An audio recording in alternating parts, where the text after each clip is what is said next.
The stream is gonna commence in a moment. Yesterday I had an issue with the scene, so had to clear it out big time. But we have set up a way on how to do that, so we are on the right track. The stream will begin in less than a minute. Just to settle and open all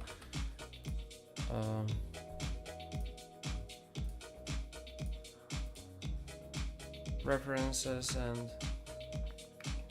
all that it's really needed.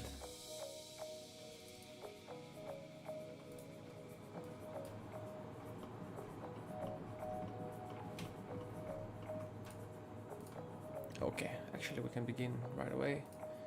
So let me just lower the music a bit. Feel free guys to let me know if the music is too loud and if you cannot hear me well. Now I'm hearing myself from somewhere. From several tabs I have opened. From where the hell am I hearing myself?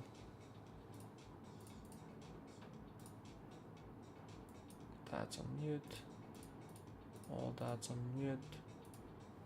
Yep, that shouldn't be the case. Okay. So this was the last one that we had, but this one has quite an issue. So the chassis has been completely, like the front, has been completely destroyed. So I had to clean that up, and yeah, pretty much that's what we've done in here. So as you can read on the top, I don't know if you can actually, it says clean scene. So this is very much what we have cleaned up and what we have so far redeveloped and configured. These I can actually delete because I have different files for them. Control Shift H, a shortcut for hypershade, deleting all the materials that are not really necessary. And we can continue with the chassis. So this is the chassis of the interior of the vehicle. As you can see, there's nothing extra, how to say, complicated. So this is going to be the racing seat, which hopefully we're gonna finish today as well. Now in this part I want to concentrate on this alone. So all the bits and pieces I want to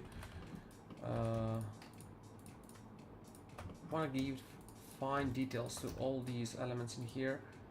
I'm gonna do some rewiring there, some bevels, so all of that, it's highly you know, more towards high poly and like very nicely edited. So previously this has been developed for AR VR, in, you know, that in mind, and probably still will be, except you know, I'm gonna put on much more details, especially considering the vehicle that this one that I previously done has been done in something like 30 days. So it was pretty much rushed in when it comes to the interior, also the rear engine, so all that has been pretty much rushed in. So what I'll do in here is I'll try and I'll make sure that these are well taken care of. Now this is something we've done on the past streams. I'm gonna show you just in a second for whoever's there watching. So there it is. Now this is slightly bluish, but once we give metal to it and all that, it's gonna be much more like this one. And again, not necessarily we've made it according to that color. So we had some changes done to it as we saw it fit. For example, I couldn't see what this pipe is, you know, continuing at the back, so I just had it like that. But anyway, it's much better than what we've had. That's for the sake of, you know, have the textures on this one as well. So steering wheel, where's the steering wheel? There it is. updated, and this should be, I think it's on the airbag, but the steering wheel normal base color. Yep.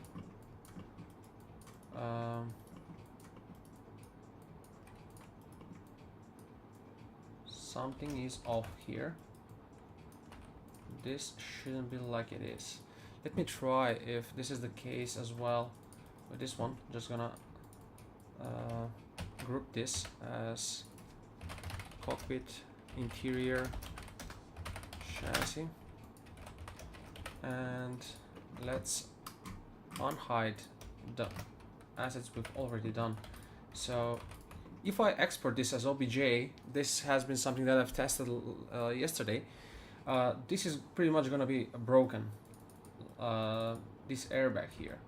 So what I'll do, I'll try to see if actually the normal map on this, it's actually gonna work.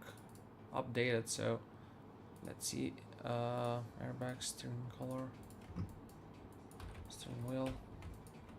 I hope it doesn't work, because that will be consistent with what we've had on the other one.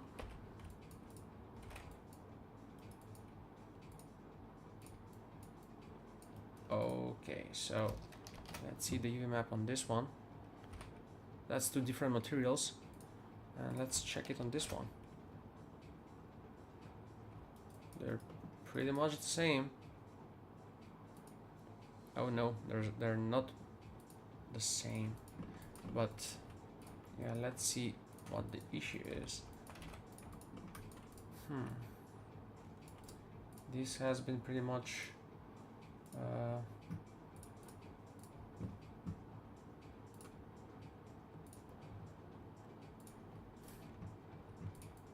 yeah,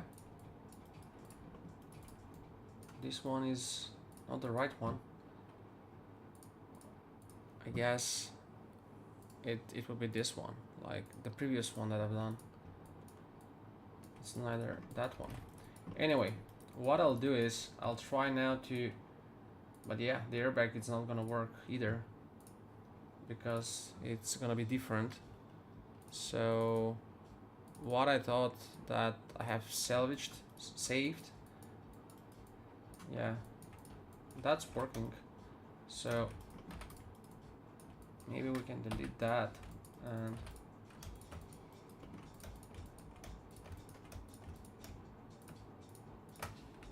now this is well, and it's part of the clean scene. So now in here, let's delete actually that part, and we can leave the rest.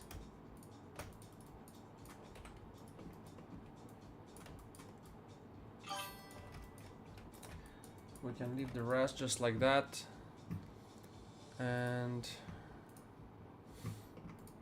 have it now this one exported as OBJ once more. OBJ export steering wheel only. So I hope that sometimes when I'll go across all these files, I'll make sense of which one is which.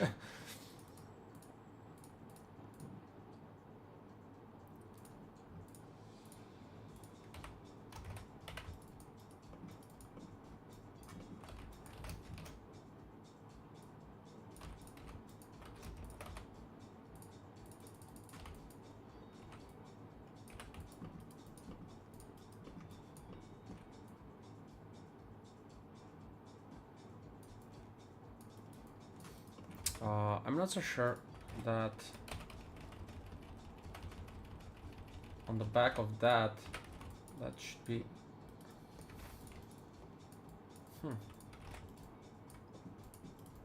yeah, that's maybe how I after all I have done it. So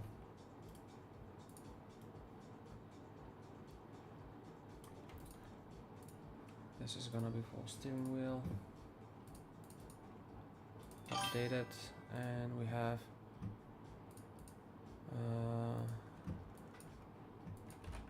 this one. Yeah, that's off. We have it like that. that's good. Hi Tay. Yeah, that's what's required if you want to work seriously in this industry. So you have to work hard. Thank you for that assessment. Steering wheel. I'm gonna now re-export that one just to make sure that the wheel it's actually working. I cannot go now, guys, and show you all over again what the issue was yesterday, but I'll just try to tell you.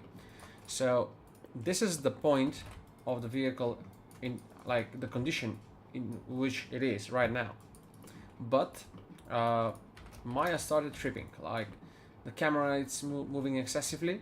I don't have much control over it, and just sometimes normal maps of the models crash. So that's causing issues to every single asset into this scene. So what I'm trying to do right now is export one by one, literally, like piece by piece. For example, this is like, you know, whole asset here. So that will be combined, exported as OBJ, and when imported in here, it should be as a whole, like this.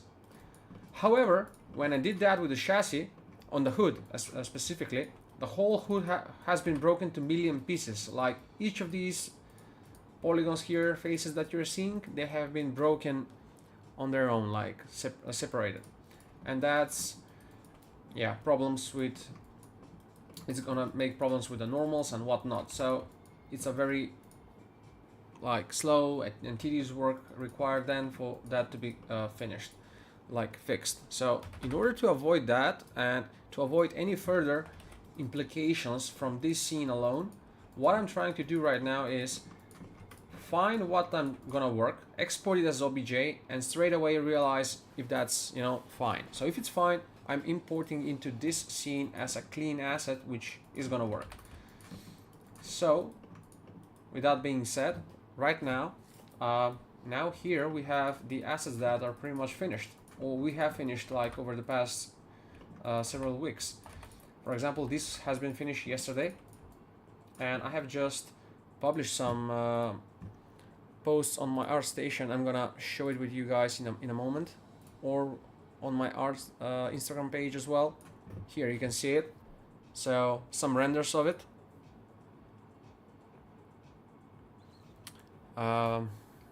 Yeah, also on the ArtStation.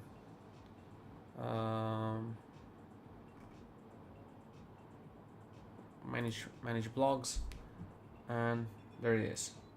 So you can check it out in here as well. These are some details that we've done yesterday on the stream, and pretty much we're gonna do more or less the same, but now on the chassis of the cockpit itself. So we have the completion of all this, and then we'll just move with the racing seat and do some details there. And hopefully this time I'm gonna kind of go more advanced on how the stitching is done and have them be more believable, more convincing, more realistic, so to say. Yeah, so that will be it for now, and yeah, let's go and do this. Now, I don't know if I don't know if you can notice, but there's slight kind of off thing about this shading. Not that one, that's completely fine, I know what that is, but yeah, I think should be okay though.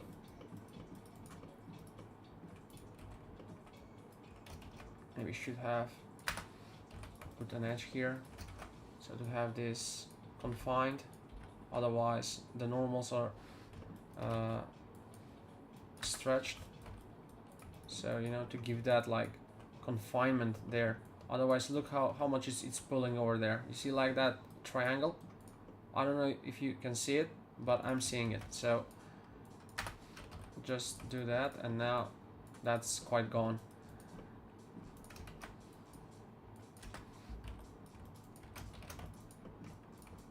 I mean, that can be done many times better, like with much more geometry, but I was thinking about this because I have been questioned often, like, how are you modeling stuff? Are you going subdivisions and whatnot? The answer is no. I'm not subdivisioning the models like, you know, perfectly to be perfectly smooth. What I'm doing is like, you have this chassis, it has enough geometry on it to be as close as it will be smoothed out, but it's not smoothed out. It's pretty much rigid. Like, you have states in Maya where you say you press 1, it's like that. You press 3 and it's smoothing out. You see how smooth it is right now. You see there's no like sharp corners or anything like that. So I'm not adding that kind of, you know, geometry to that level. I'm just trying to go close to that without, in the same time, without spending too much geometry to achieve that. I don't know if that makes sense, but that's pretty much how I try to achieve my models. But the basis of it, it's all starting off with low poly. And yeah, this cute little stuff here that we did also yesterday, I love it. That's from here. Let me show you guys. So that's from there, you see. And we have the buttons here, we have these 4 on the side, we have this one, we have the lower part, the plate. Just a sec, mobile phone.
Sorry guys, I was muted for a while. I don't know what's happening, but I'm receiving all the time like notifications, like someone wrote something, but actually there's nothing. So that's quite irritating, so to say, because you would think someone wrote, you try, you know, you want to respond, whatever has been to whatever has been written, and you see there is no message, like, but that's fine. So car chassis, wheels, those wheels should be under, done textured like that.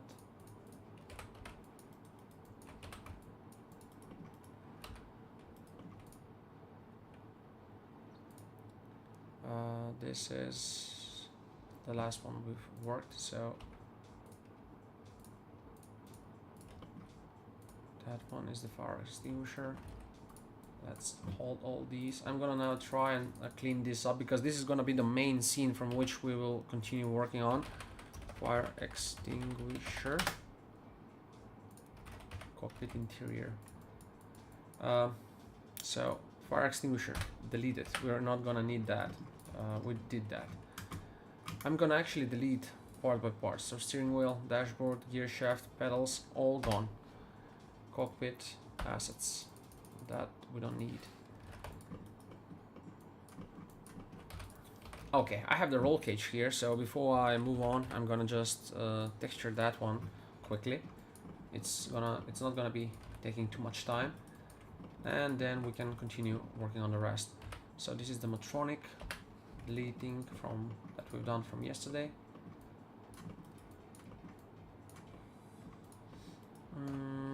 What do you have in here? So okay, let me export this one because it's apparently working, and we need to have. Now this is puzzling because the steering wheel has been textured based on a. Okay, here I have actually two steering wheels, so it might well be that I have imported like the other one where I have made an update, and that's actually maybe the one. So let me try and check that out. So okay, let's try now and input on the materials of the steering wheel updated. So we have steering wheel base color. It should work, and it will work. Yeah, it does. So that's the one actually. I have two, and I don't need to override it. I have it already, so I just got a wrong model, and this is the right one. So this is all fine.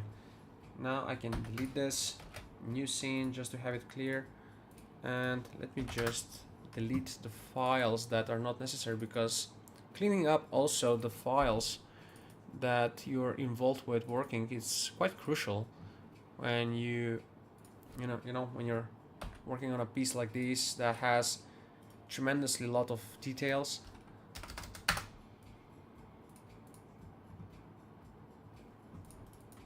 Okay,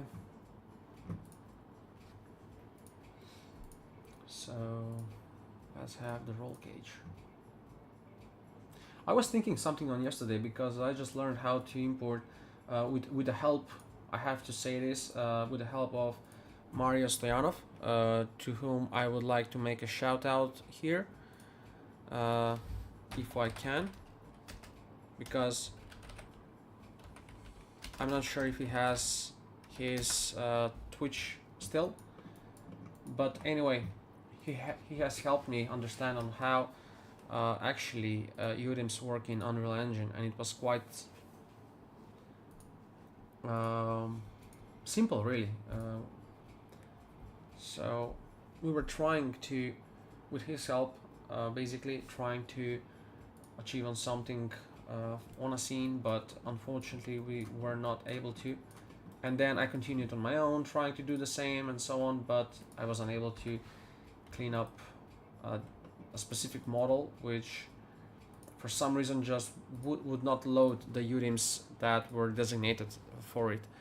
However, when I'll be starting a new scene on my own and do the same, they work just fine.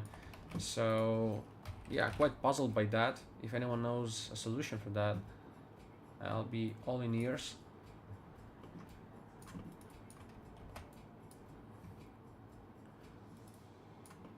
Yeah, you see, I have split here the UV map, and that's not okay, which is why I'm gonna weld it, so to hide it somehow. This one doesn't show any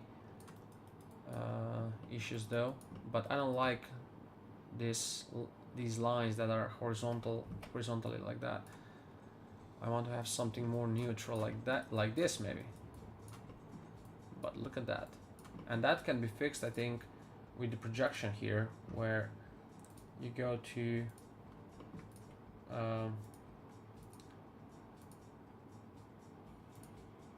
you know, these, and I think that pretty much that can be fixed. Not repeat, no repeat. Yeah, but by non, you know, three planar UV projection. Yeah, that's kind of way too much, but otherwise I like the other details, like on it's subtle, but still no. So I'm gonna delete that. Yeah, this one is probably the best. So I'm just gonna go and create welding now. Yeah, there is the weld, and we can start off somewhere in here, yeah, where it's not gonna be much visible, and we're gonna make it like bigger. That's way too big though. I think 2 was just fine.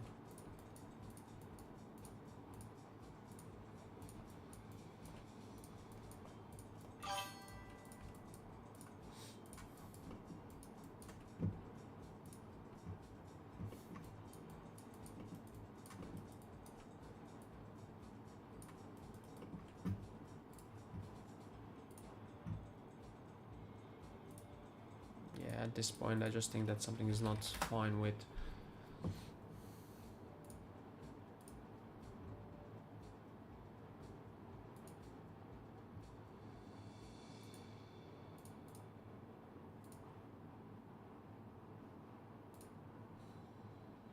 yeah, definitely something is tripping up. I'm not getting any messages. No clue why. Biba? Did you wrote anything? I'm not getting any messages.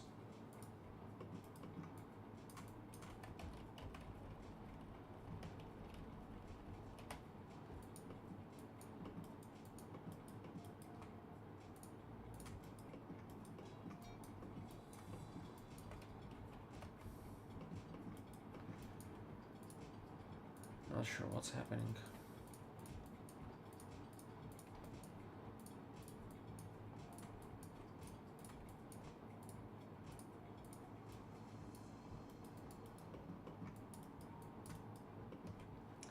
Yeah, I think something's off here. This shouldn't be the case of how this works.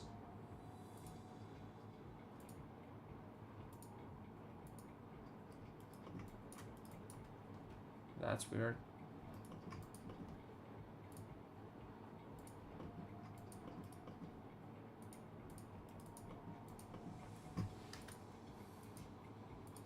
I'm gonna delete that and start all over again.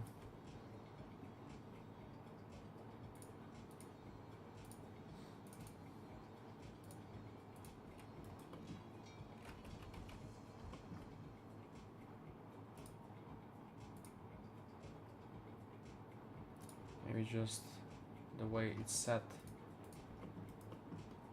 No, still something is tripping over there on that end. Have I made the roll cage really to be overlapping?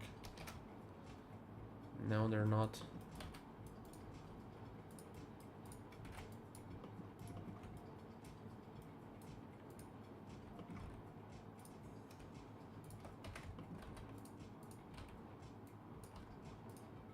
Yeah, they're pretty much afar.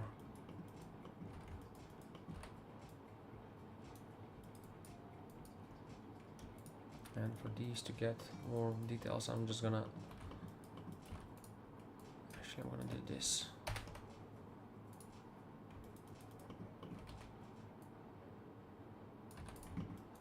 That.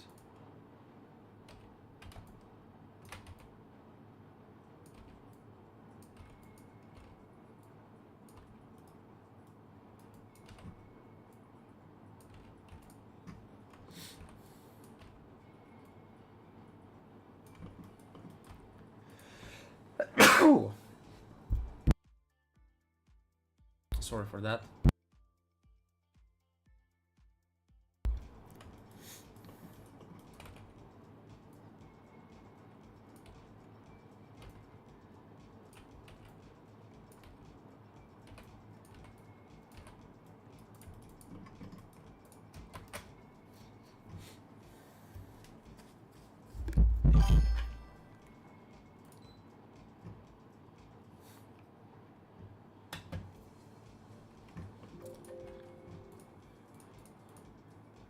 Thank you, you too.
Oh my.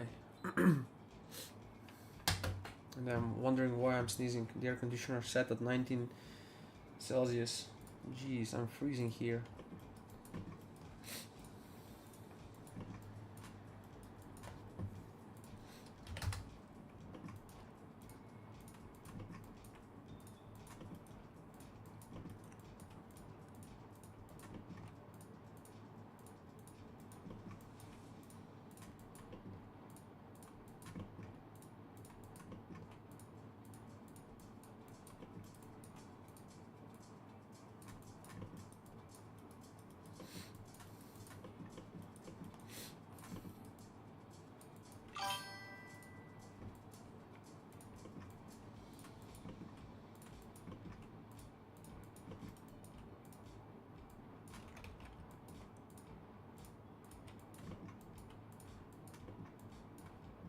I'm not sure what happens, but I'm not getting any messages. So far I only got messages through YouTube.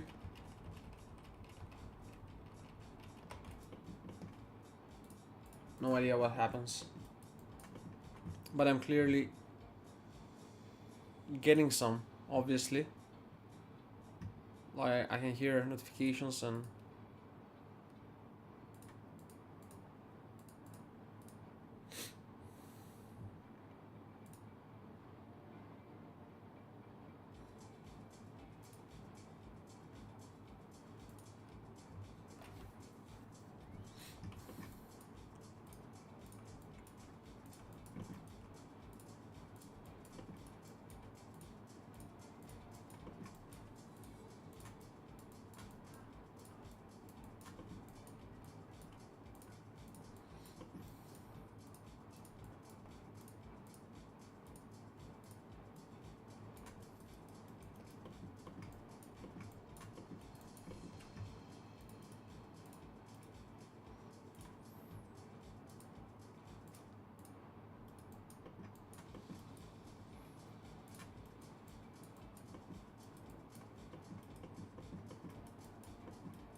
Hey Orpheus. Hi mate.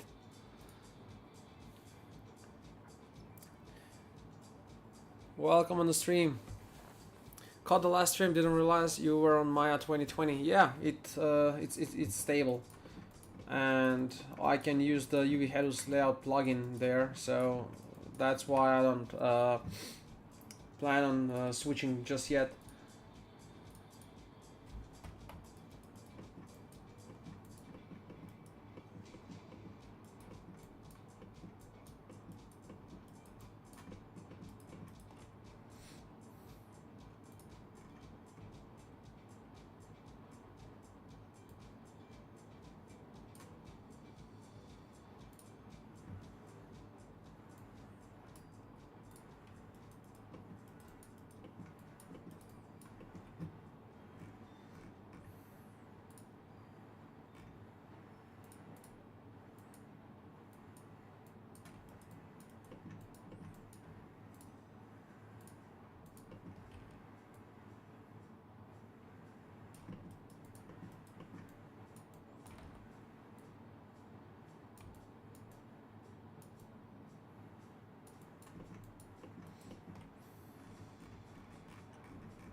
So you don't have access to the sweep mesh and dynamic boolean. No, no, no, no, no, no, no, no. The more I learn, the more impressive your work ethic is.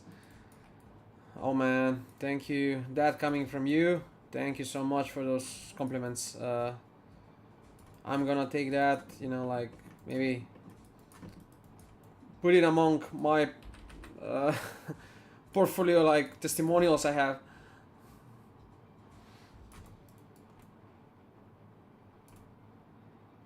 I'm just trying, I don't know. Let me see actually to show you what I've actually done yesterday. I don't know if you've seen it. So the Matronics are pretty much done. Let me, by the way, open up an image which will be, yeah, like that maybe. So that's finished.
That's not where it should be actually. Let's remove that.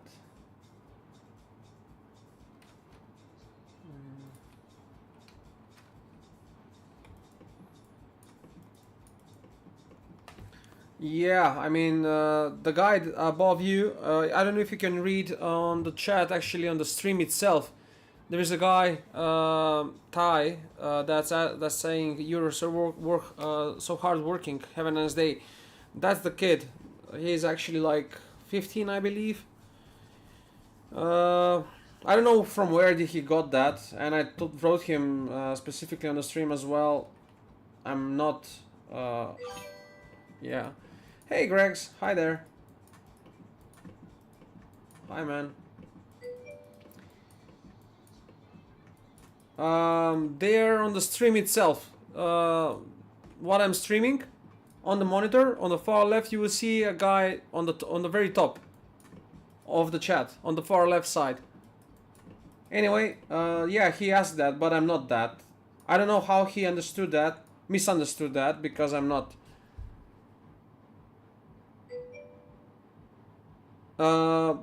Like,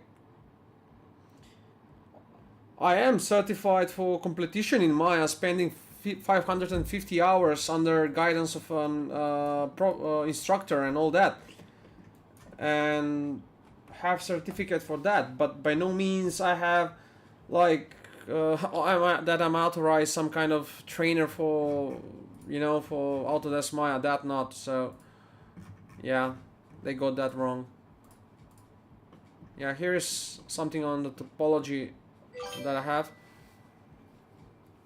No, Greg's nothing. Just one kid assumed that I'm authorized trainer from Autodesk Maya, and I assume. I mean, he was interested into taking classes, but yeah, I'm not the one that gives them. So that's all.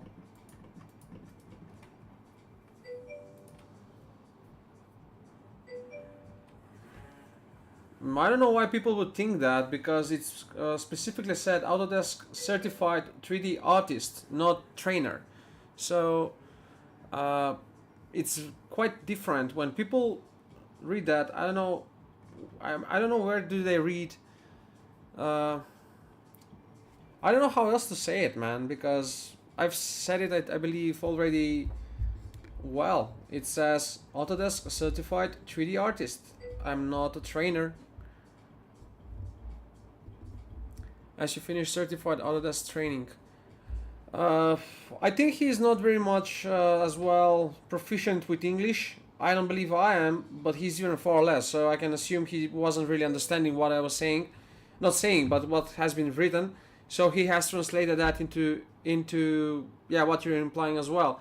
So I am trained, by a school, an academy that's certified by Autodesk Maya, which is able to give, I believe, these stuff, but these certificates. But I'm not a trainer like authorized by Autodesk that in that way. But most certainly, that's something I've been dwelling on yesterday. I'm seeing like a lot of people, not a lot of people. What I'm saying that's, but definitely I'm seeing like 5 or 2 people who have approached me and asked if I can coach them. Like, that's a compliment, and I'm thinking now about maybe, offering some kind of maybe, mentorship in the future. I don't know, like some stuff, basic stuff, whoever wants to learn in Maya. But even I misunderstood then that when I found you. Honestly, such stuff is good to keep at like LinkedIn or Behance.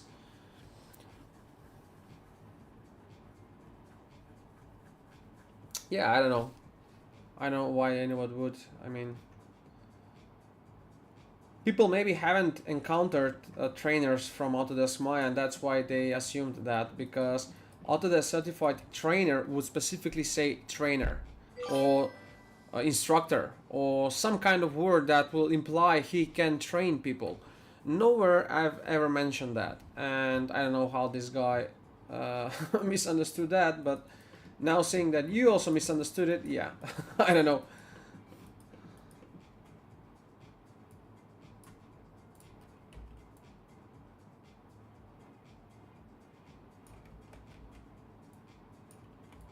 Yeah, that's too small and not really necessary there. I'm not gonna have it.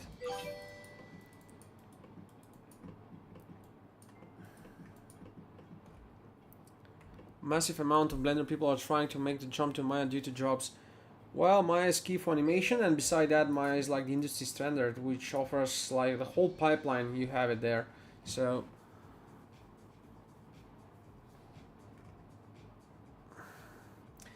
actually, just this morning, guys, my feelings about modeling in Maya have been reinforced. I'm seeing a guy who is very much well at what he does, very much good in what he does, and he has been showing how to connect two pipes like this, like I have here. So what he does is he is taking like one mesh from here. I'm gonna show that easier in Maya. So what he does is, let me just, bear with me now.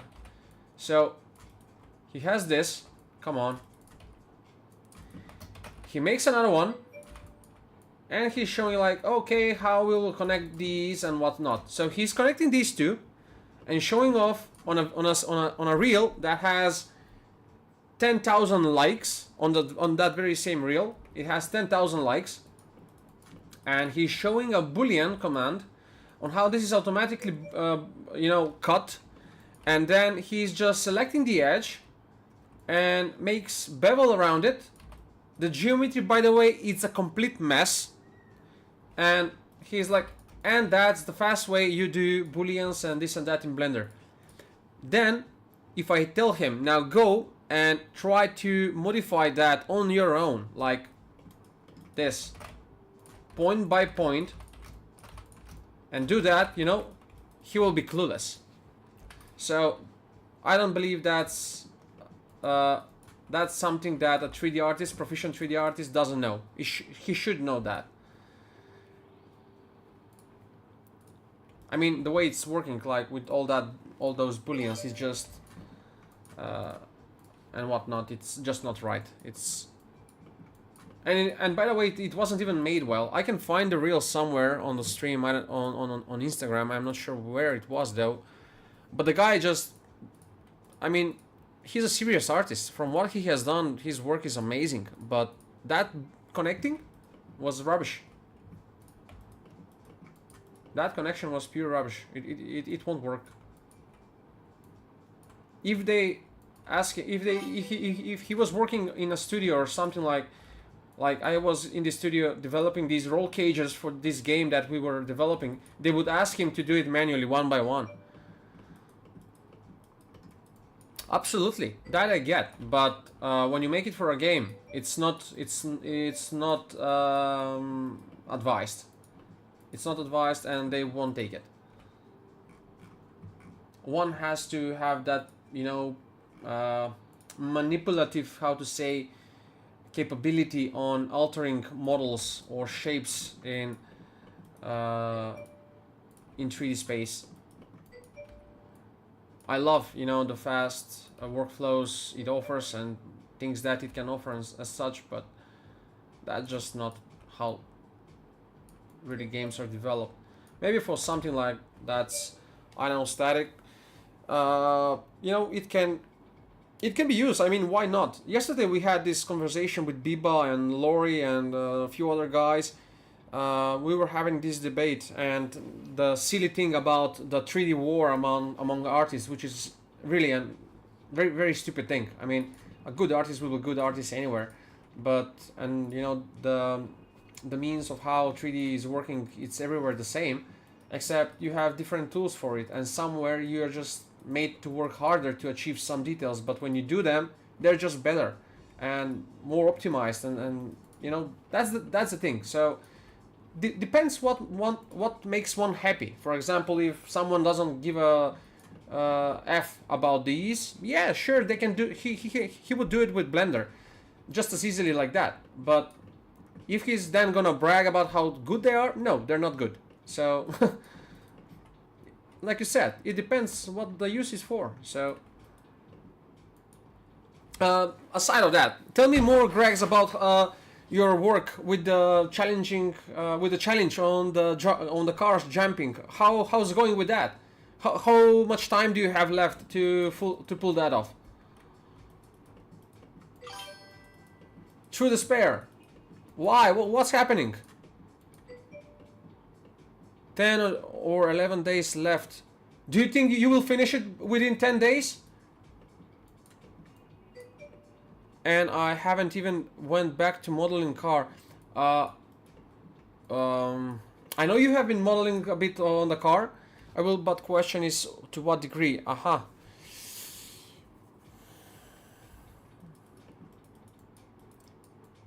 I see.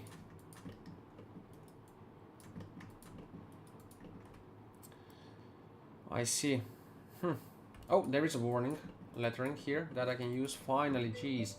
And I will have it here, so it's quite readable. Why I didn't saw it earlier? Yeah.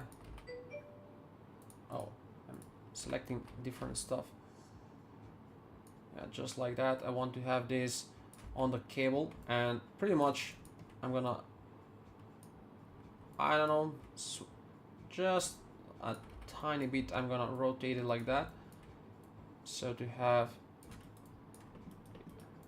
you know, when you see inscriptions on cables, they're not always like straight. They can be pretty much twisted. So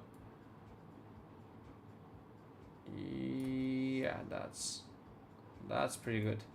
That's good. If I under-deliver, I will fail into despair and quit 3D for a year and become professional gamer in meantime. I hope you won't. I hope you won't. I hope you will succeed, and I hope really that you will get something out of it. But yeah, I mean,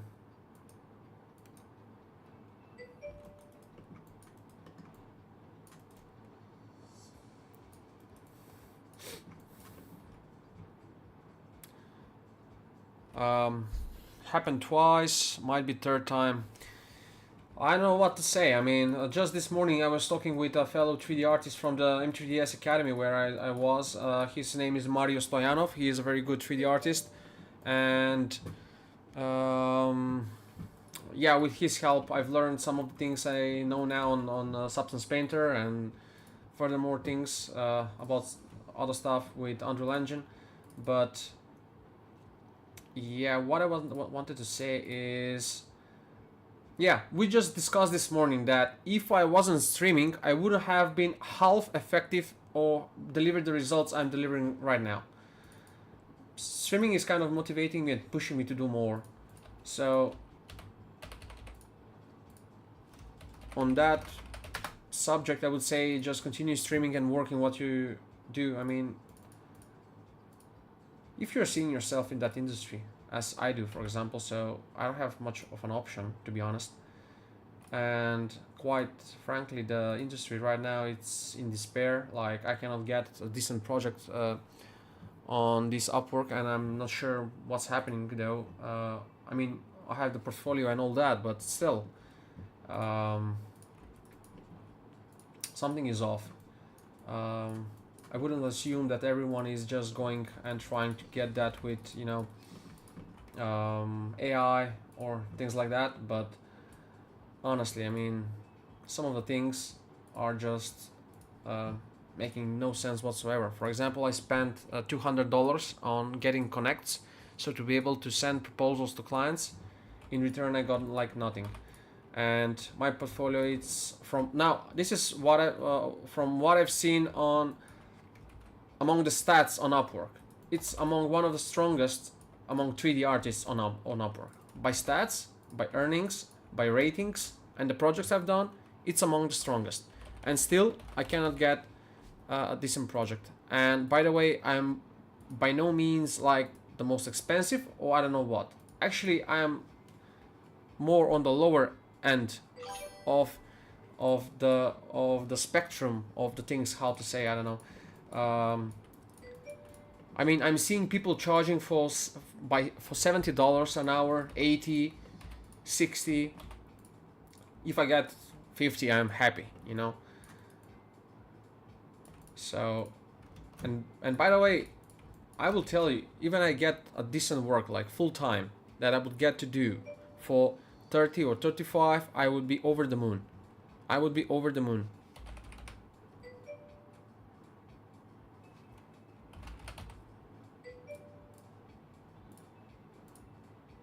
Yeah, you see what Orpheus says?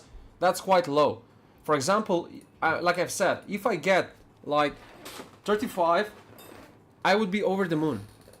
35 multiplied by, so 35 hours multiplied by 40 a week, that's $1,040 a week. That's like almost 5K in a month. Where I live, with those kind of money, you're a king. You can buy a house within a year.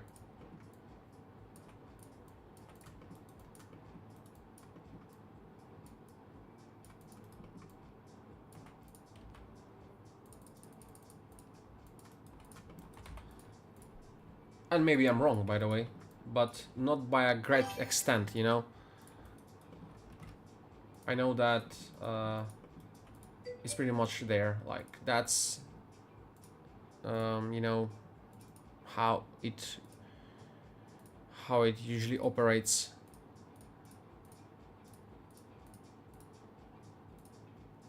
Orpheus, you're more than welcome, mate. And you will love it. We Macedonians, we sleep with beers. You know, I know that people in Ireland love beers as well, so there are a lot of beers here as well, and they're quite cheap. I mean, for our standards, are not cheap. I will tell you, before the wars broke out in Ukraine, Russia, all that, and before COVID and inflation hit, one beer was as much as €2, like top. Now, the most expensive beer you will find, it's around €3, like that's the top. And if you go with like our so-called most known bar in, you know, nightlife bar and all that, not that we have any light nightlife, recently it's very bad because we had some tragic events. I don't know if you've heard about fire breaking out in a club and people dying. So like the majority of the clubs are closed down for maintenance and whatnot. Anyway, in that club, not specifically that in which fire broke out, but the other one for which I'm saying like it's one of the most popular bars in our country. One beer they would sell you for they would sell a beer for like as much as €5. That's the top. So that's the most expensive beer you can pay for, more or less. So just I'm trying to put in perspective, you know, for Orpheus how it is here. And yeah, for as much as I don't know, €50, you can have a spectacular dish, you know, any dining night with your you know, with your lovely one, your loved one, and have a beef or something like that, you know, some decent meat. And by the way, the food is amazing. Guys, I'll have to pick up a phone. I'll be right back on the subject. It's a subject I very much like. I love food, and I'm not drinking, by the way, a lot. I mean, by no means a lot, but I just whenever I'm drinking, I'm light on that subject, so I like beer more. Um, just a sec. Be right back.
Uh, yeah, I'm back. Someone did something bad on our street, like broke out like a trash can, like big one, and all the crap out of that came out. You know, so it's a mess. My mom called me to like notify me about that and whether I know something about it. Jeez, I mean, it's not smelling anything. I'm not smelling anything. Anyway, so once again, back on the topic, Orpheus mentioned, replied actually, I don't drink, but Macedonia looks breathtakingly beautiful, especially the north. I like that, especially the north, because that's interesting. You know, the issue I told you about we have with Greece, like that political stuff, south and north and all that. And we from Macedonia, us Macedonians in particular, no one has agreed with that, but that was made, like, it was pushed on us and all that. So yeah, that's just the political stuff. Anyway, my point being is, my father jokes. He always says, "Well, you know, if there is north, there has to be a south of that as well." Like, in a way, admitting that, yeah, once upon a time that has been one country, and quite honestly, I would say that each country has like both of these parts have very much different landscapes. Like the Asian part is Aegean part. It's much more warm. You know, you have the sea, which is beautiful. The beaches are one of the best. We go there like weekly, uh, and pretty much several times a year, and it's very close. So that's convenient. I mean, as a kid, we all thought that places like in UK, places like in I don't know, Spain and Portugal, um, France, I don't know, on the north and all that, Germany, they all have like all these amazing beaches and I don't know what. When in all honesty, when I've seen those after a while, like I realized that Greece has one of the best beaches in the world. And what we are enjoying here, it's truly, I mean, it has to be appreciated more. So yeah, if you're about beach and all that, most certainly you would enjoy these landscapes here because it's quite close. So you can just as easily go to Greece and, you know, within a day basically have a swim or whatever and go back. Although we never do that, we never go for a day. Now, one thing back on work is I'm not satisfied with how this was made here. And it's kind of pointless, so to say, maybe. You know, I'm just gonna go back here. That's not visible there. This one, like, and maybe a few more other things like,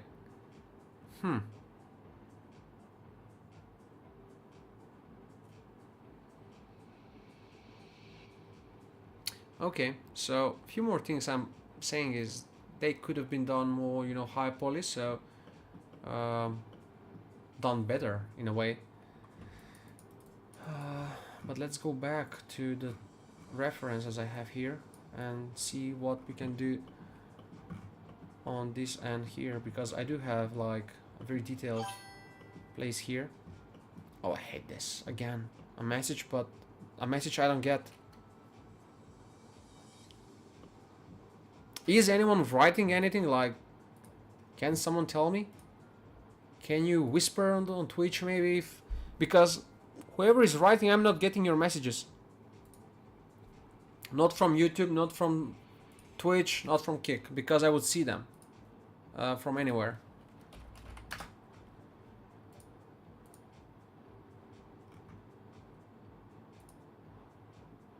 It's pretty much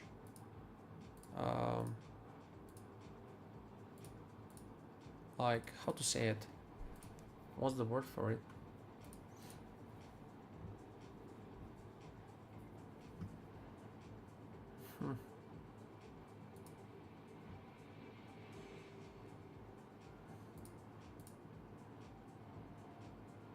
So Orpheus, I would like to touch on what you mentioned about the hourly rates being quite low.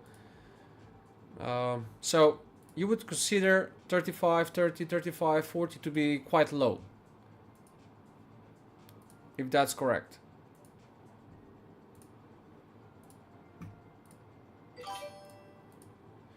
Yeah.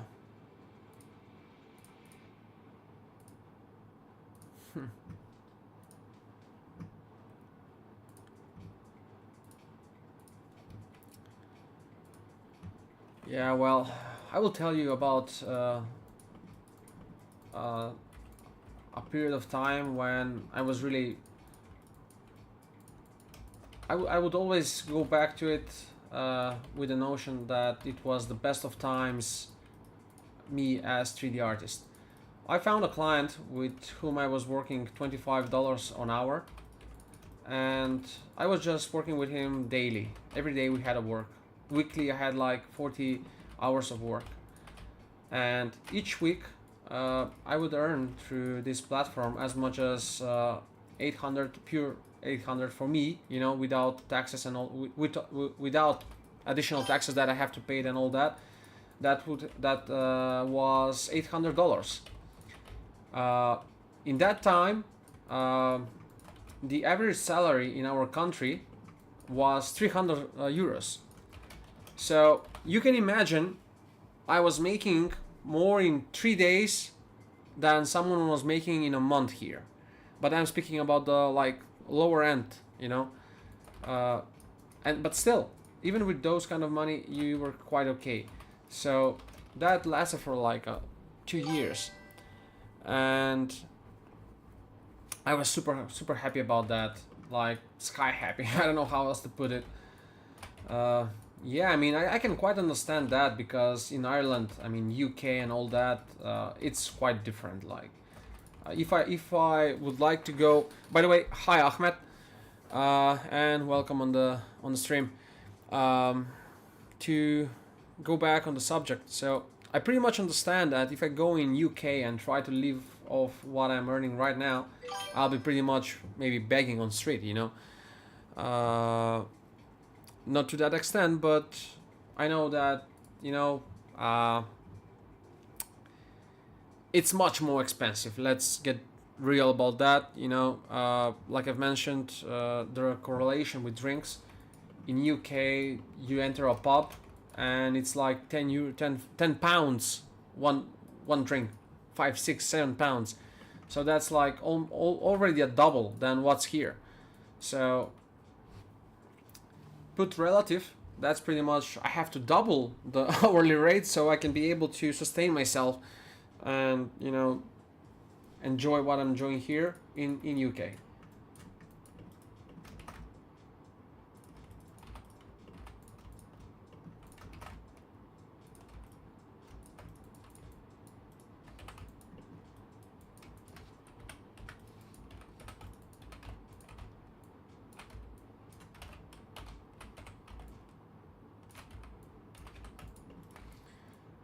I will tell you, I'm just hoping that all this work will be paid off because I'm applying like crazy everywhere, you know, on LinkedIn, but not one is really um, considering of hiring,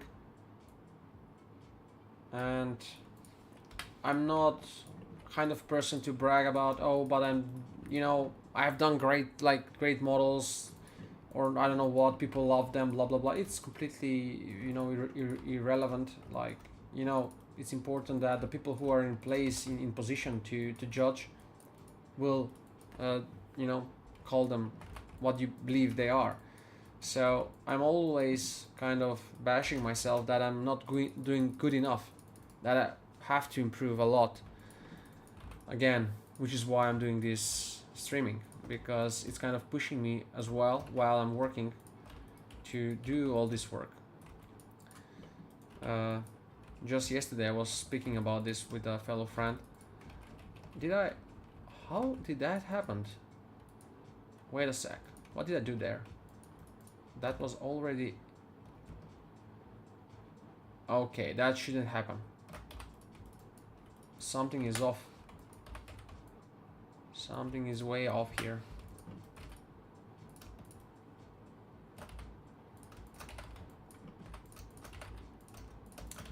So yeah, what was my point is that by streaming this, and all I do right now is kind of pushing me, to do more. I have kind of discipline, daily I'm showing up, I'm doing the work. So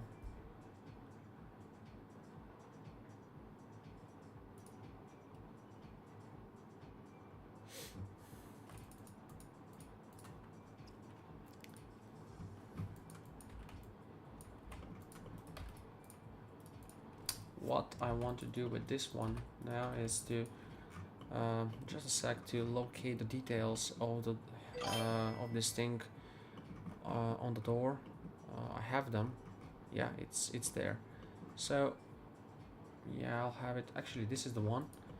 So this one is, how would I see this? So that's towards the door. Yeah, that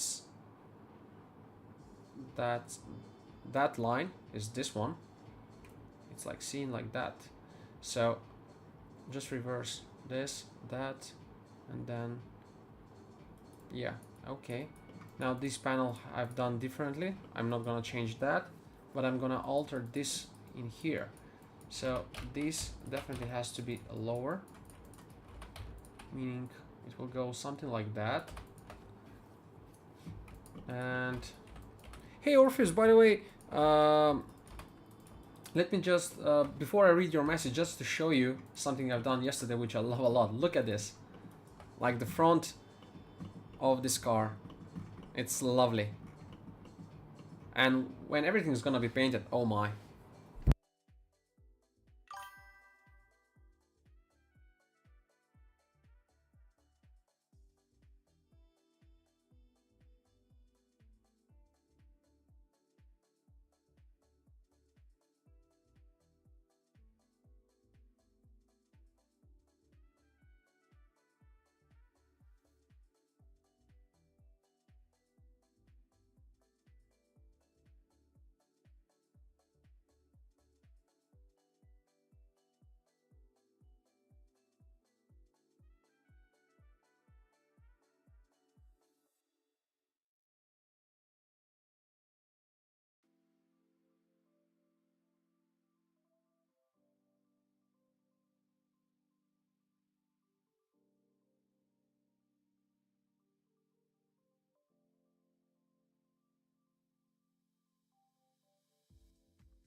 Ahmed, UVs I will start using.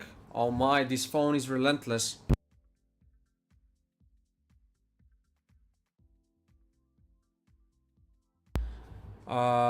Sorry for that, guys.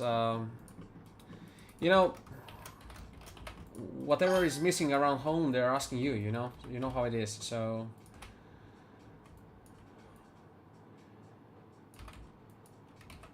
yeah, Ahmed. So when will you start using UE? I'm not gonna start soon because I'm working on the details of this cockpit here.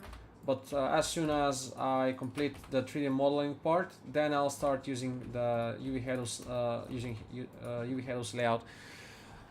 Orpheus, I wouldn't be able to change that rate on, say, Upwork due to the competition. Technically, my day rate is significantly larger, around 60 to 70% goes to the tech consultancy hiring me for whatever project.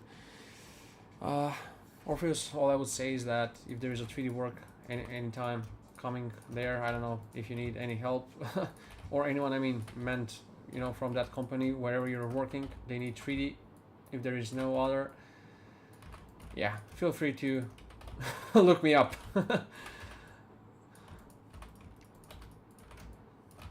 I don't know if that's actually conceivable or anything, but just a share of thought, literally. So let's go,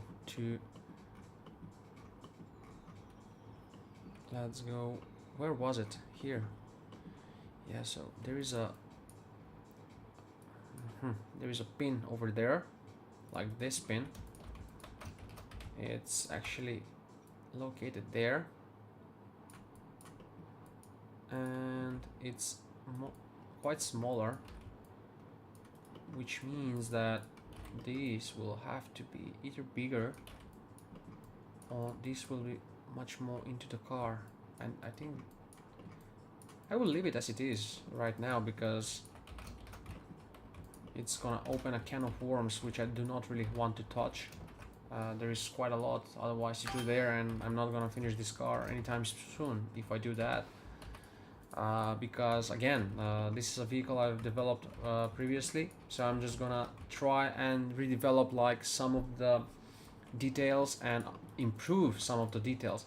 So what I'll do here is I'll have this like higher like that to be, you know, more pronounced. I'll have it this like that, so the bevel here can be noticeable.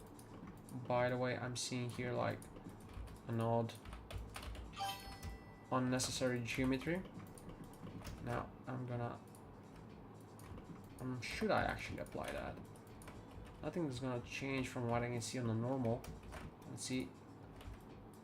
It actually does, but not by a great extent. But I'll have it regardless, because it's gonna offer me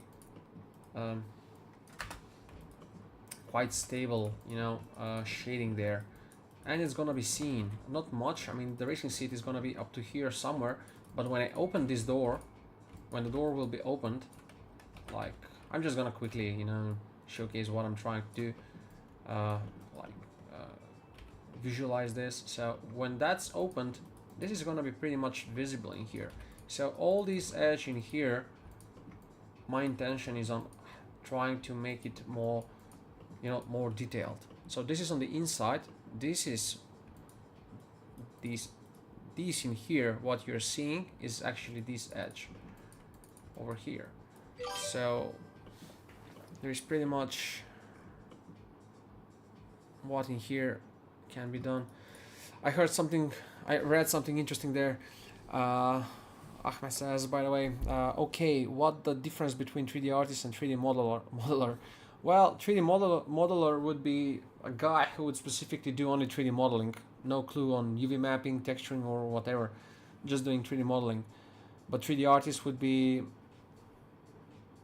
It's quite vague, to be quite honest, because a 3D artist is also a 3D modeler. 3D modeler can be 3D artist in the sense that he would create a 3D model out of, you know, 3D software in 3D shape, and he can be considered as 3D artist, I guess. Maybe I'm not the person much ready to speak about this, but in broader, how to say this, sense or meaning of what 3D artist is, I assume he would need to know also UV mapping and, you know, texturing and all that, but not necessarily, so to speak, you know. I don't know. Maybe if someone else is more complete on that side of things, feel free to jump in. Orpheus says, learn Houdini, actually hiring at the moment. Last time was during COVID and it was absolutely miserable. I said I wouldn't be doing it again. I can pretty much understand that.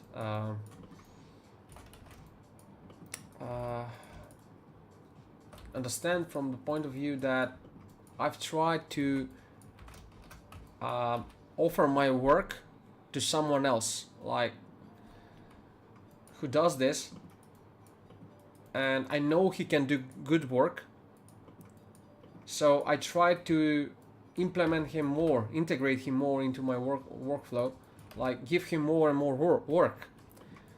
But what happens is that now I don't want to believe that like I'm the hardest working person. I try to work hard as I can, you know, to try and improve myself. That's the only thing I can do right now. I don't have other options, like I've said. So for me, it's like work. You know, if you want to sell yourself, if you want to improve yourself, and if I want to genuinely continue to be competitive on Upwork, because the competition is fierce there, and even more I can assume in companies, when much more serious artists are applying. My point being is you have to keep up, you have to do more, you have to improve on all the little things that you think you can improve. For example, the last time I've delivered a vehicle, I didn't care about all these models here. I would have made them like this and I will leave them. But now I want to spend additional more time on this to make it that bit more believable, to make some sense, to be like engineering produced piece like this here, for example, and add those details and you know those kind of things. So there's always something that one can improve. And what I'm trying to say is that this guy with whom I was doing this, he was just too lazy. I'm like, hey dude, you have to do this. We have a deadline. You have to finish that before it's over and all that, because it's gonna be bad, this and that. And truth be told, and I couldn't believe it. It was like he didn't care at all. I'm like, dude, you have to finish this, and we have an obligation, blah blah blah. No, I want to go and have a drink. It's like if it's not set on paper, like it's not important. Like the word he gave, it's not important, and that's what I hate a lot. Like, when people do that, I cannot imagine. I mean, I won't be able to sleep if I say something that I'll do and that I won't do it. If I told someone that I'll do something, the world can go upside down until I finish that thing. There's no stopping.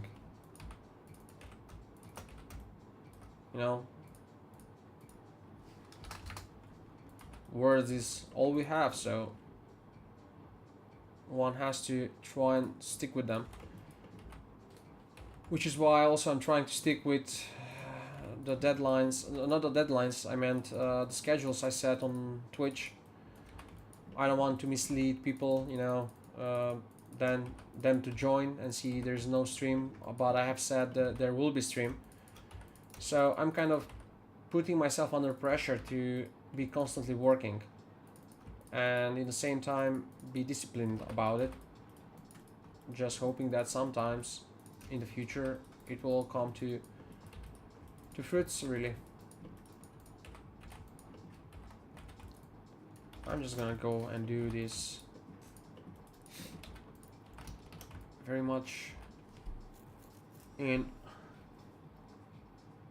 you know what, all these pieces here will be on a separate UV map.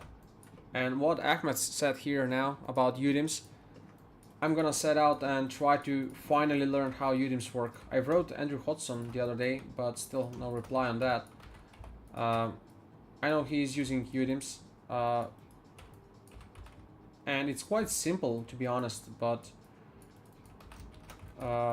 yeah, for some reason it just evades me still. I still have no clue how to pull that off.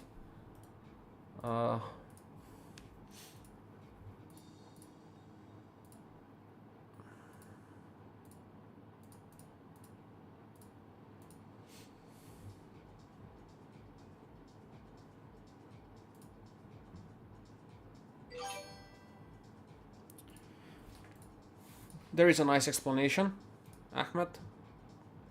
So, Orpheus says, for everyone, 3D modeler is a technical role solely focused on model geometry. 3D artists require a wider range of skills and responsibility covering multiple disciplines within the pipeline, texturing, rendering, etc.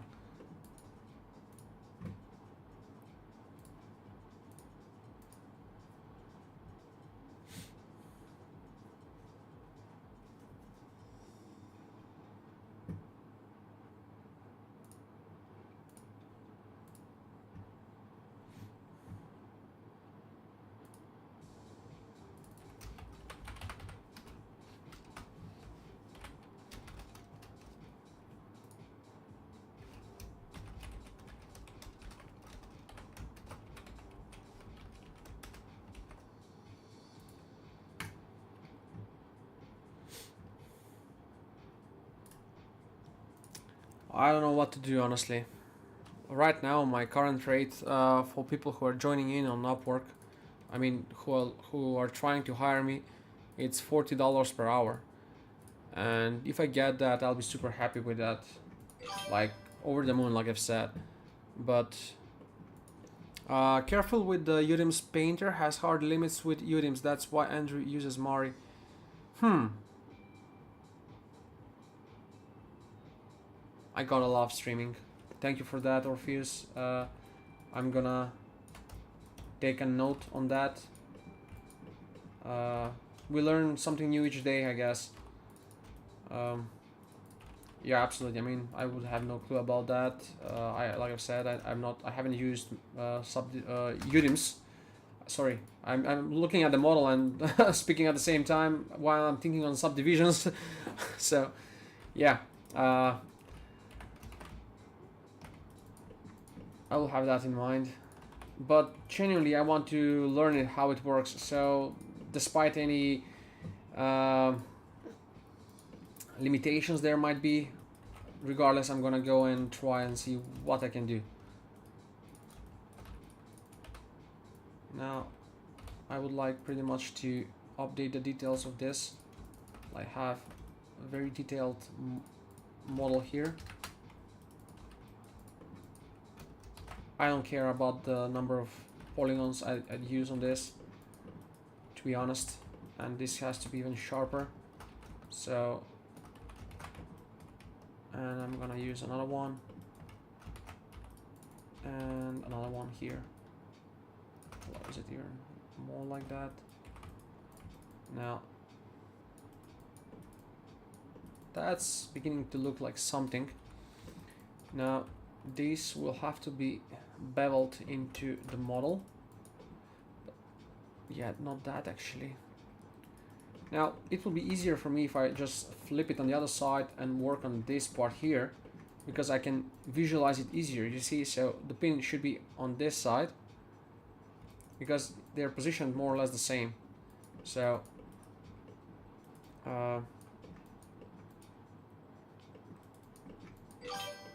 they're just slightly different. Like there is a panel going, you see, here's a panel going of that and pretty much leveled with the computer here that we've developed, but I'm not gonna do that. By the way, I will do that. Why not? Like, it's interesting detail. Hey Lori, good morning, man, and welcome on the stream. Good morning, mate. Lori, it's early warrior, located in US. It's 6 a.m. there, 5 a.m. actually. Jeez, that's quite early. I went in bed at around 2:30, so I woke up at around 7:30. Carried my wife to work quickly and straight away going home for, to continue streaming and working generally on what I am. That's kind of my schedules every time. And just this morning actually I had a game for in a while, because yeah, I'm just working. It's kind of tiresome. Wanted to have some fun, just a little bit, just few, like 30 minutes to have my mind off and maybe spur the karma.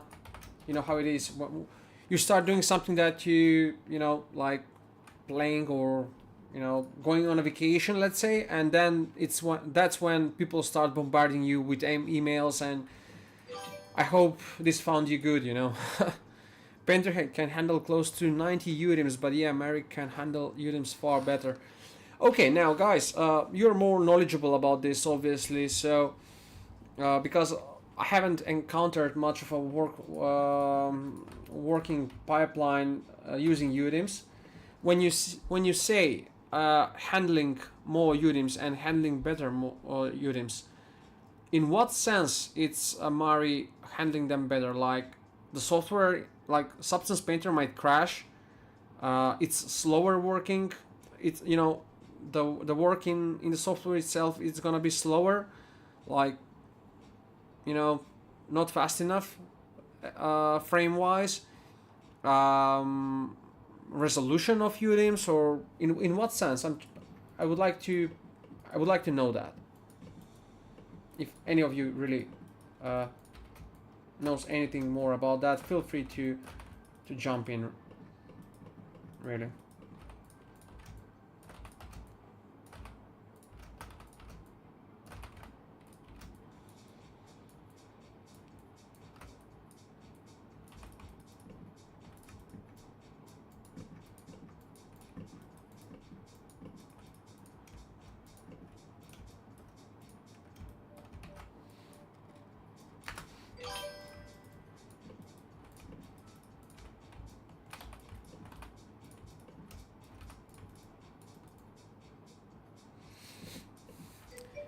Yeah, you have a lot of UDIMs painter will struggle. Yeah, if you have a lot of UDIMs painter will struggle. Okay, we'll see. I mean, I'm not gonna have more than like 4, so I'm not gonna use more than 4 definitely. Later in the day, I'm gonna have to try something with UDIMs regarding Unreal Engine. So we'll try that there. Anyway, let's continue working on this. So I'm just gonna delete all this here. And considering I don't have much details on the frame of the cockpit itself, I'm gonna focus more on delivering these details around this. Oops, did I? No, did I? But I most certainly have.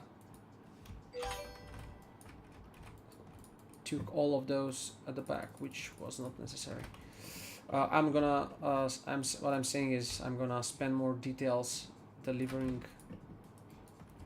these. So let's have it at half. Is it copied? Not yet. So just like that. And now we can continue working. So just quickly, how to project this. What I'll do is here, since yeah, the doors, where are the doors? Wait a sec. So I'm gonna need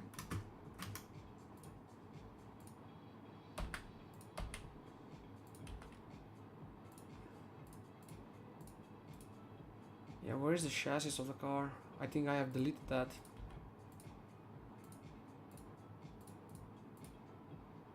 Okay, front end. Yeah, the front end, this was damaged. Oh, there is the door. Jesus. Oh my. Get back. So I'll have it on the other side, and let's see how that closes up. So that won't interfere with anything we have in here, meaning that, okay, so I'm gonna have how to approach this, by the way. This is the panel, and if it's not the same panel,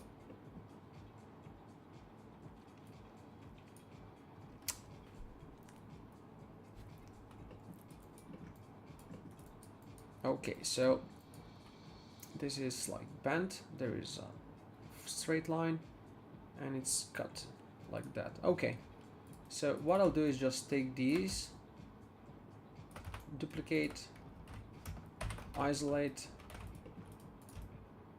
add a panel, like not a panel but an edge there, have that.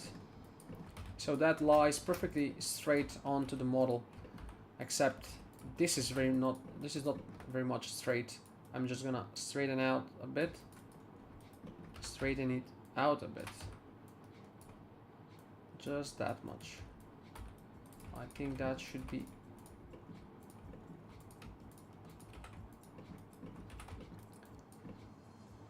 yeah.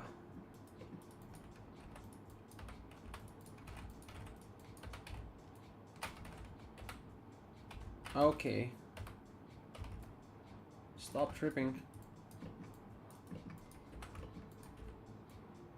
Okay, now it's flat. But boy, it's flipped. It shouldn't be like that. Okay, we have that. Let's flatten that. Now, what I want to do is have it slightly off like that, so to allow space in here. I'm gonna level it with this edge, so it corresponds, you know, to the shape of the chassis itself. So it makes sense, you know. How are you getting that 90 number? It's entirely... Oh, he's replying to Lori. How are you getting that 90 in terms of UDIMs? It's entirely depend. Damn, sorry. I should say I can have about 90. Yeah, I agree.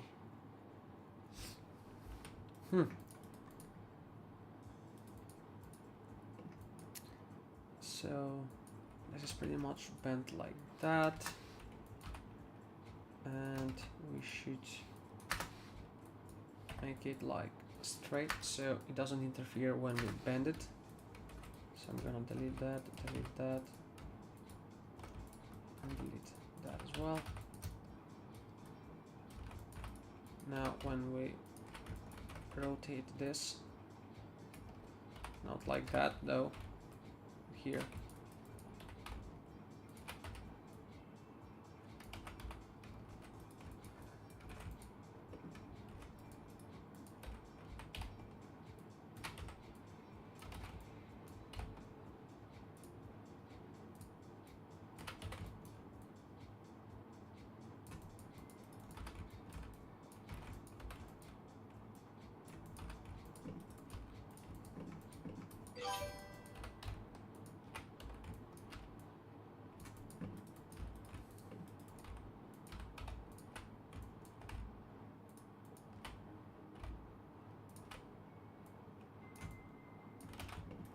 Why the hell doesn't go along this edge here?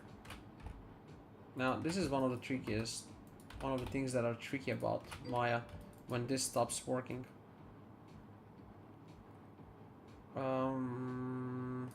Yeah, actually I don't need it whatsoever. Actually, all I need is like, now that's, wait a sec. Now this is gonna be tricky a bit to, you know, project in my own head, so to make it. That's why the issues. We're going to end up putting Aronski off using them. No, I'm gonna use them anyway. If I have more than 90 my workstation will start to struggle. He'll be fine. I hope I will. I mean, guys, my intention is really just to know how to use them, because at this point I don't know how to use UDIMs. And because I don't know how to use UDIMs, what I end up doing is, like, let me show you. So I have this dashboard, right? So instead of having all these UV maps on one material and like 5 UDIMs, that would be enough. I have 5 different materials here. No, 7. 1, 2, 3, 4, 5, 6, 7, 8. So I have 8 materials, like that's 8 UDIMs here. That's all. So I'm sure that could have been handled. So I would have had them like on one material. So instead of applying 1, 2, 3, 8 materials and then going 8 by 5 maps on the side, it's like, yeah, you get the math. So that's why I'd like to finally learn UDIMs and how they work. I know it shouldn't be that complicated. I mean, you just basically lay out the UV maps along the UV spaces and all that. What I cannot understand, and maybe you'll laugh at this, because that's the only thing I'm puzzled with. I know how to work with UDIMs in Substance Painter and all that. What I don't know is when I'll be importing them in material here, you know, how to load all those separate UDIMs. What I've seen that they write something like, let me find a material here that I have with texture. Maybe that one. Yeah, that one. So I've seen them write something like along these details, like that, around the numbers, so they will be loaded from the space where the textures are located on your local PC. So that's the only thing I don't know, but I would perfectly use them now if I'm about to make this car for Unreal Engine. I know how to load them up in Unreal Engine now. So I would be perfectly well to make this with several UDIMs and one material and have it, suitable for Unreal Engine. But since I want to make a rendering in V-Ray, in Maya, I'm not well, equipped to do that. And that's the problem. Texel density. Well, what about that? I've heard about that quite a lot. So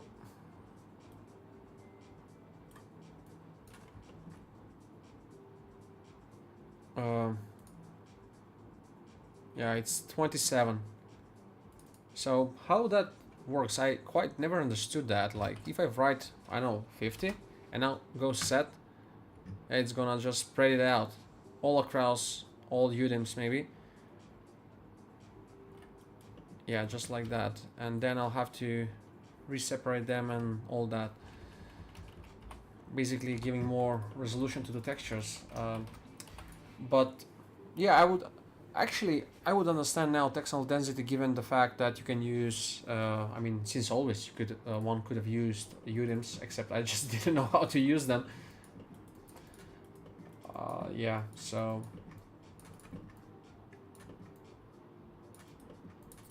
that's that. The key to using UDIMs is set them up center, left, right, prioritizing by materials. The key to is that like crucial thing, Lori? Like, would you have to do like you must to do that in order to get some decent results, or regardless, like it's just for organization?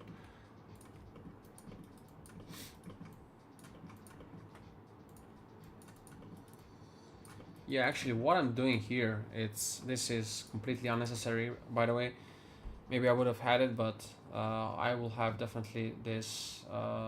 There is.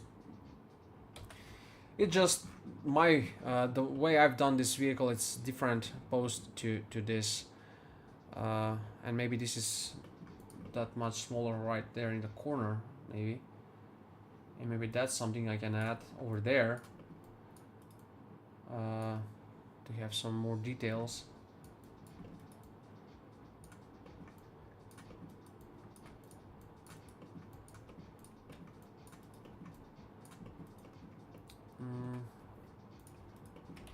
Cockpit interior chassis. So yeah, let's focus on this first. So that's pretty much visible from, it's kind of, this should be actually here. So what do we have? Yeah, that's the only detail I have there. So yeah, I'm gonna show you what I'll make. So bear with me, guys, for a few moments. Actually, I'm gonna simplify things for myself and do this. As I'm trying to visualize it in my head, basically, as I'm doing this, keep in mind I'm pretty much experimenting with all this, what I'm doing, as always. Like, so maybe it's not gonna be correct, and I'm gonna go back. And that's one of the things that I love about, and I try to make a point about, is that given that you don't always you don't necessarily always know what you need to do and how to approach things. So when you use modifiers, you can use modifiers pretty much when everything is set in stone and you just have to apply some things, and that's that, like modify it quickly. But when you have to really go, and develop, I mean, pretty much it can be done anyhow, it's not that it's not doable, except I'm probably what's bothering me, it's all comes down to this. People are believing that everything should be made easy and that they should rely on shortcuts and plugins to do the job instead of them. That's all. That's all. Is it necessary to study Blender knowing that I work in Maya only? It's not necessary by any means, but it can be helpful, definitely. For example, I'm working in Maya alone, but I would very much like to work in Blender as well. I would like to learn Blender. The way I see things about 3D is like with languages. The more languages you know, it's like windows in a room, you know? There is more light to it. So, the more, you know, softwares you know, the more proficient you would be. Pretty much about anything. So, is it necessarily needed? No. Is it advised? Absolutely, yeah. That's my take. Someone might not agree with it. Someone might agree with it. That's all down to your preference.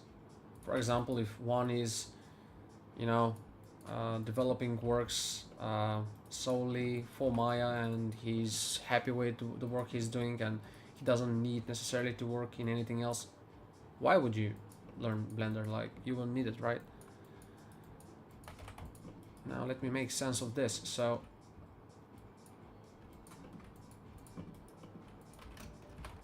yeah, in order to fix them up, I'm just gonna have this quickly like that, and we can just see how off this shape is, like how much it's not leveled. Now I know there has been a control where it would help me, you know, to put it right, but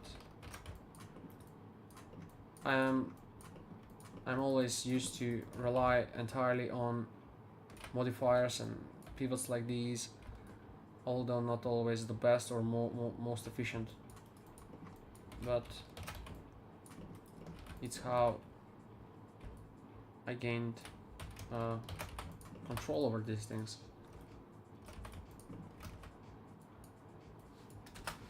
I know there is a control, a tool where you just select the edges, select the faces here, and you click, and they will reapply directly into, you know, the surface that you're trying to attach. I think Blender is incredibly detrimental to beginner artists, not the software, more the community. It's full of BS that's spread by TikTok and YouTube. Big plus on that, and if I can, I will pinpoint that message.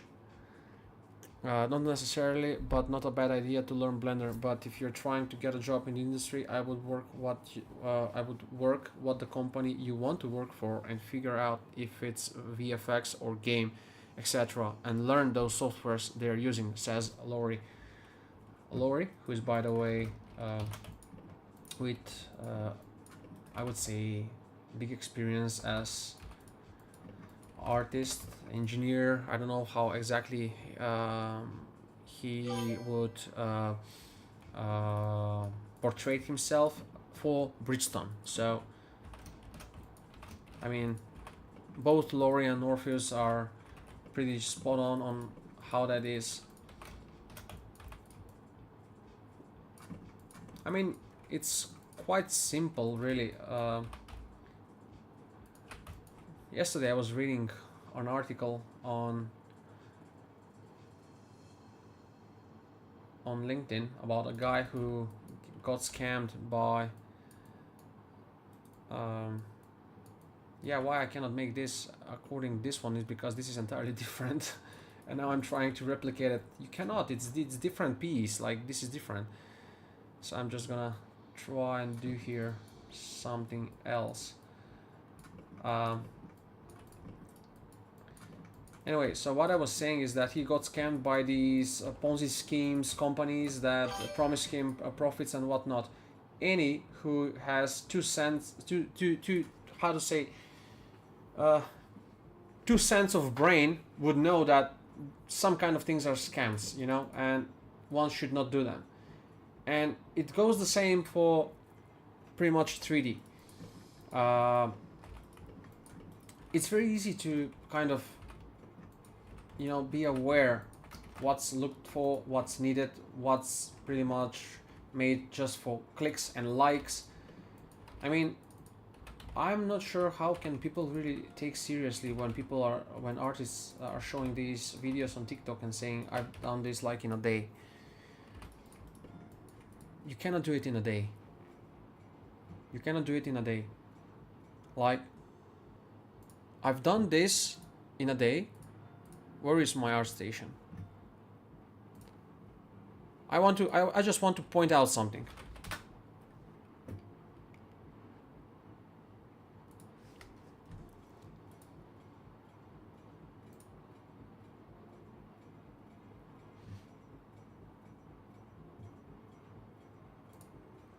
Okay, there it is. So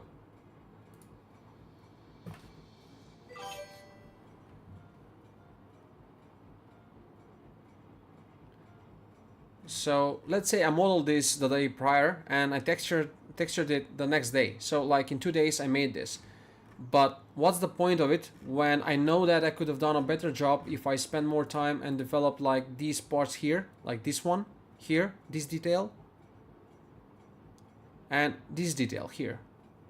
Like if I allowed myself more time to give more space to it, more UV maps to it, more details on it, I would have been able to add more buttons to it, and it would be much more appealing, because it can be more appealing than it is right now, and also this one as well. So it's not about I made this like so now to brag about, you know, I made that in 2 days. It doesn't make any difference.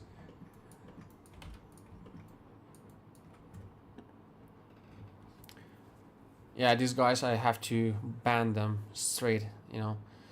I agree. You can call me old and obsolete. Lol. Yeah, no, you're not obsolete. You're not old.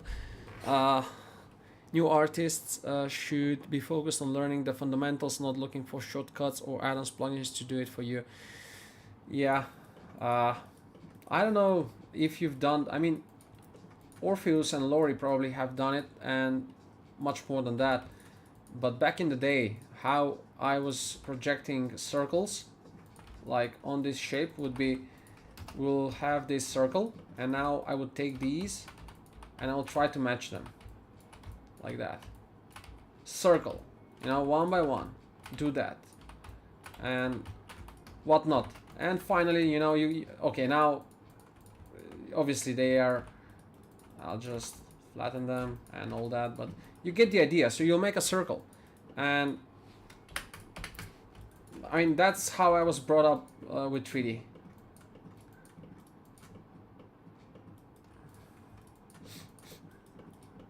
Let me have this now here. I want to get this son of a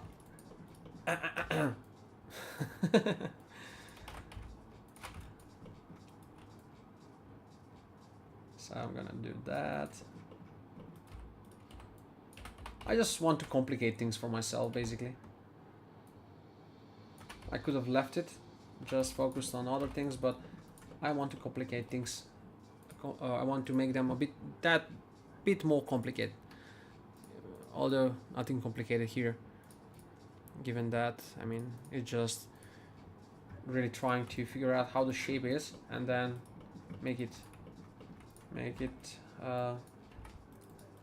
however you think it's viable.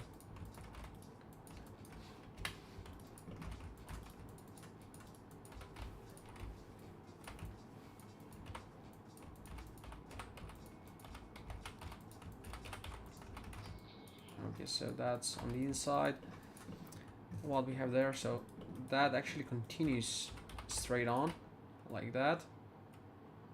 Yeah, I'm gonna have it up to here, and you see, again, as always, as you continue doing stuff, they kind of start to reveal to you. So we had that element here, and I decided to cut it like that. I'll go back to this and readjust it. So what I'll have here is I'll bring this up.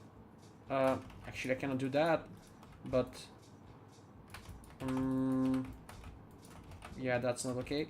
I'm just gonna bring it along there, you know, so I can bring it up now, and it will be just right alongside this element here, and they would kind of complement each other,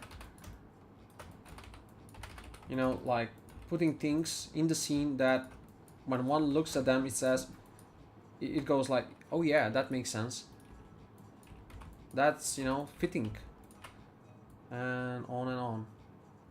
So we need to have like that nice line over there.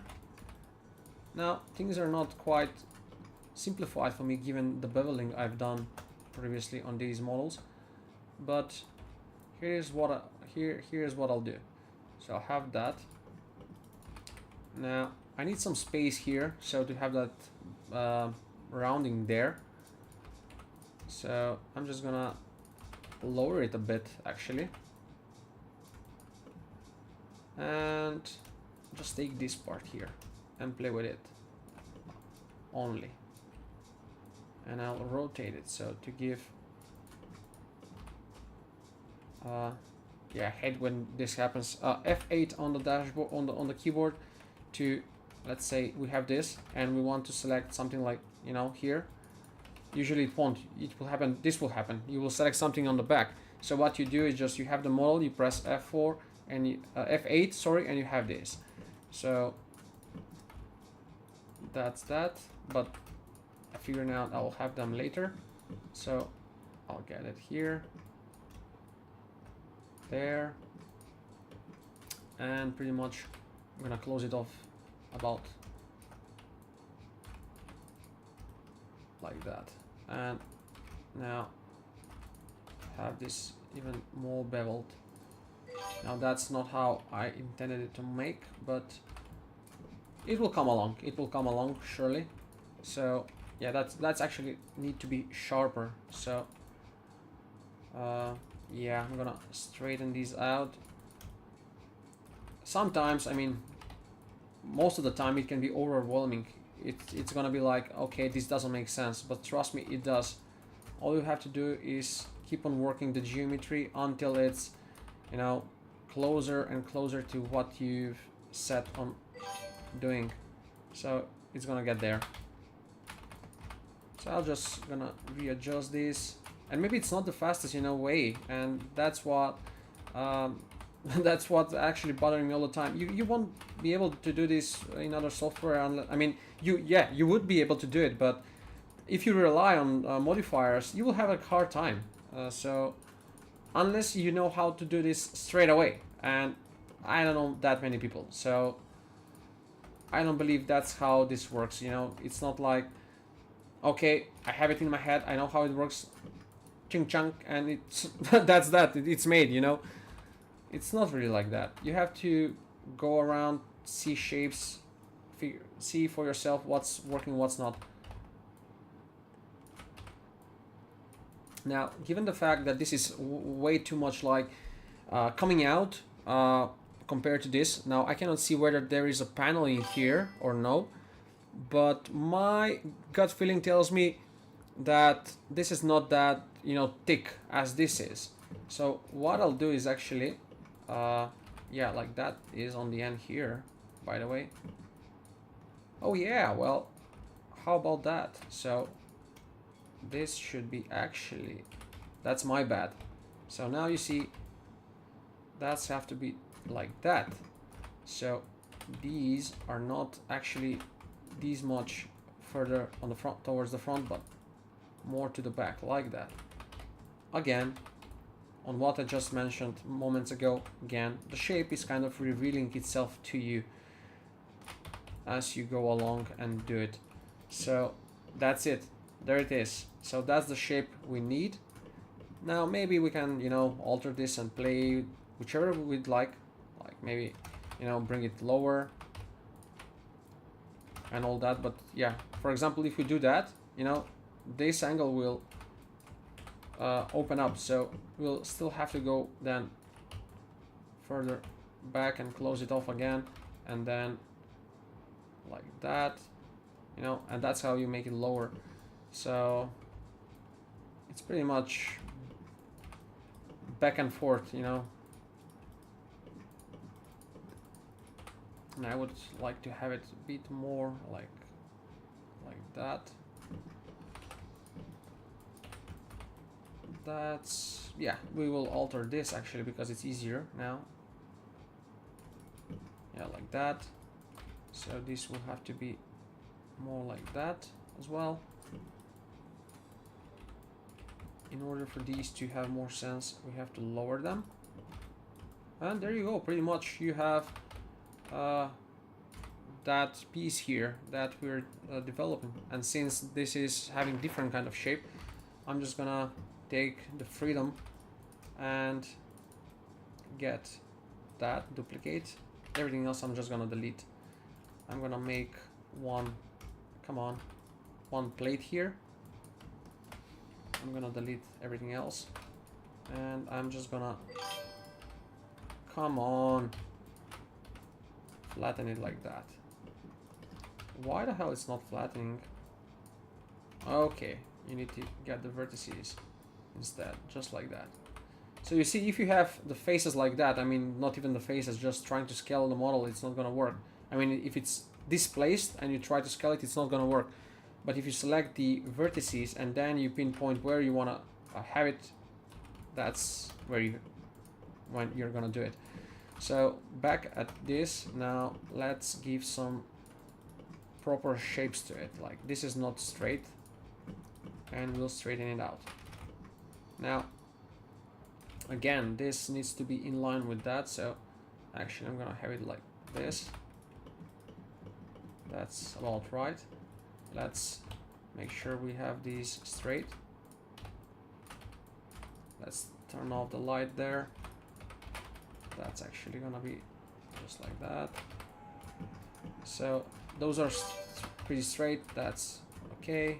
Now let's fix these, have them perfectly straight. Yeah, just like that. These can be lowered now to open up here space for this, and pretty much for, you know, adjusting this angle, and maybe we can bevel it later on like that.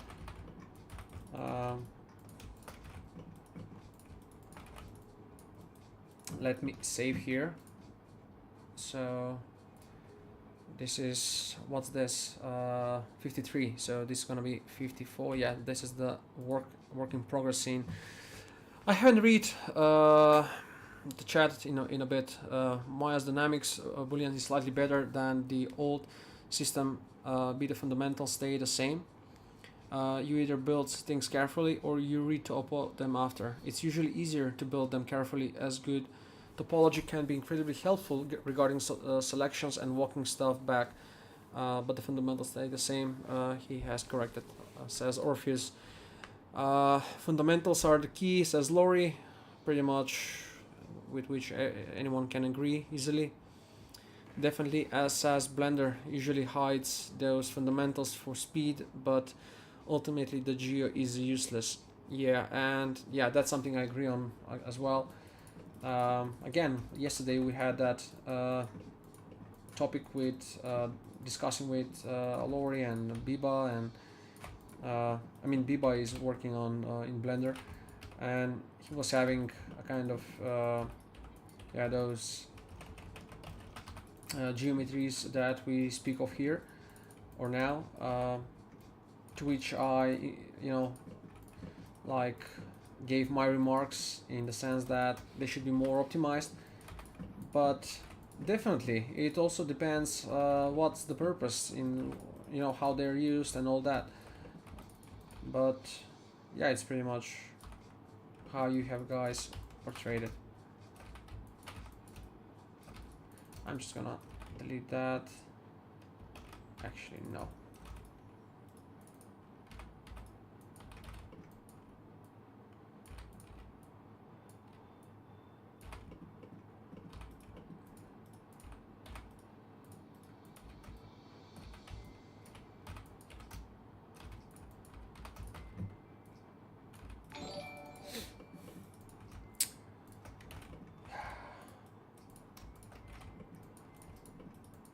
Followers are making me happy, truly, but whenever I see a follower from Kick, I'm like, yeah, it's a bot. Maybe I should genuinely think to close that off.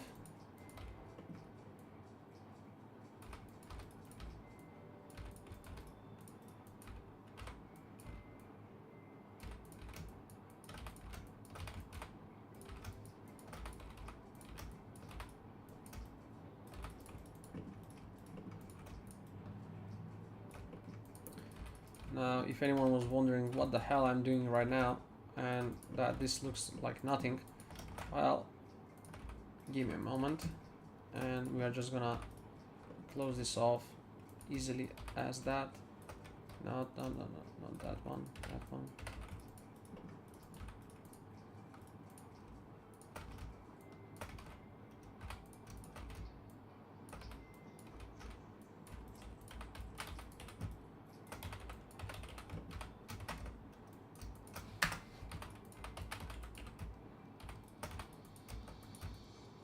I feel like my eye is gonna crash, but good thing is we have saved. Okay, that's not closed. Now this and that at the back, I guess. This at the bottom, behind. Yeah.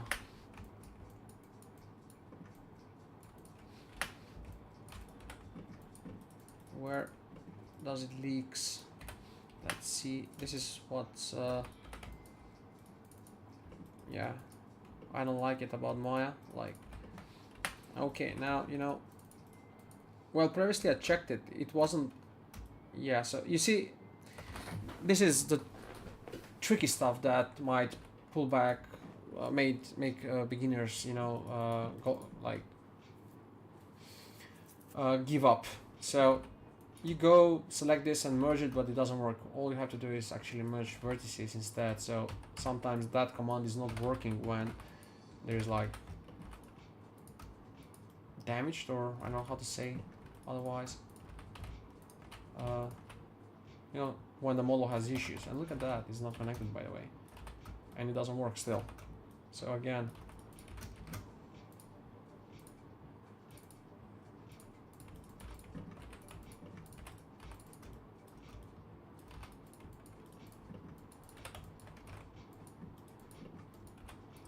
now all I have to do is give more details as much as I want, literally. But first things first, yeah, let's make sure this is all pretty much straight here. And it's not, yeah, I knew that. So now it is. Now this line as well. Just like that. Now this line as well. And let's, okay, there's an issue there. Now it's connected all around. Yep, going all around. Now we have that as well. So with all that made, now let's have this as well to be, you know, on point like that. We can also do this, like have it like that. That's right on the limit. That's right on the limit there. Now, since that is well made, I mean, done. Let me try and have this here.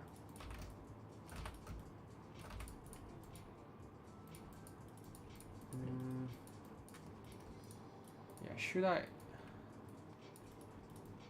It's not gonna be visible. Why would I make it? But okay, now let's only try and see if this makes sense here. Something should be something like that.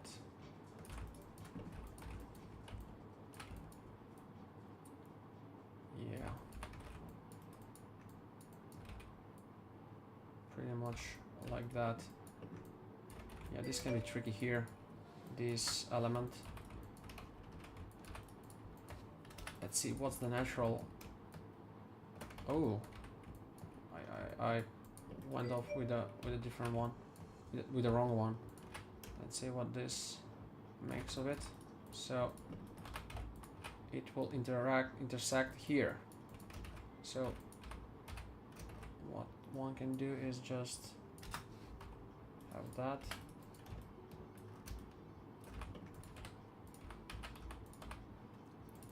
Pivot is off.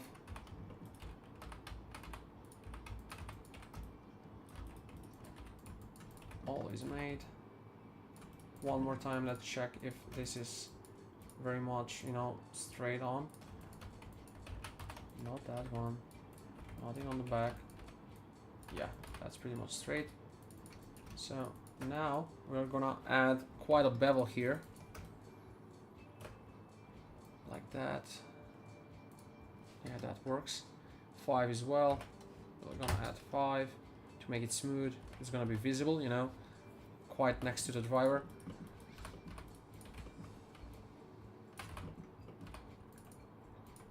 Now I wanna reinforce the UV maps, the normals actually here. So I'm gonna allow myself the freedom of going here. Some additional geometries. I have that there. 2.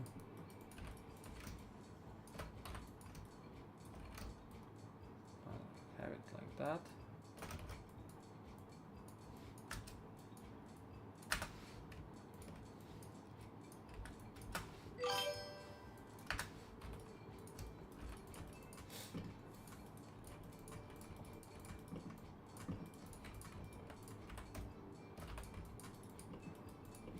Now this in here is something troubling, that's troubling me right now, which I wanna fix. So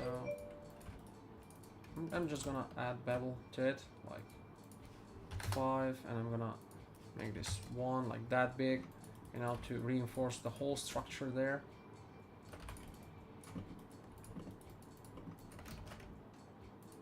This as well. Edge flow, edge flow, edge flow. Now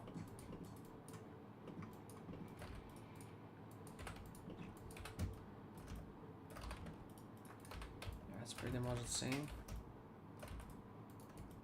That will be deleted.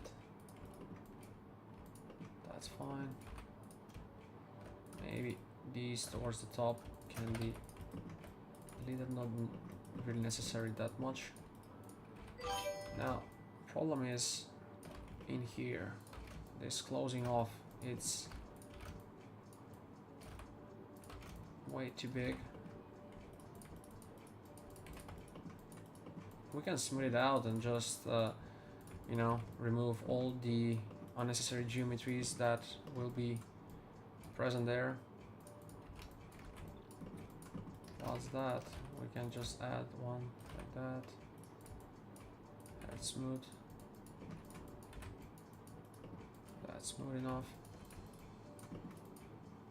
And then we can now add, you know, like panels to it and all that. Now that's looking nice, and we can use it well in our model. It's gonna be looking good. So you see the shading on the model itself, it's kind of off. So I'm just gonna try and see whether these things will work. Now if I apply soft, yeah, it gives the same result. And this is not how it should look. How it should look, it would be like this. You break it apart. Now when you go soft, look. That's how you reset a model when it's broken.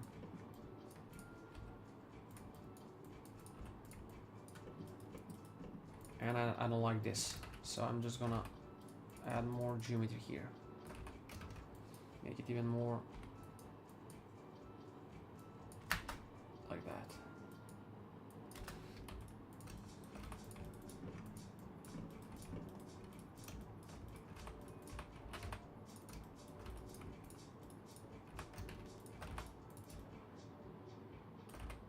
Edge flow.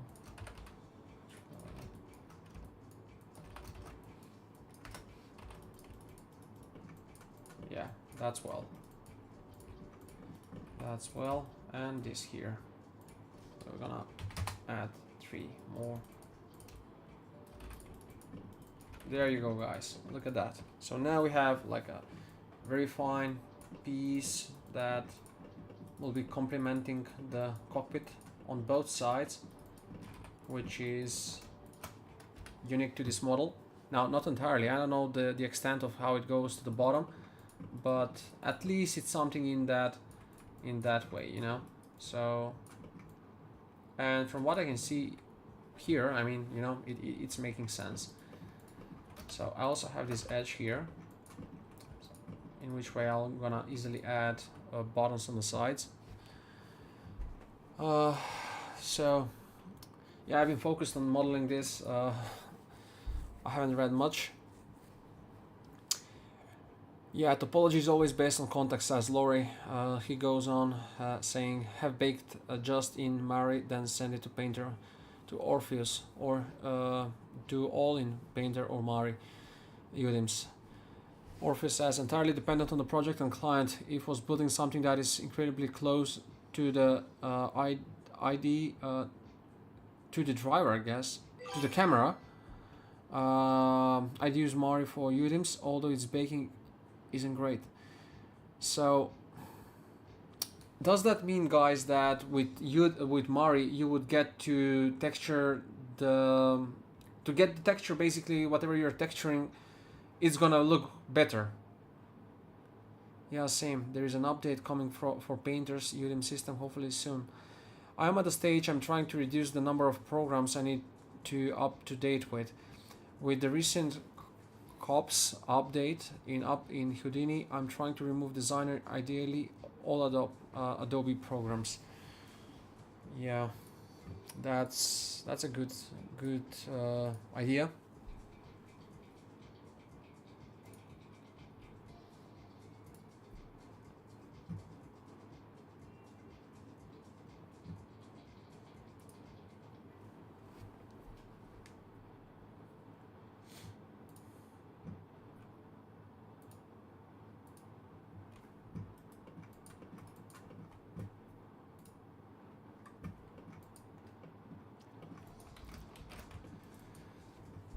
Today the stream, guys, will be up to 5 o'clock or something like that. So that means like 4 more hours I'm gonna going at this like straight on. A lot more things to do, not enough time. I just hope that I'll be close to be able to finish this off within a month from now. And another vehicle is awaiting me to do. Not that necessarily I have to do it, I just love to do it. So yeah, it's like, I mean, it's not, I'm not obliged, is what I'm trying to say. It's not for a work, so if a work comes along, I might have to pause it for a while. And since I don't want to pause it, you know, and I want to have that as well soon, that's why I'm trying to do as much as possible on this one, so to be able to start that one as well sooner. Like a lot of things that I want to do.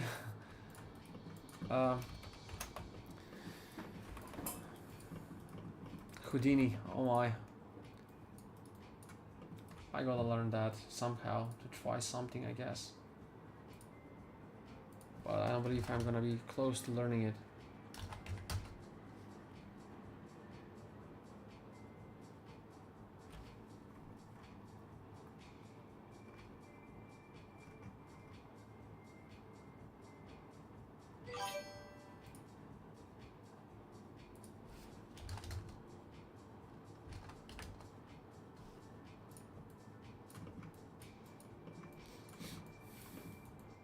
That's pretty much how it should be.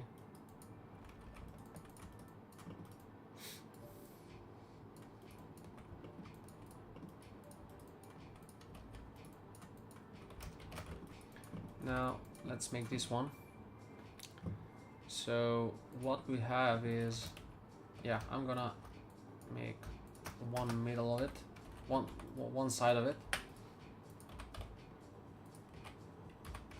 like that. And now I'm just gonna flip it.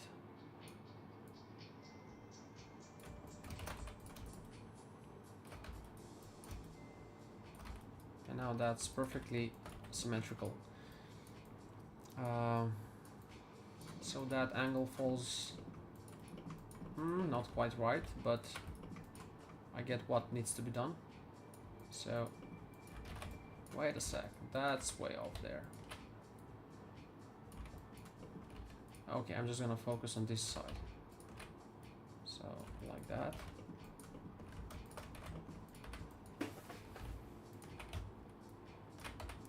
And it needs to be like that.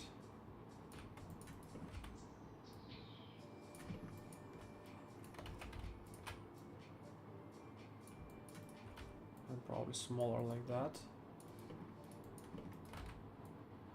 But actually, what that is like this.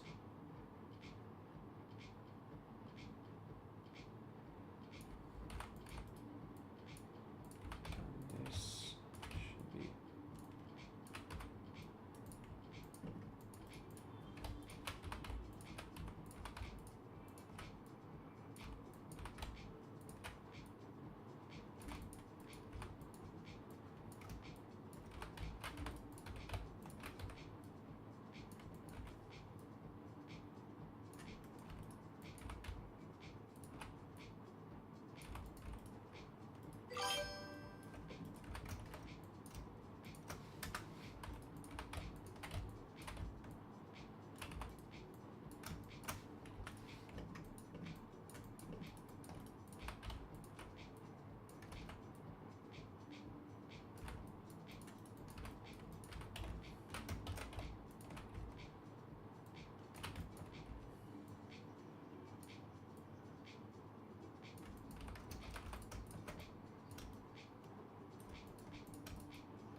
it's just that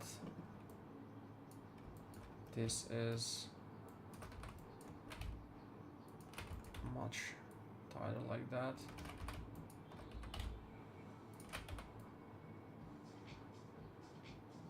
Like that. The angle of this is not right. So, but anyway, I'm not gonna really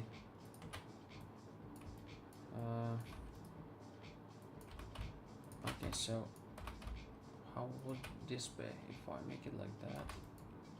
It's too wide. It doesn't need to be that wide.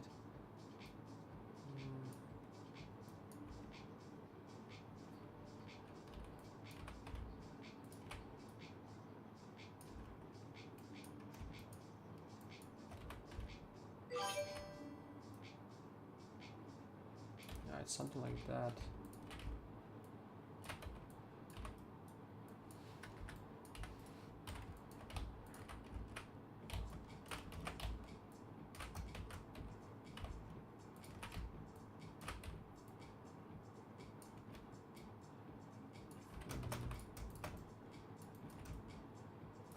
I'm just gonna have it like that, like this. So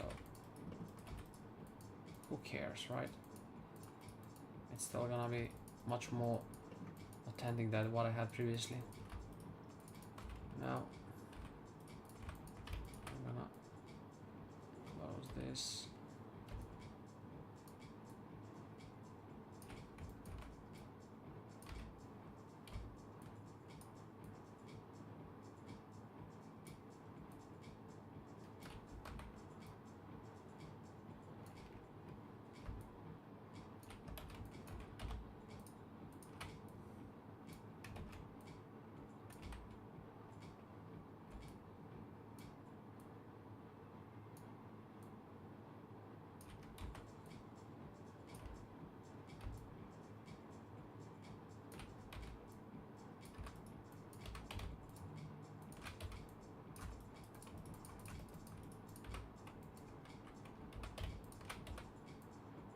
Yeah, and that's not flat.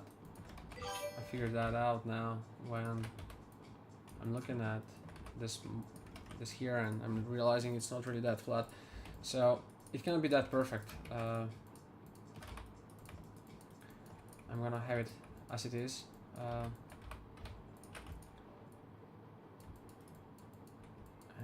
Actually, I'm gonna make it larger, like that.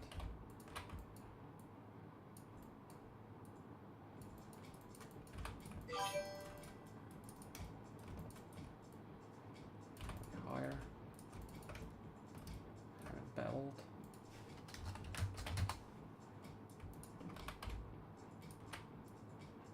And meeting ground, actually, in it.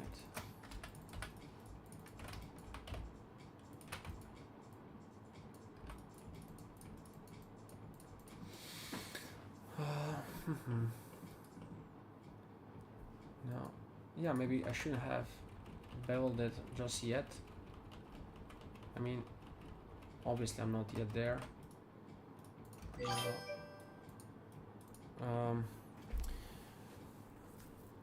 I've been trying to learn Houdini for months now. Mari is really for VFX. It will give you more control than Painter.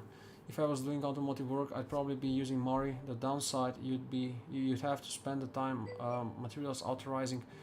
I will try to get Mari. Mari is something we used also in development of the race room racing vehicles that we've done, but more so for the liveries on the outside. I would like to see how that goes, by the way. That's my own preference. You can clearly get amazing results with Painter as you're demonstrating. Oh, thank you very much. Thank you very much. Oh, there is something else more on the top.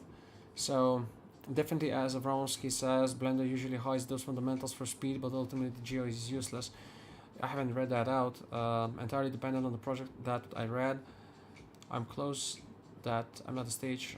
Okay, that I read. That's clearly my own preference. That's fair. I think you always miss the first workflow you learn. I still miss Modo. Yeah, the founder killed it when they bought it from Luxology. One message was deleted by a moderator. Click to show. NURBS will rise again. Yeah. 31 messages were deleted by a moderator. What the hell? Nightbot timed out Lori for 600 seconds. Reason stop spamming caps. What? Oh my. Lori, mate, I have no clue how that happened. It's not me. But yeah, let me just see if yeah, I don't know if I can do anything about that. I tried plasticity recently due to DG absolutely hated it. Ended up porting the matcaps from to Maya. Give me a moment, guys, just to check my socials. I have like quite a messages here.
Okay, sorry guys. I was posting on Instagram and all that, so I was just trying to look up and see if there is any activity to it.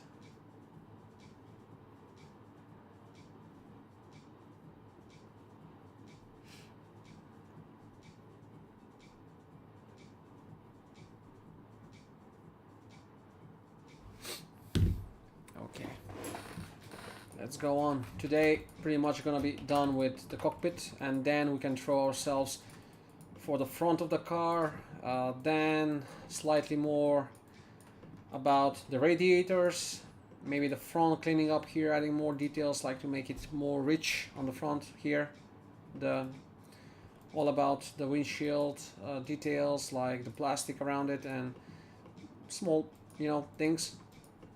And then we will have work on the engine itself, the engine, the back part, detailing the bottom, tapes here that are present on the model. So yeah, lot more to do, regarding the engine. I'm not sure what to do really, what to add, what not to add, and so on. By the way guys, at least for those who are more active like Lori and Orpheus, who are more how to say frequent on the stream, I have made an update, and I would like your opinion on it, and maybe you can read more about me from there. If you go on channel, on my Twitch channel, and in about me section, you would see now some panels I added. I'm happy about them because previously I didn't know how to do them. So yeah,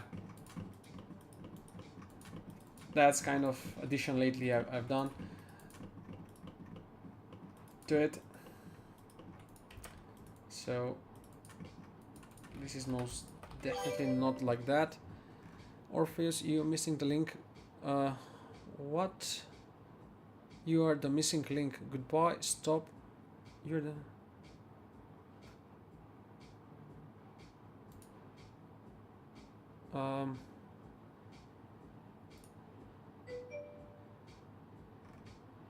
What's happening? Why it's... Okay, I gotta try and see this, how this Nightbot works, because it kind of starts banning people instead of me. Like, I don't want to do that. Activity feed. Where do I change that?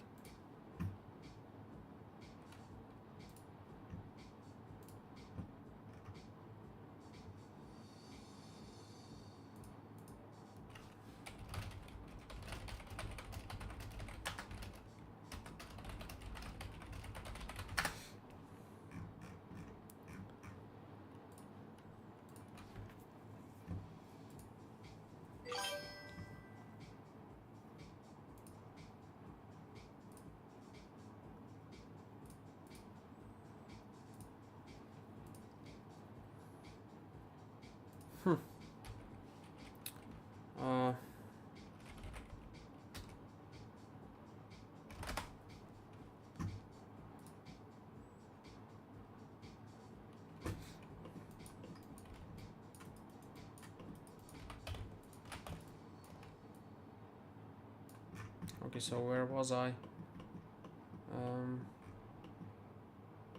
Yeah, and you see, by the way guys, this has entirely different panel here. It's different to what I have here, for example, in the other one. So that's why I'm not really holding up to any details that much. If I'm making fluctuations, that's why.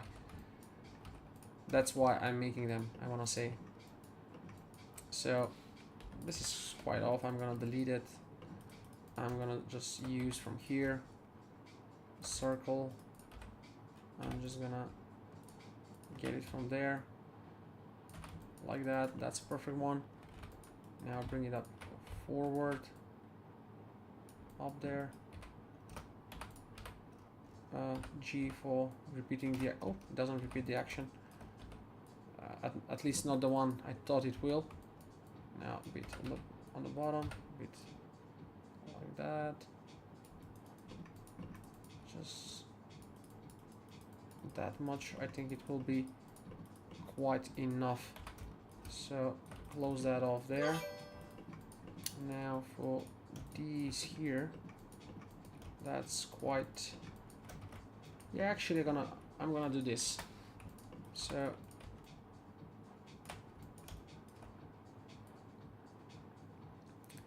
just like that, have this toward that, this. So it's not quite like that, but it has like a hole there, and then this is like coming in like that to a point, and from the top of it, like from here,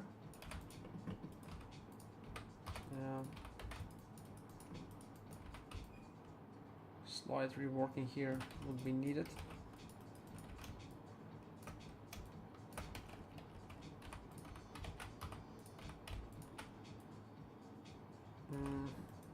Or actually that's not even required. I'm gonna try and optimize that a bit. Delete that. Have that there. Delete that as well. Oh crap! No. I deleted an edge over there that I did not want. I'm just gonna merge these though, and it's not quite that much important where I have them, so I'll just take them as they are. I guess I'll have to isolate this as well, like extract it, cut this out like that.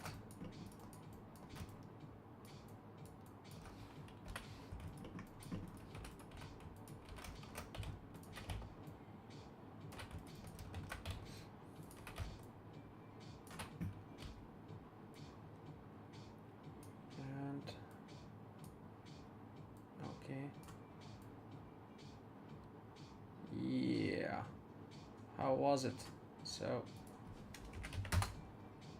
it's not gonna work like I thought it would.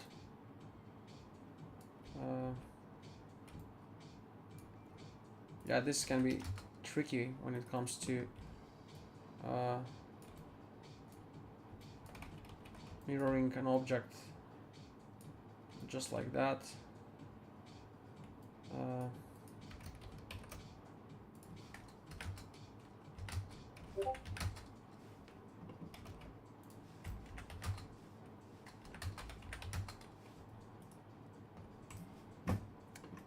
Yeah, and at this point I'm really clueless on how that was done, so I'm just gonna go back. Hopefully that I can salvage the other side like that. Have that there. Have these just closed off like that. Now what I want to do is have this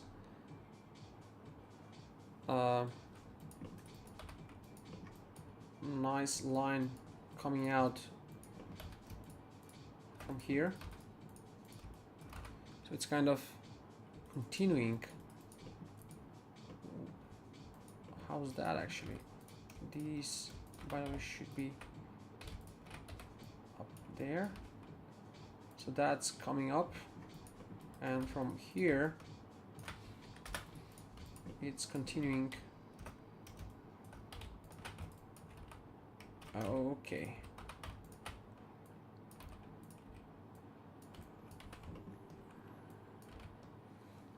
Back. Welcome back. Glad to have you, man. I hope the bot is not gonna ban you again. I mean, of course it will if you provoke it again because I haven't changed the settings on it and I have no clue how they have been set and what's been done on that.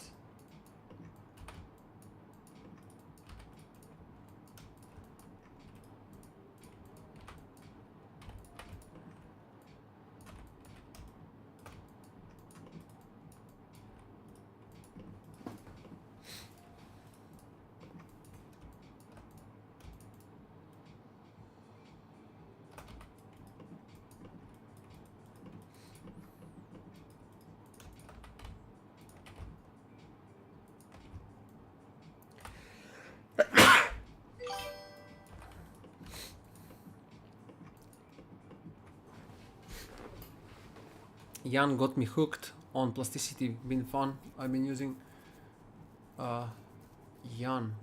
Who's that? Jan.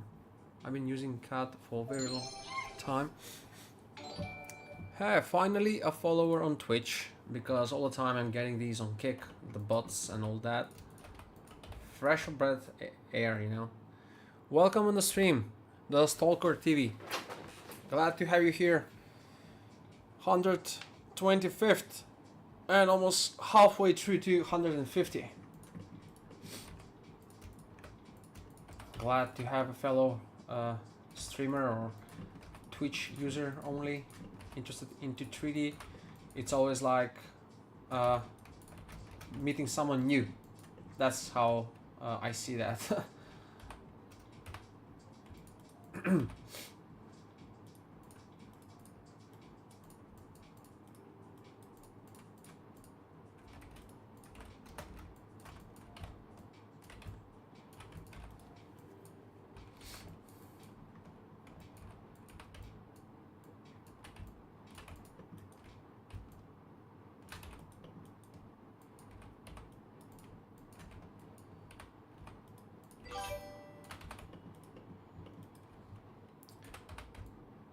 That's nice.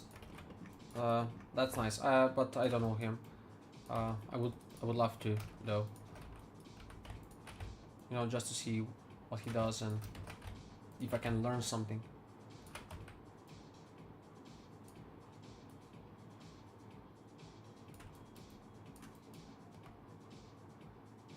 Yeah, how to make this really flip on the right side.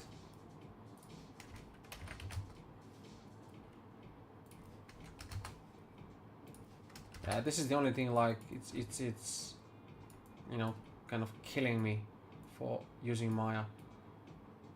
I know in other softwares this is like easy peasy. In Maya it's like pain in the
so that's the X.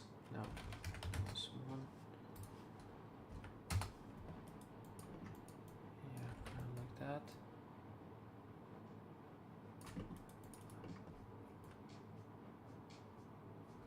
Yeah, that's gonna be.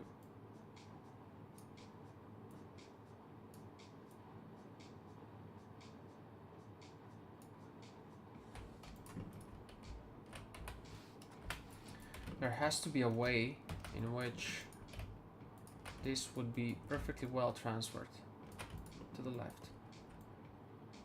So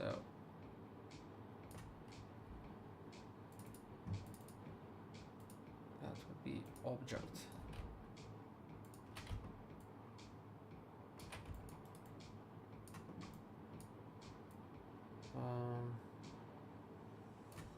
So the Y, it's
yeah, I cannot make the sense of this. So I'm gonna look at that and what not has been copied. I don't need nothing of that. All of which can be just deleted. This is one of the things that I hate about Maya. If there's one thing I dislike is that, yeah, this. If there's a plugin for this, how, you know, it can be fixed easily, I would have it.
Yeah, yeah, yes, Orpheus, I was at least, but it's pain in the ass really, and I gave up. So I'm trying to do something else now.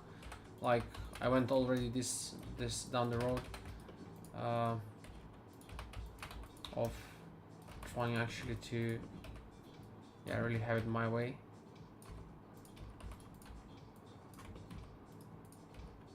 Whichever way that is, trying to make sense of this.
Yeah, I see the amazing results. I'll probably give it another look when I finish my current personal project.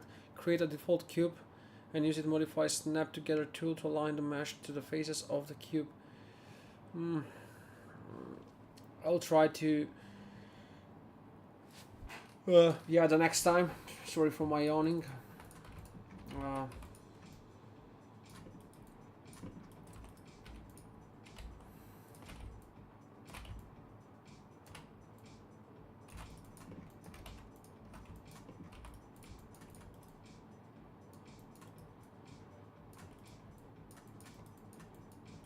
Wait a sec, how on earth did I went from... Oh my.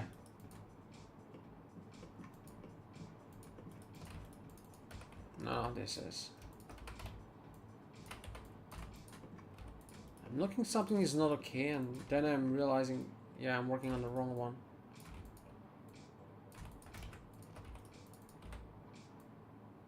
Oh my.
Yeah, I've been a bit focused on this.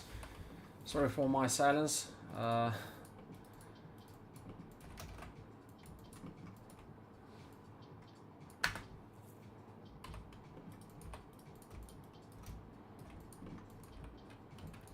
what did I got from there? Yeah, that's a no.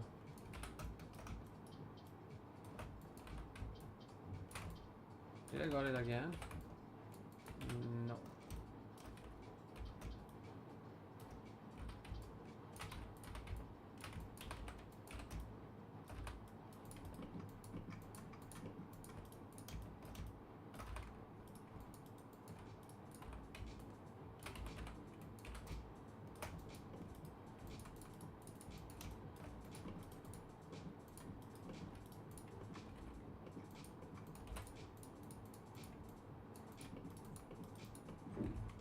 Why do I feel like there is something else to it?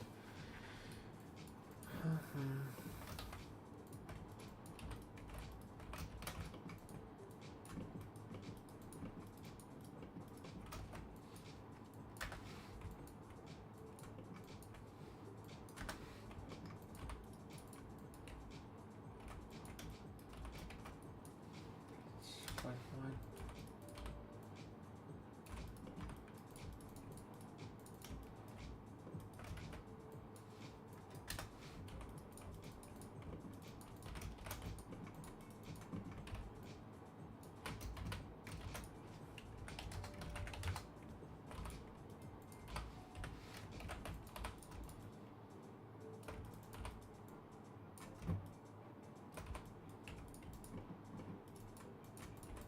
Pretty much like that.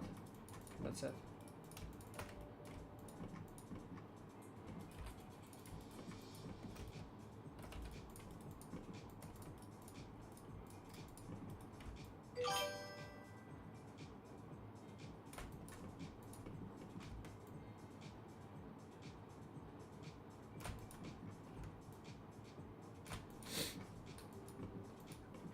No worries, we get as artists, we all have been there.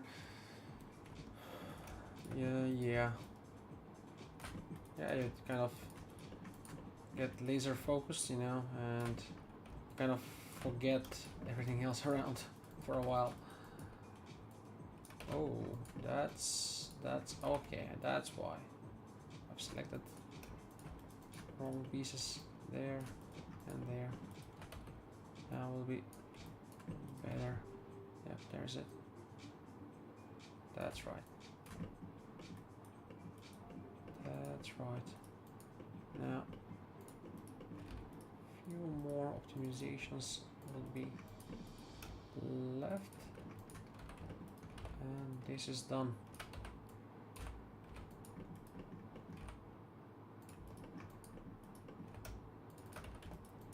This needs to be, yeah.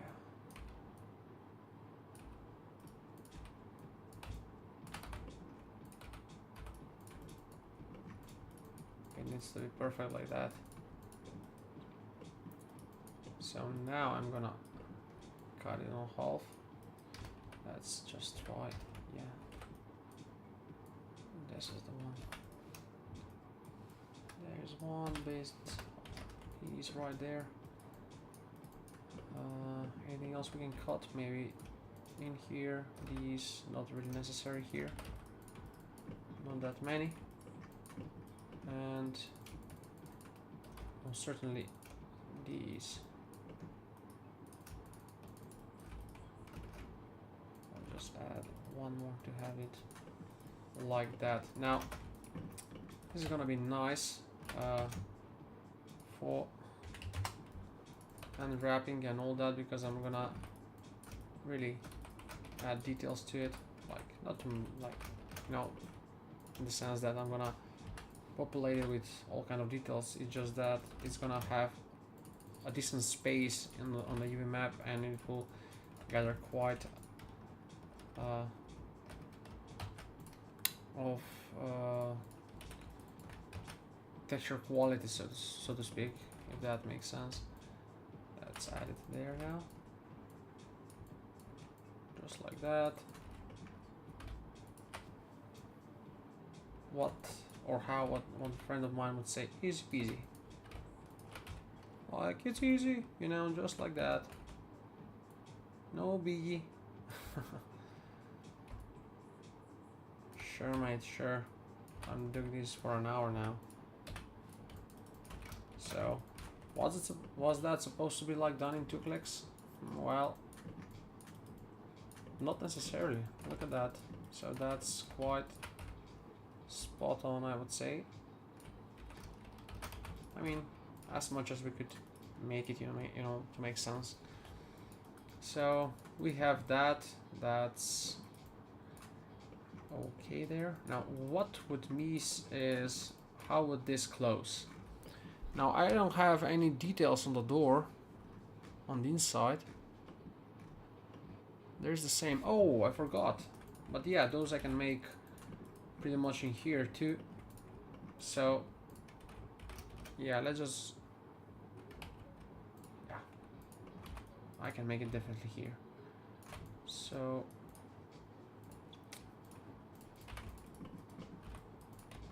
let's just do this. Not extrude, but delete. So this extrusion now, I'm just going to close it off. Chamfer. Make circles. Circle. Now, this is not going to make much sense since it's not going to be. Oh my. Yeah, I think it would rather be done this way, where I would just take that, duplicate, have it here in the middle, like that, and just use Boolean operations.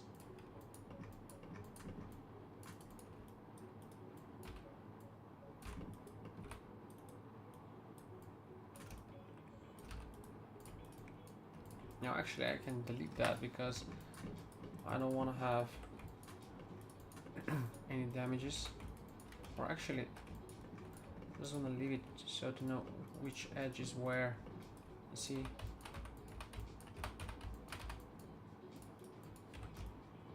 all that.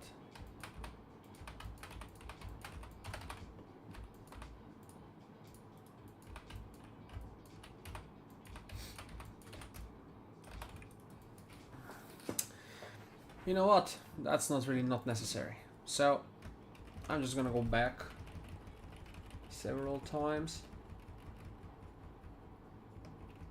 To be quite honest, actually, I'm just gonna have it here, duplicate that, put that down like over there, and have it like this. I'm gonna close it more to the ground and maybe enlarge it like that so to make some sense, and then just gonna bring it over there too. Maybe add bevel to it, like, you know, add some softness to it. It's metal, it's not that it needs to be soft, but you know, like that. We have a highlight now, so that highlight can go a long way.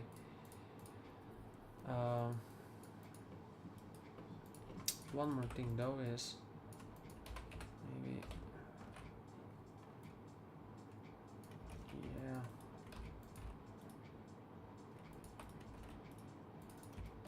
closing that off like that, and circle in the middle. Come on.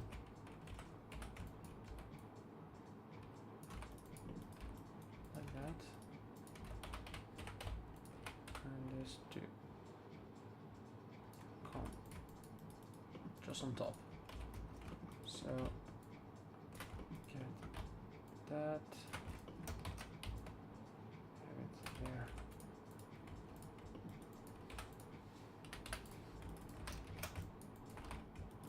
Just like that. No need to spend more time on it. So that would be about that. And you see how actually it's cut. So there it is. It's cut, but I guess that this one has been cut in such way so there is no bottom support on the door itself, but we have that. So I'm gonna so that's why I made it like I did.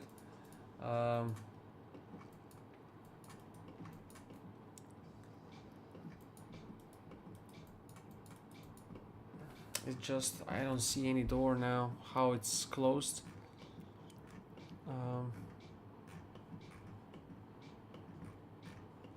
Yeah.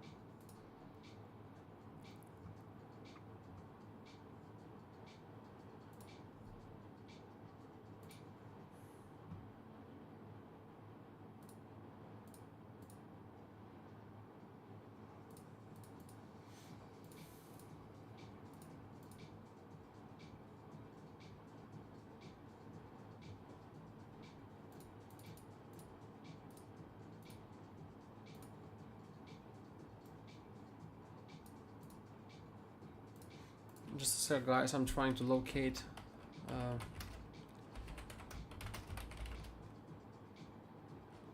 Door seal. That's not it. Door lock.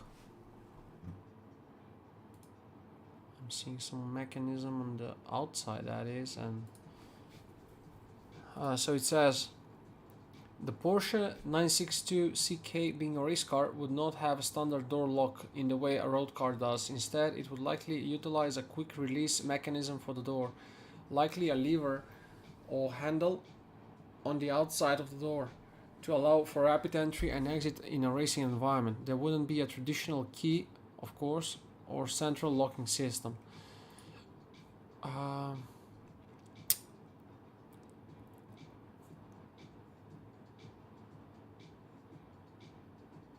Okay, so it's been built for racing. It doesn't have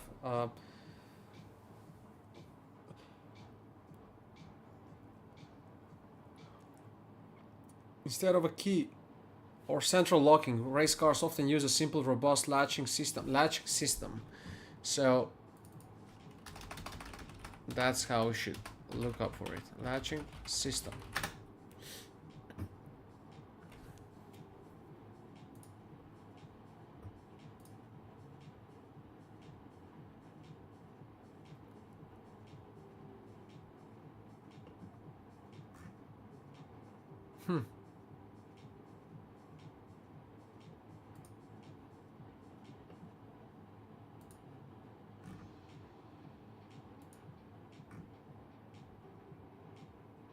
These are some nice and really fine details here I'm seeing on the top of the vehicle, and it's pretty much the one that I'm doing. Also, it has on the rear details.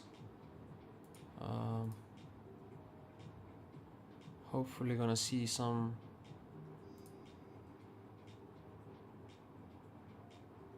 yeah, this one has nice details.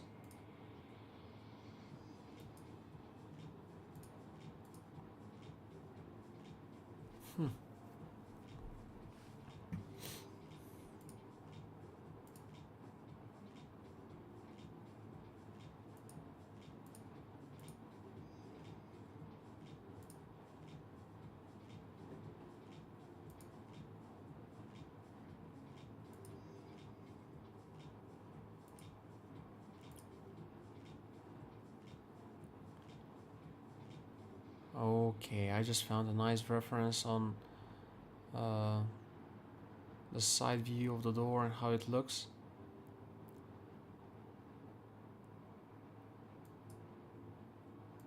And then that's interesting, given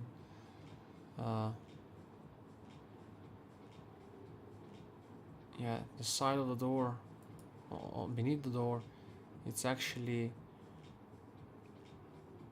yeah, let me save this if I can. Yeah, it's not for saving though.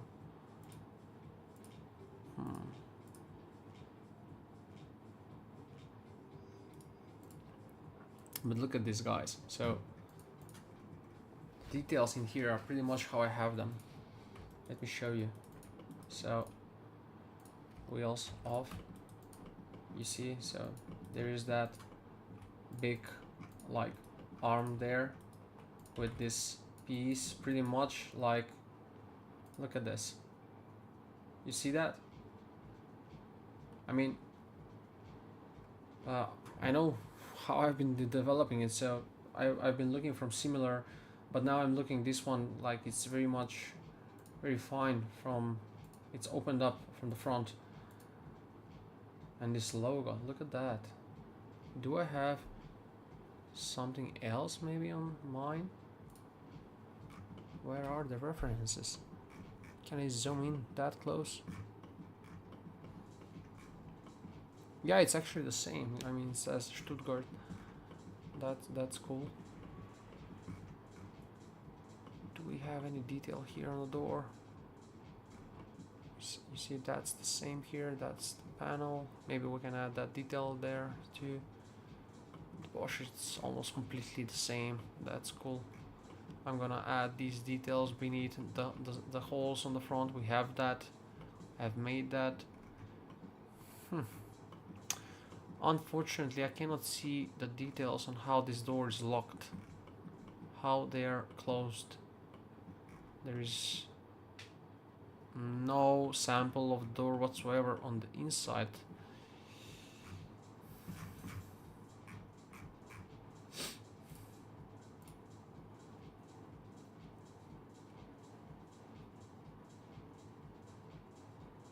How robust that is all on the inside. I'm gonna make it all black. There's the metal, and it shows how shiny it is.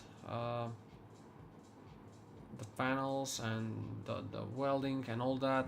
Like, I mean, those are not weldings, but pretty much what I've done here, like these details. So I'll make sure all that is quite visible.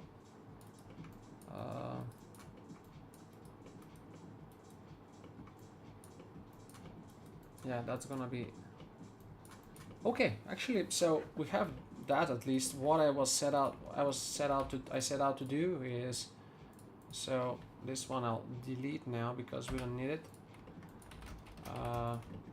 That's the right side. I'm just gonna copy it on the left side. And Ahmed, if you're there, mate, what you mentioned, asked for.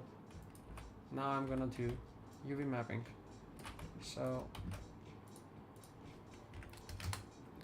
now you wrote that like when? I think it was much earlier.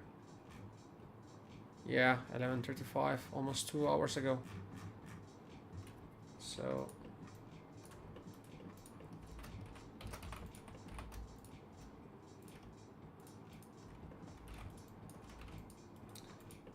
do I miss anything here?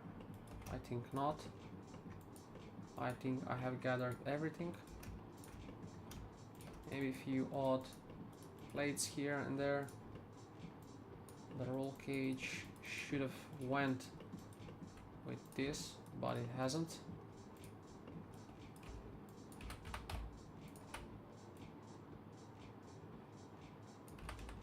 Okay, so the roll cage won't be made. I want to readjust this, so I'm gonna reconnect the roll cage with that and redo the bottoms on both sides. So should I make the roll? No, actually no. So that's from the pedals, not needed really. Okay.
Porsche 962 CK.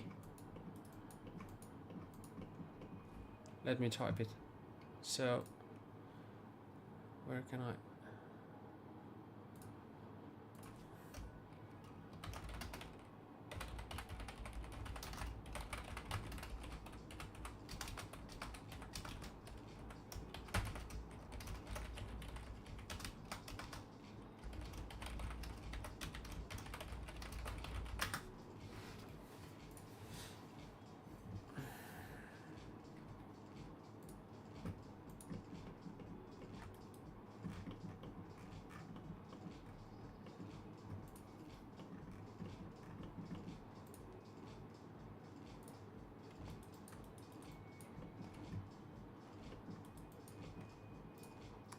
Is it still saving? What's wrong with it? Let's see if that closes. Yes, it does. Okay.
I'll make a pause of like 10 minutes and I'll be back.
Uh, I'm back.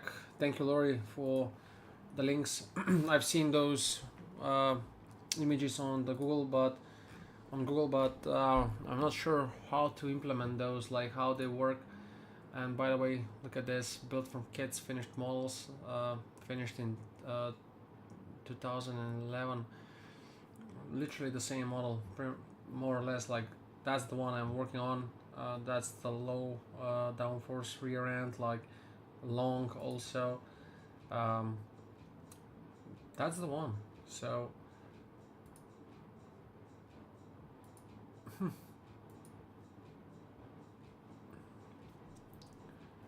yeah, and now that I've seen that, should I take also the front here and car chassis? Let me elevate that and have the front of the chassis itself completely like that.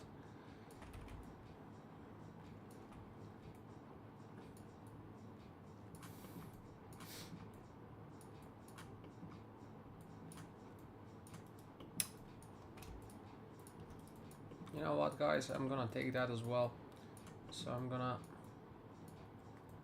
make this as part of the chassis on the front.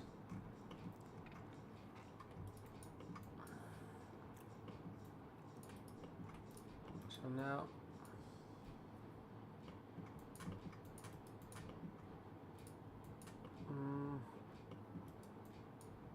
yeah, there are holes to it.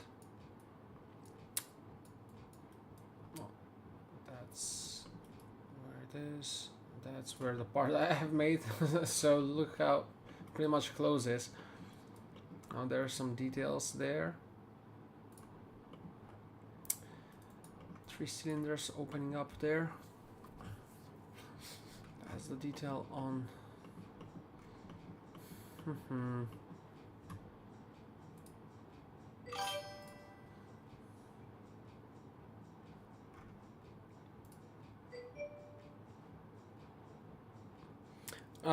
What you have shown me on the last image, that's actually the upper, like the elbow, not the elbow, like this is the part. On the last photo, what you have, this is the part here. What shows? The one that's circled in the white circle. But on the last one, on the previous one, it's the buckle that I already did. But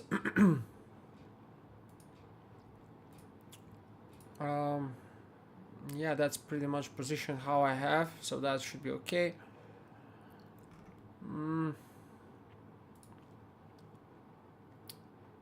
Of the latch and hinge, yeah, that one. I don't know.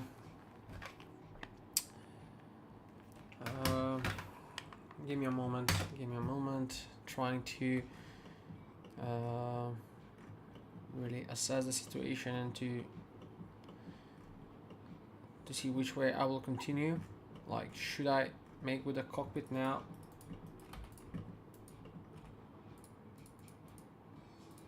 That's separate.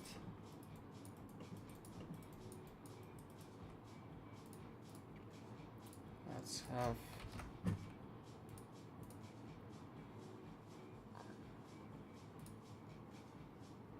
all unused materials. So let's import now OBJ backup. I'm gonna have the OBJ of the dashboard. I need to see how the dashboard will behave with this here, and should I reconnect that? Like, if I connect these to, if I make these go like that, and for all this to make sense, I'm not certain should I really go that far, because it's not gonna be anyhow visible. You see, it's completely beneath and you know, above everything, and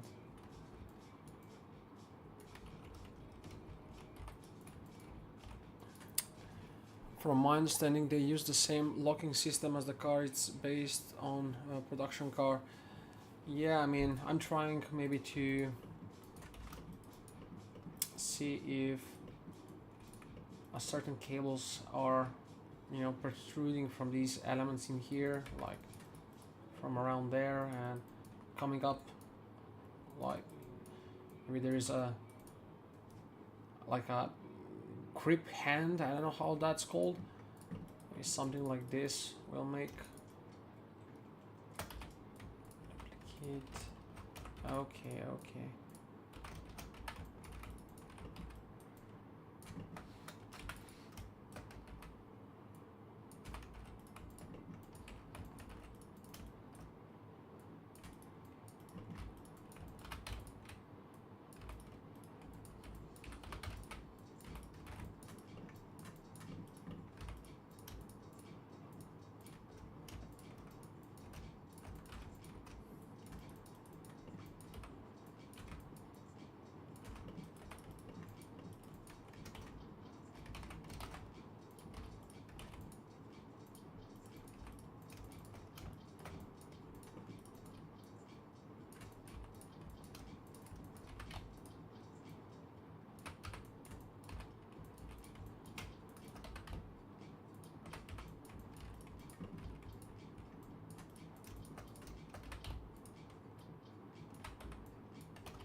I don't know if that would make sense, you know, but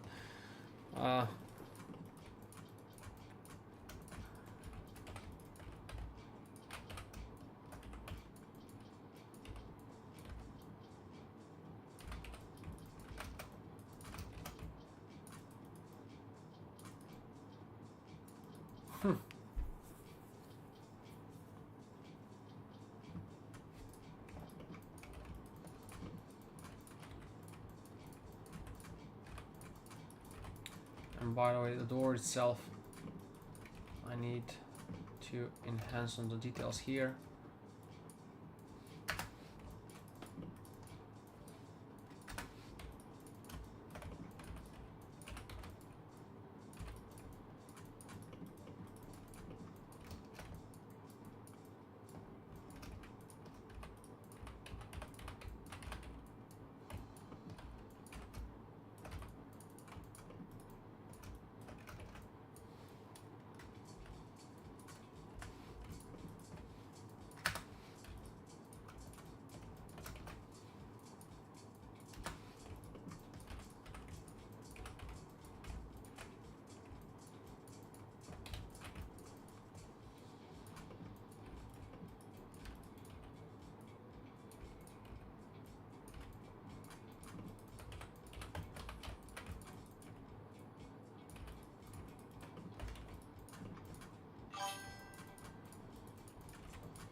Yeah, this should be flat like that, and that should follow this. So to be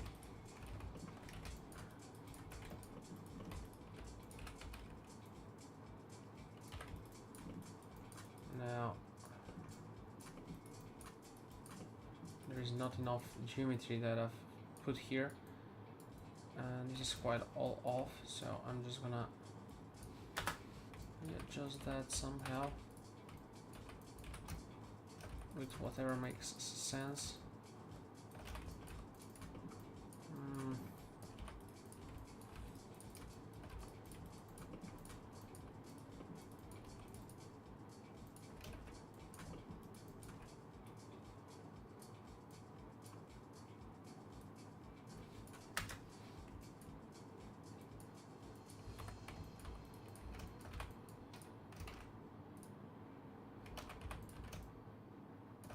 Yeah, that's not really what I had in mind. That should be decent for a detail that's never gonna be noticed.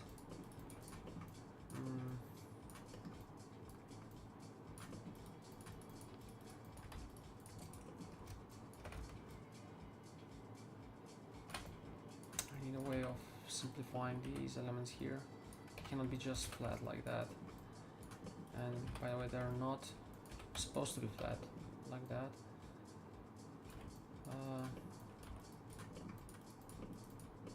Maybe adding an edge, like additional one there, and having this contained, and this then a bit simplified like that would help things, I guess, or not, but this is the problem. This is pretty much the problem.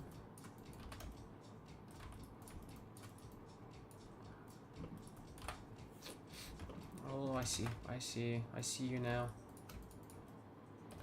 There you go. There you go. Not that helpful, but better.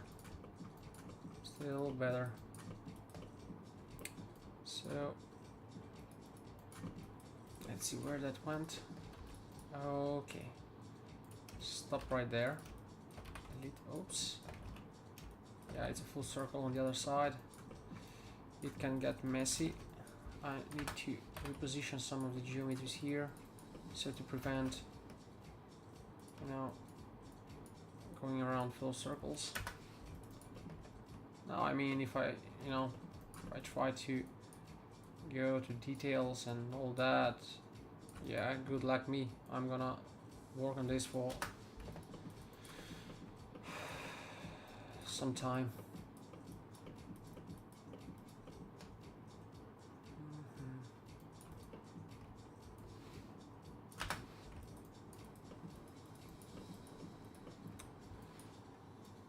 Yeah, good luck fixing that on the bottom there.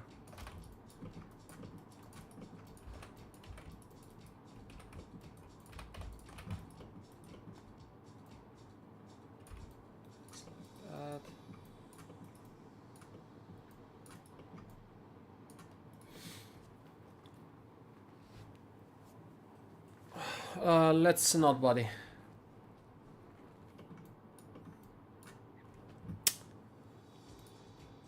And let's turn off the kick. I'm fed up with all these fake follows that come on the events there in the corner. Need to alter that, need to change that. Hey DG! Hi there, mate. Welcome on the stream.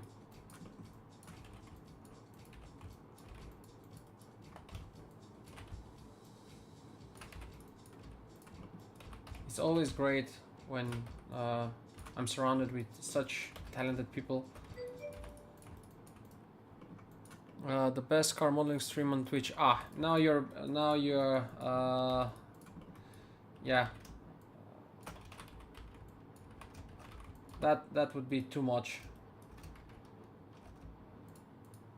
but I'll take it.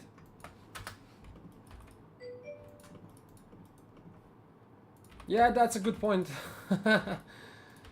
There's no car modeling on Twitch.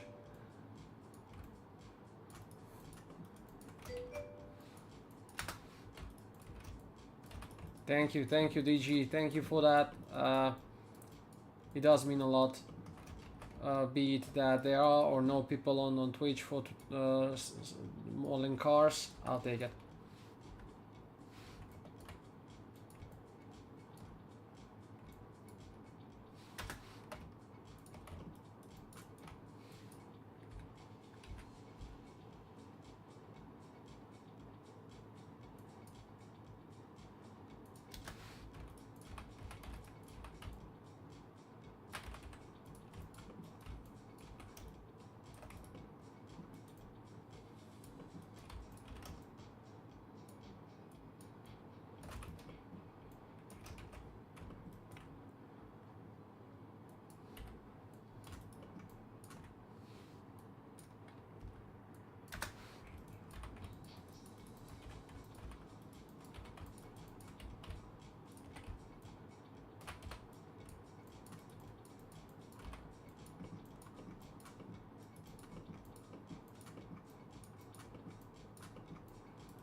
what I'm working on, what I'm doing right now, it's called in racing terms, when in doubt, go flat out.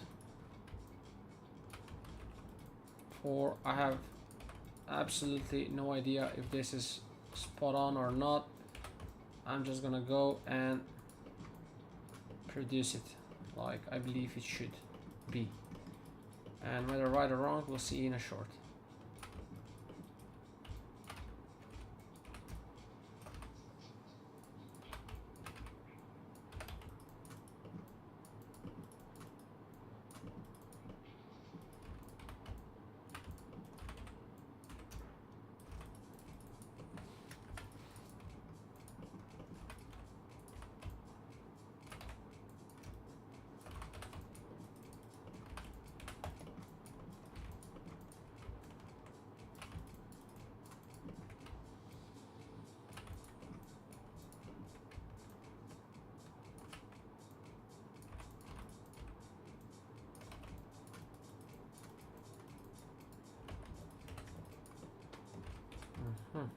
I see, so that there should be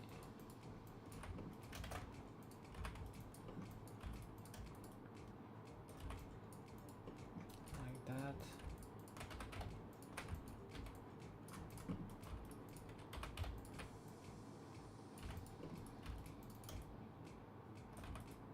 What I'm doing right now, I'm just following the lines and the shapes on how this at the bottom is, basically.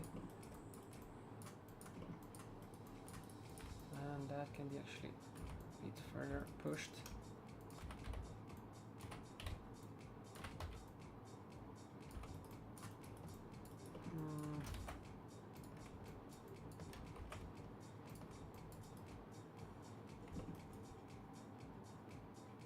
Okay, I'm fed up with all that.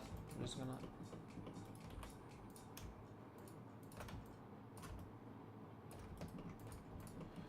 okay, did I actually select edge on the inside? Yes, I have.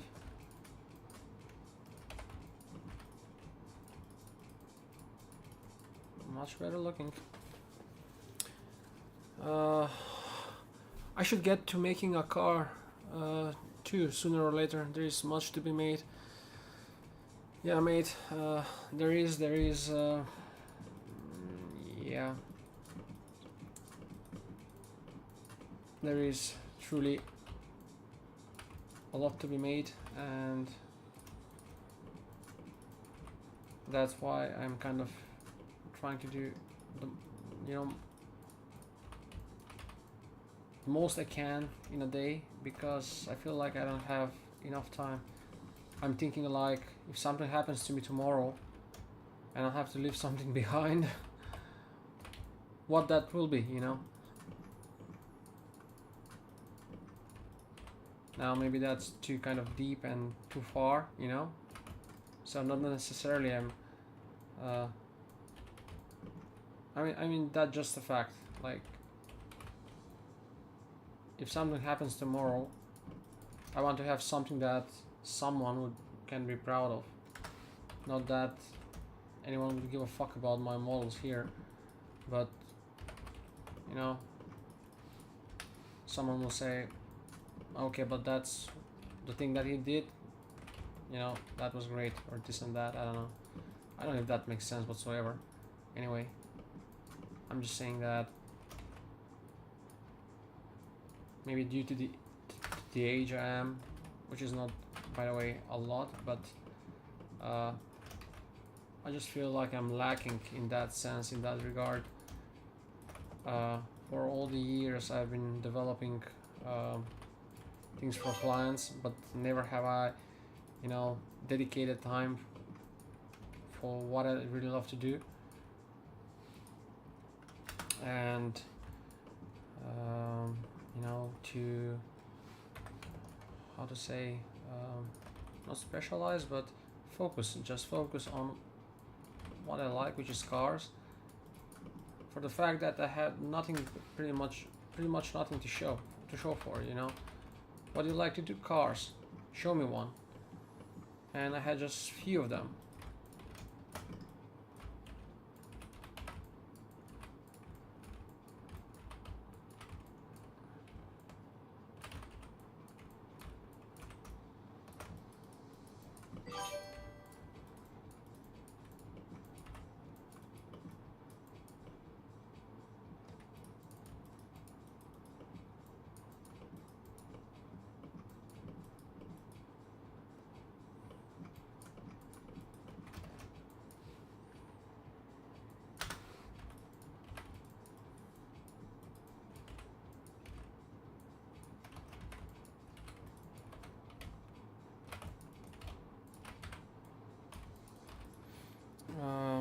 just have to present things well. You can get away with a lot. Oh, Ferrari F40. Yeah, mate. Yeah, that's a lovely car. That's an amazing one. And that's a challenging one, I'll tell you, because it has so many details on it that are crucial for one to make them right. For example, that car doesn't have radio.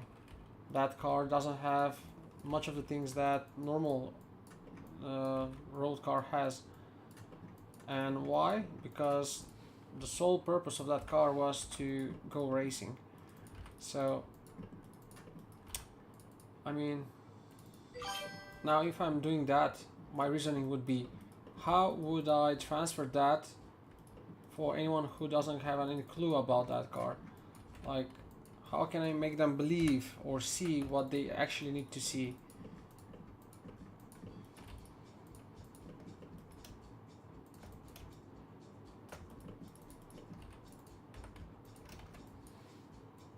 My point being, all those details are crucial to the car, so pretty much you'll have to. But yeah, I mean, it's nothing that you cannot do. I don't like the rims of the F40. Yeah, mate, that's pretty much all down to taste and all that, and luckily what we do is quite creative thing, you know, so that can be always changed in whichever way we want to change it.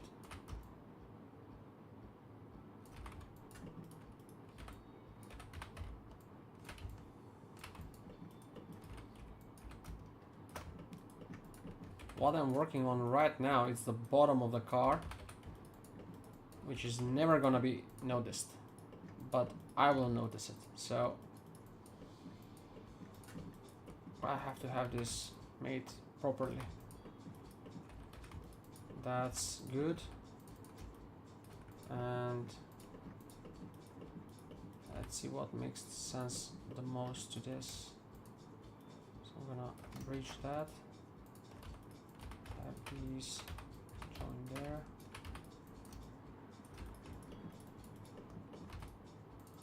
And bridge that one too. So, oh my, do I actually have two of those? Yeah, that's way too many edges. I'm just gonna delete them. More edges, more complexity, more, yeah, trickier to really develop anything. So pressing 3 just to see if anything is off. Even if it's left like it is, no one will ever notice. Probably I just can just get away with it like this. This is too bulky on the side. I don't like it, and it's not supposed to be like that. But actually, you know, I was developing these based on scans, so pretty much they should be like that, but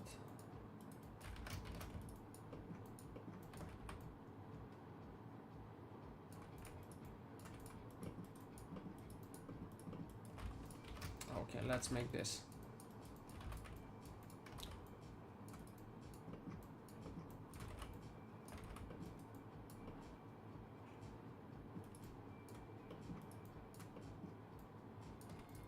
Let's first see what will be visible once the car is opened. At least these are opened. This as a whole, let's bring it down. So once the door is opened, this in here, it's gonna be visible. So that means we have to further develop this part here. And a quick way to do that efficiently, I'm gonna do this. So I'm gonna take this whole edge, duplicate it, bring it down like that, like where this is, and lower than, actually, I'll make kind of a gap here. Let me first solidify this a bit so I can see the edge actually where it is. Now I'll have this as a guidance on how this needs to be. So I will alter it slightly just like that, and that will be used like a buffer, like some kind of safe zone, which will be pushed further like this into the depth and elevated. Meanwhile, so that will be some kind of rubber that I'll have in between the car. Well, this one will be the actual size to which these I have to make here on the sides. So that will be that. This is going up till where? It's going far down there. And that's something in there that's gonna be quite visible. I'm gonna leave a cable or two here, just so we have some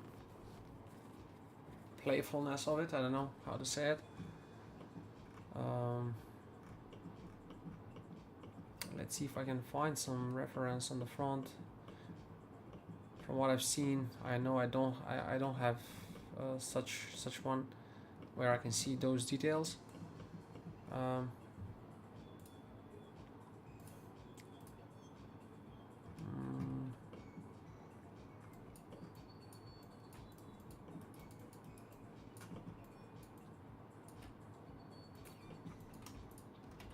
Yeah, so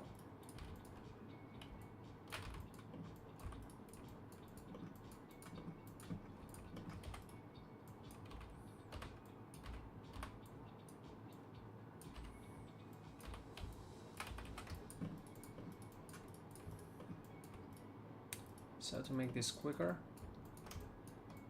instead of merging that with this on top, I'll just bring this down to the bottom of this panel,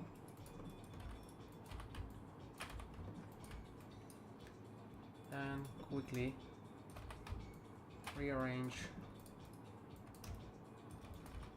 these to follow these like that. So that will go on both sides.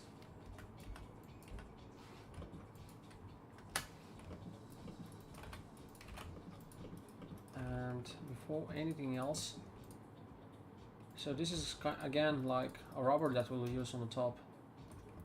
This will need to be just a bit lower.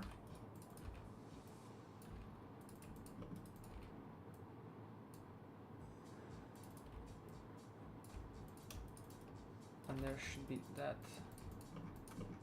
dent there. So yeah, much better looking, right?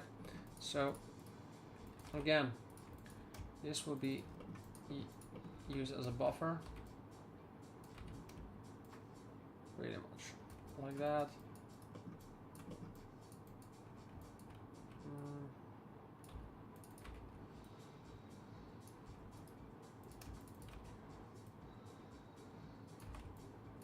Yeah, that will be rubber, like black stuff in the middle of it.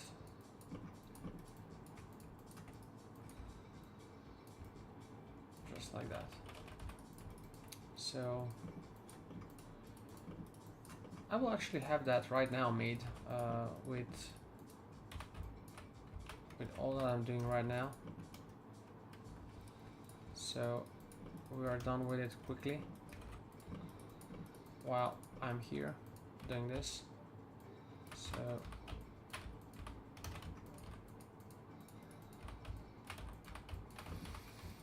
yeah, just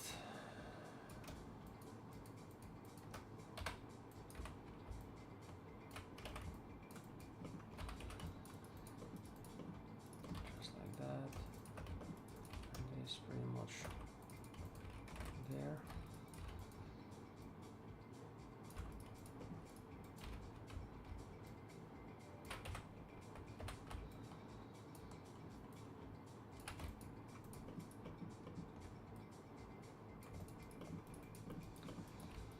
that, and now this will be like folded up towards the corner of that element there, which is actually like that. And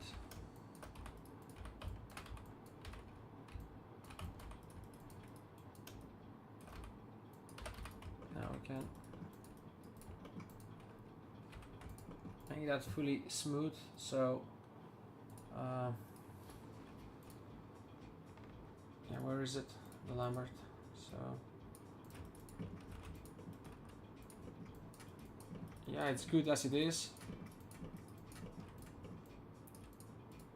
What's that though? That's from the chassis itself, so that should not be quite visible there.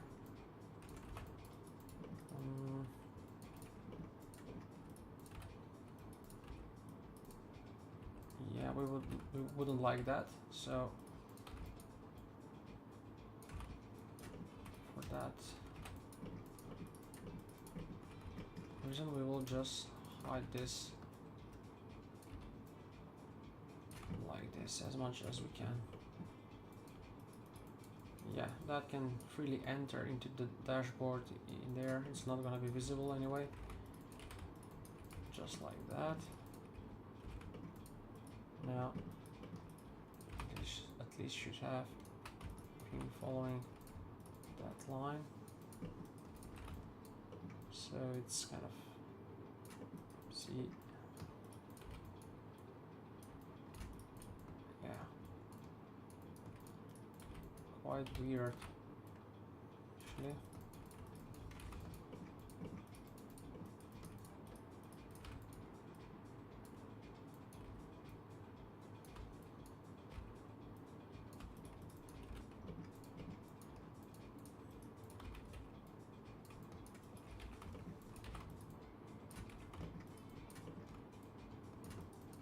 Just like that. So that's well made. Now this should be connected like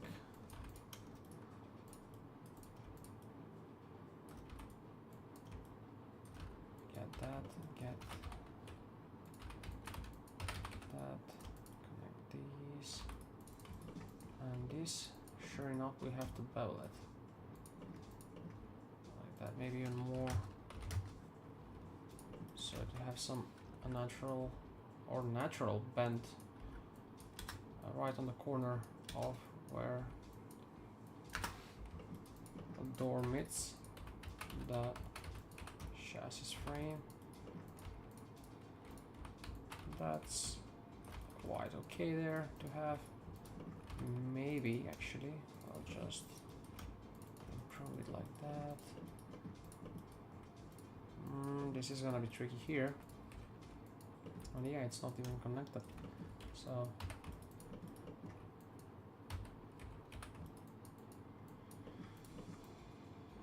yeah, but this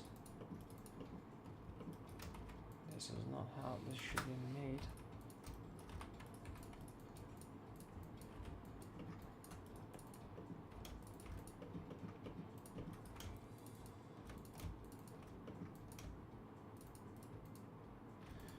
There's multiple edges there, so that will be suitable.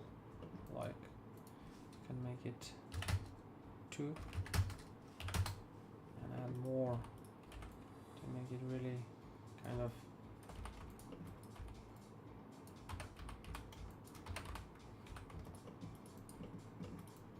or have I went too far, I guess. Let's rearrange that.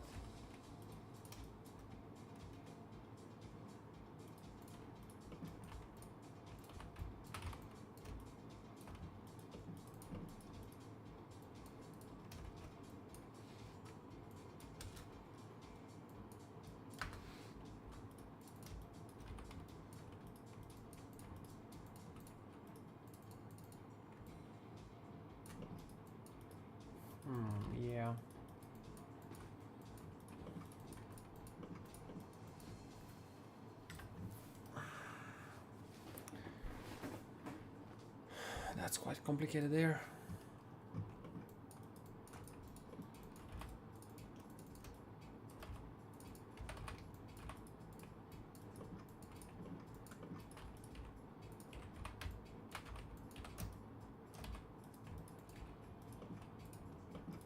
And by the way, let's see what's happening here.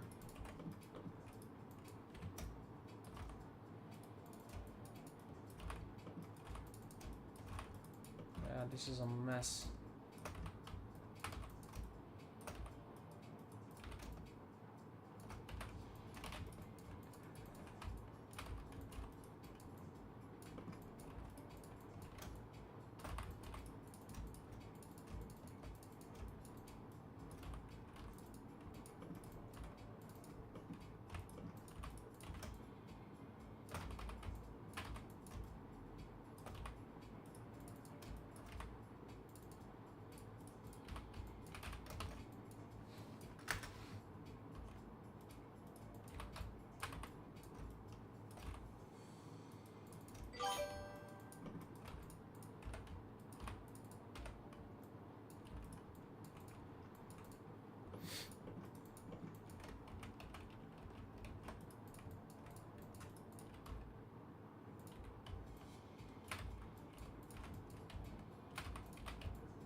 I think I'm okay with this now.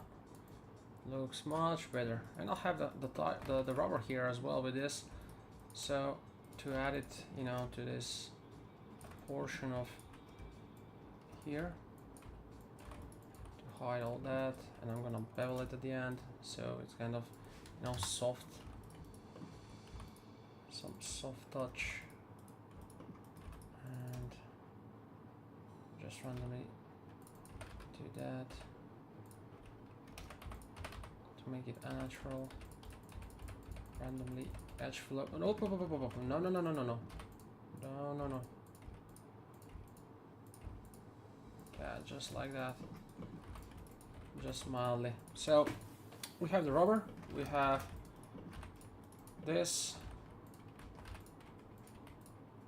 Yeah, I wouldn't have left it, to be that simple, right? I had to add some detail more. No. Yeah, there it is. Where the rubber is gonna be visible. It's gonna look beautiful. And by the way, now a bit of a problem. So the left side of the dashboard, we have this bulk here. But here on this other side, we don't have it. We have something else.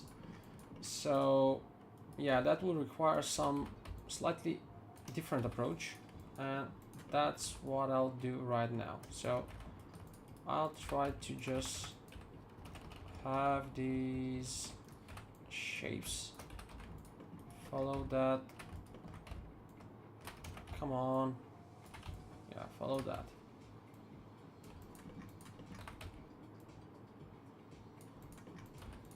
And this to finish off something somewhere here.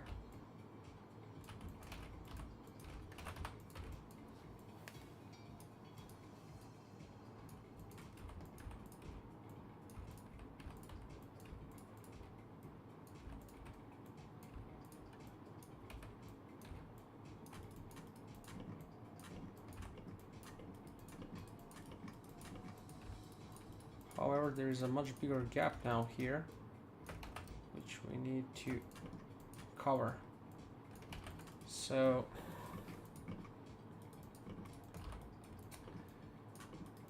I'm gonna have it like that. This bit chunky, like this. Like falling down. It's cloth. It's not supposed to be that strong. It's gonna come good. It's gonna come good. I have very much confidence in it. It's gonna look good. So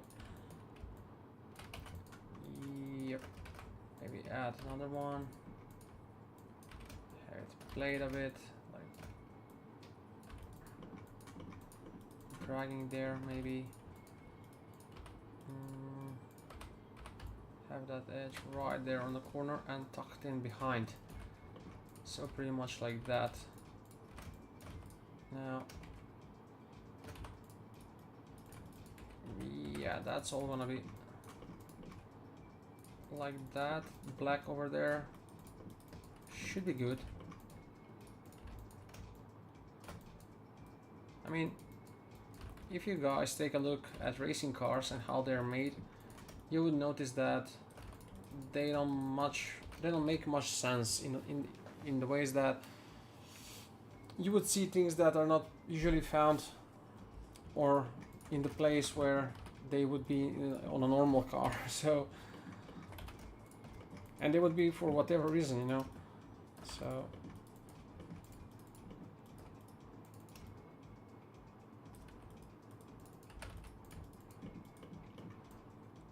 that's beautiful. And we'll add to the to the vibrant character of this car, being rustic, with all these elements on it, and how naturally a racing car really is, just made to get from one place to another in the fastest possible time. So that's the cockpit, that's the frame, that's the rubber, that's the other rubber. I think pretty much we have all the elements here. I'm gonna group this again, combine this again.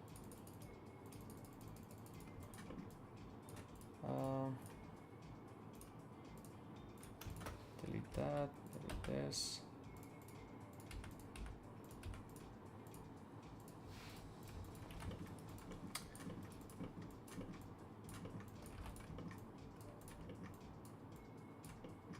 Yeah, these will have to be definitely part of what I'm trying to just now, so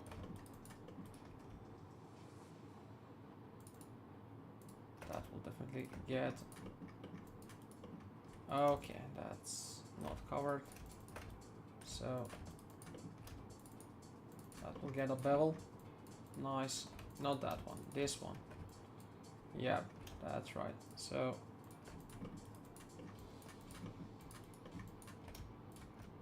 let's bevel it now.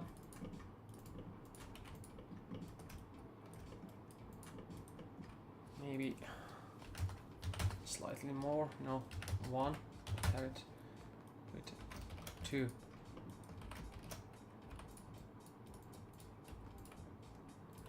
Yeah, just like that.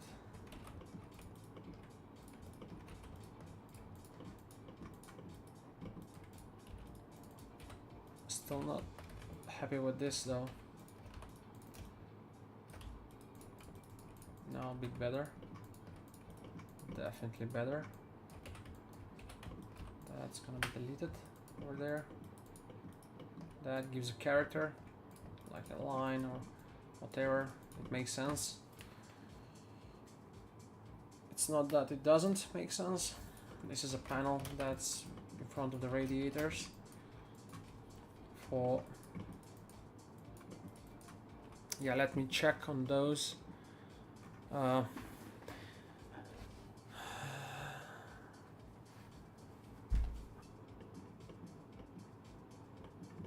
my.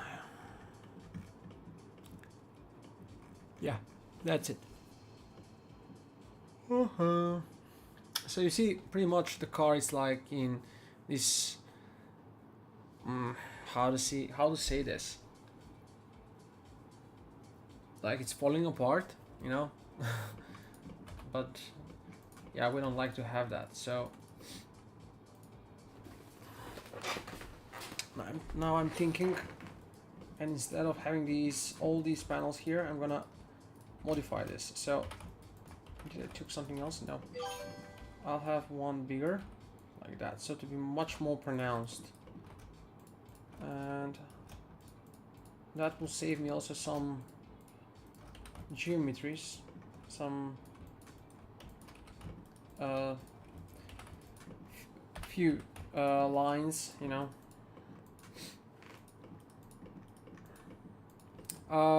Once I feel better, are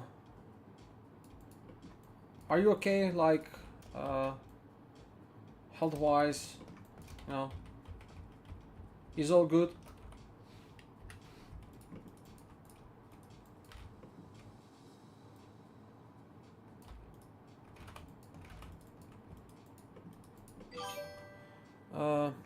You're still breathing.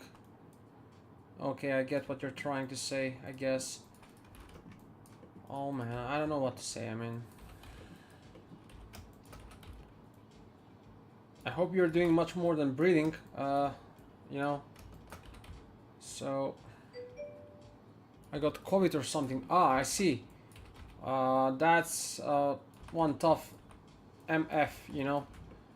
My father got it like a week ago or something like that. The poor man did not know which day we were. He was clueless, like which day it is or what I'm saying to him.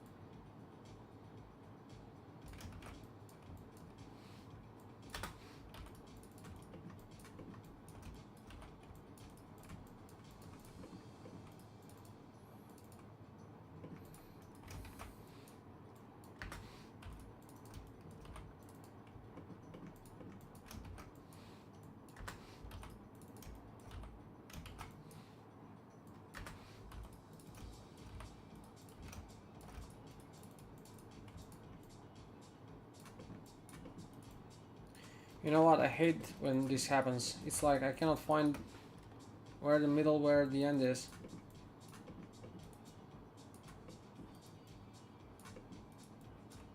Okay, so this should be about there. Now we have one.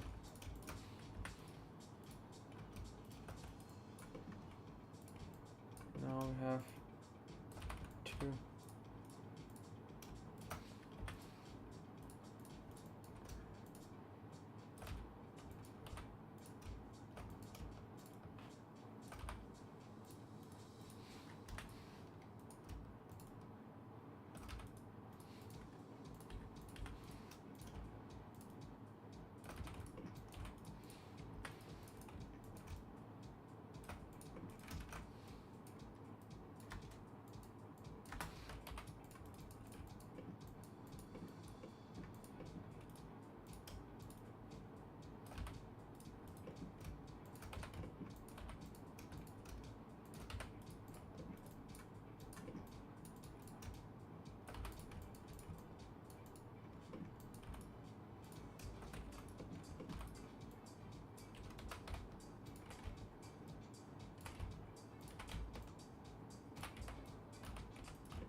Holy crap. I have modified like half door, and just now I noticed this. It's been put up like lower.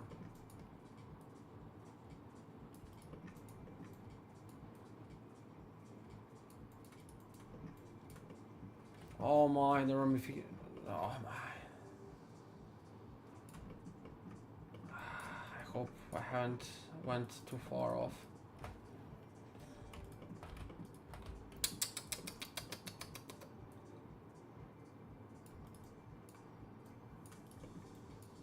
Yeah. Luckily, it's pretty much done on point, so otherwise,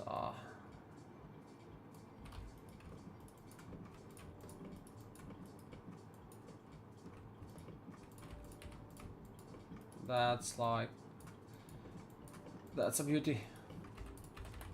But yeah, the whole door element is off. Like, I'll have to rearrange all these parts now.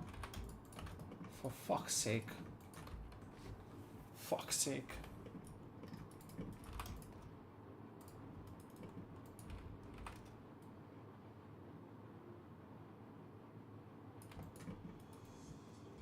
And that's not even right there.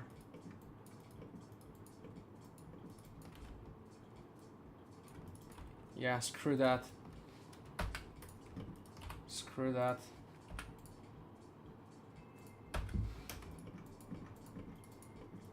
Screw all of that. I'm gonna have new clean version from here.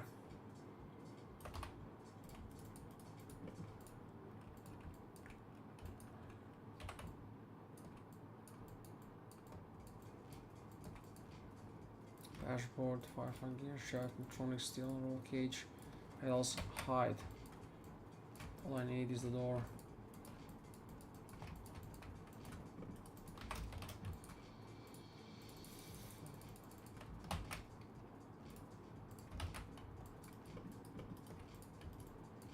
Holy crap.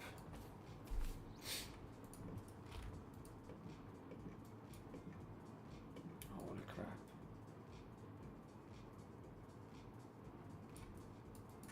How on earth has that happened?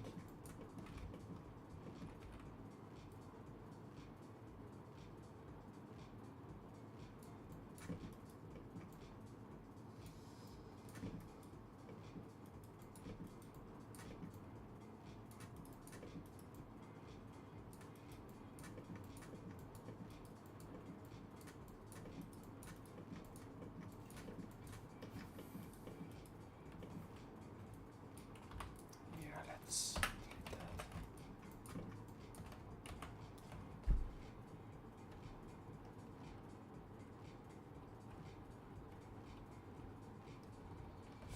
Okay, I can't even go back.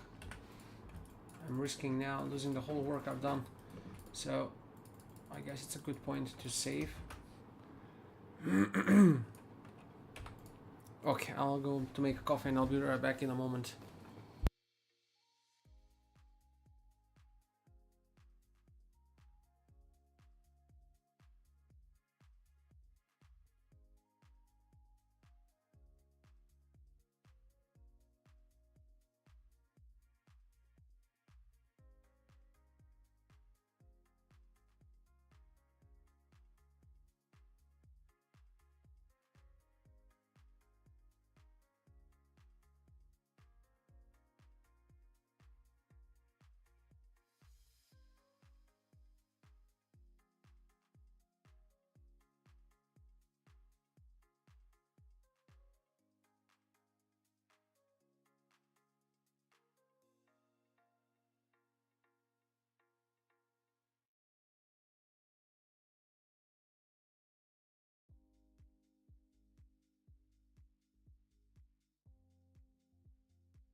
Okay guys, I'm back.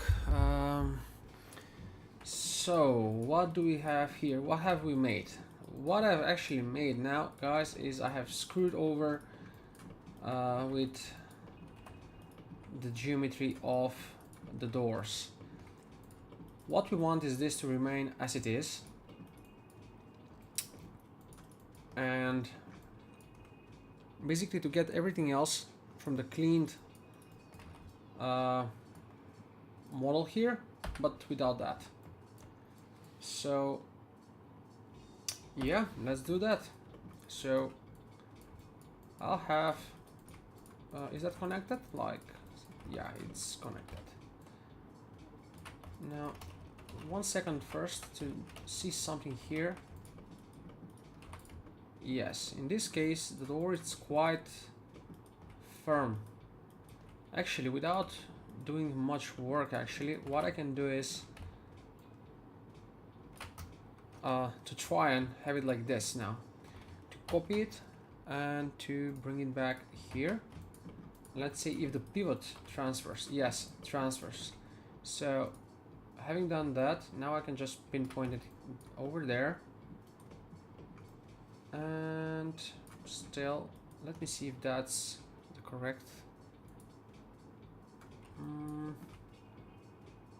It's pretty much in the middle.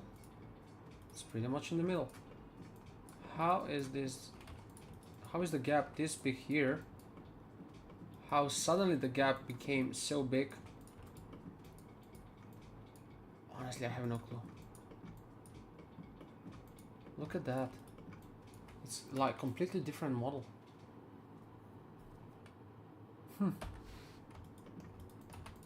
I'll tell you, that doesn't make sense one bit.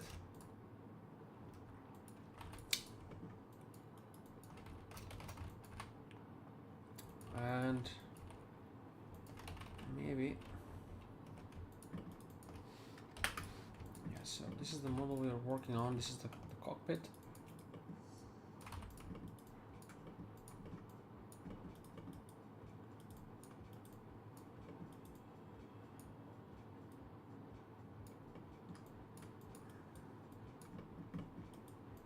Wait a sec. How on earth is this?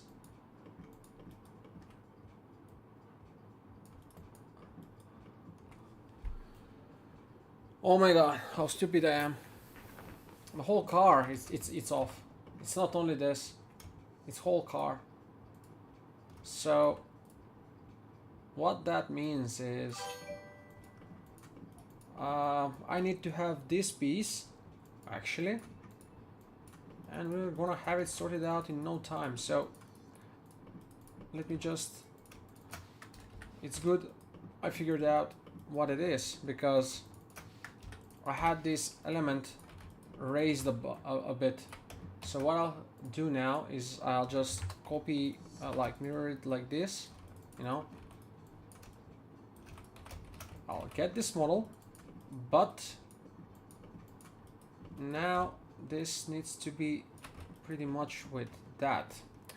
So let's see how it's on the original one, on the clean one, but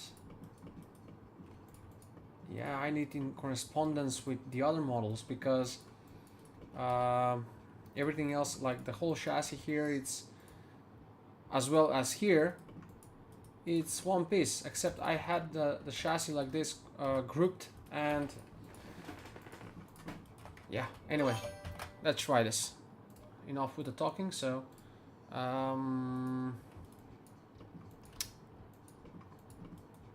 basically that's not it, but the whole car needs, yeah, you see.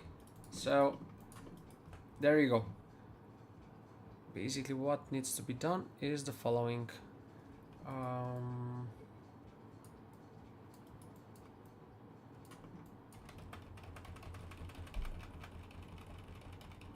Let's hope it doesn't crash.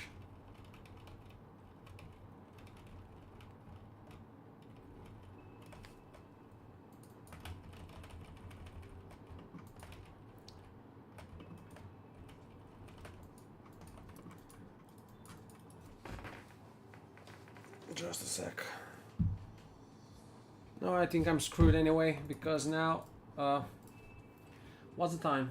15 and 23. When did we made a save? So it's 50. Yeah, it's pretty much there. So I'm gonna get that. Where?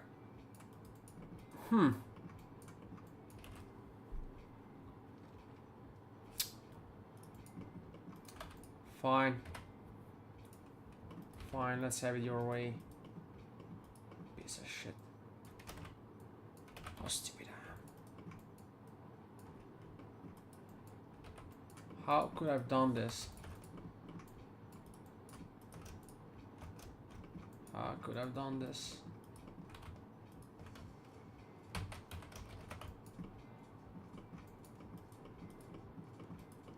The good thing is I can pinpoint it straight away to how it was by marking it to these in here. Like that. Yeah, and the car will be pretty much... Fuck! Yeah, the problem is now I have lowered it. I have lowered this a bit. But still, this is lower. Now, nothing makes sense. What the fuck has just happened? It's like the whole fucking model shrinked.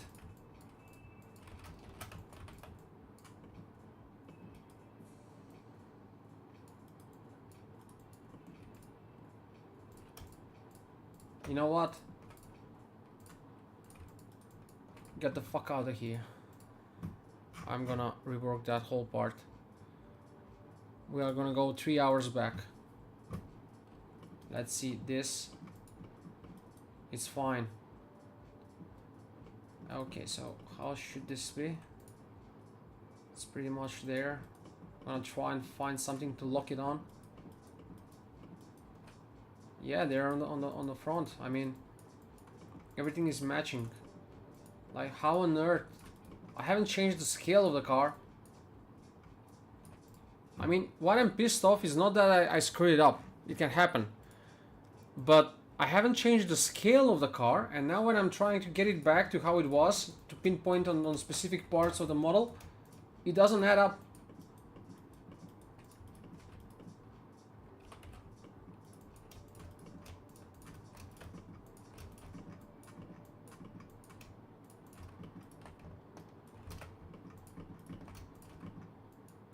And by the way, I'm just gonna take the cockpit here, because this is gonna be true anyhow. So I'm just gonna have an OBJ, actually a backup here.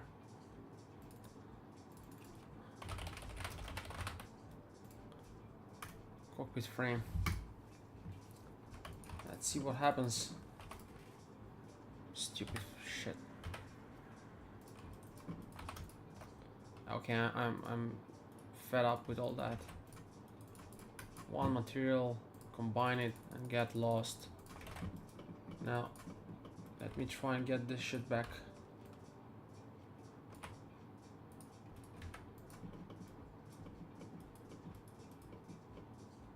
No. You're not going. Jesus. I feel like reading stuff over and over and over. Look at that, complete mess.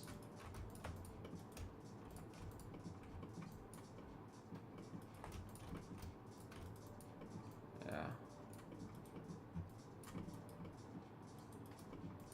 The thing is, I cannot trust it anymore now. I cannot be certain that the model will be fine. So it's pretty much like this how it should be. Why would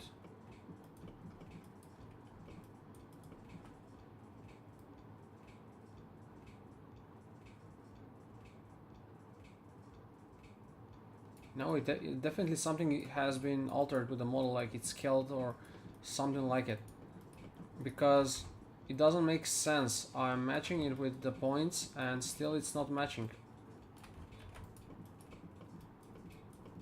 You You see here it's lacking. If I pinpoint that where it needs to actually to be, it's still off, like quite off. It's like something has happened, I'm sure of it, and I'm completely unaware of it. So this is just useless. This is just useless. I gotta go back. I gotta go back entirely now and rework pretty much the last 3 hours. And what did I had in those 3 hours? Yeah, I haven't even made the cockpit here, so I'm just gonna try now.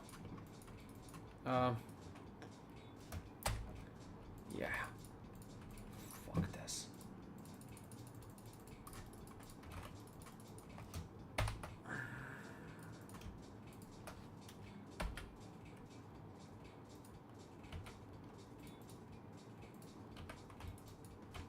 Fucking camera is not working.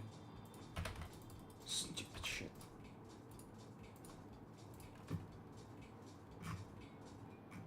Back up. So we need the interior. Where the fuck is it?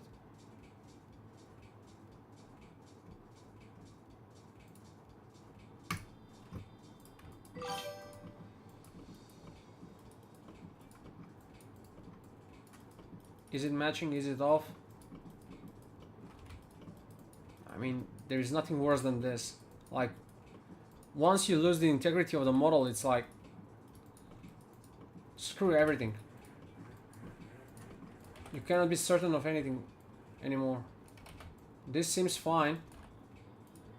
So these can be deleted. And what I need to do now is in this clean model, let me try and import it here as well. Now I have to do all these tests and trials so to see if it works. Jesus.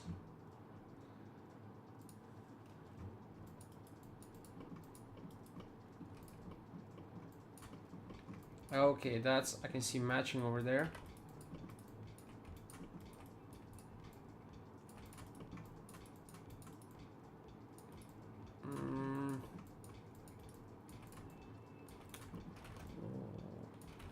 Okay. So how would be about the dashboard? Yeah, that's the metal there.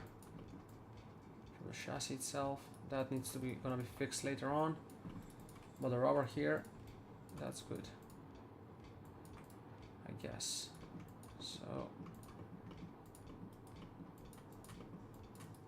yeah, look how higher it is. So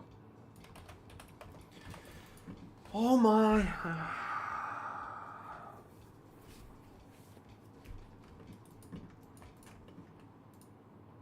I'm not sure if this is the right any longer. Like, okay. Okay, so let's stop and think. So let's open the last one.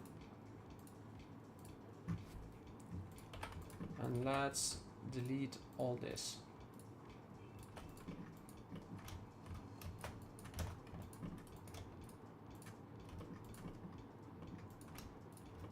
Like all of it. Get lost. I don't want to see the side of you.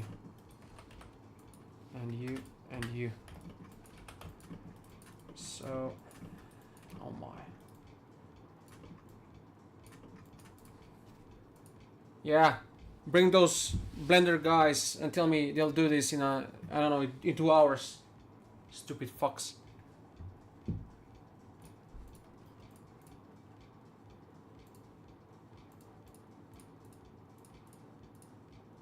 If I continue rambling like this, I'm gonna get banned. That's sure. Let's see if that works.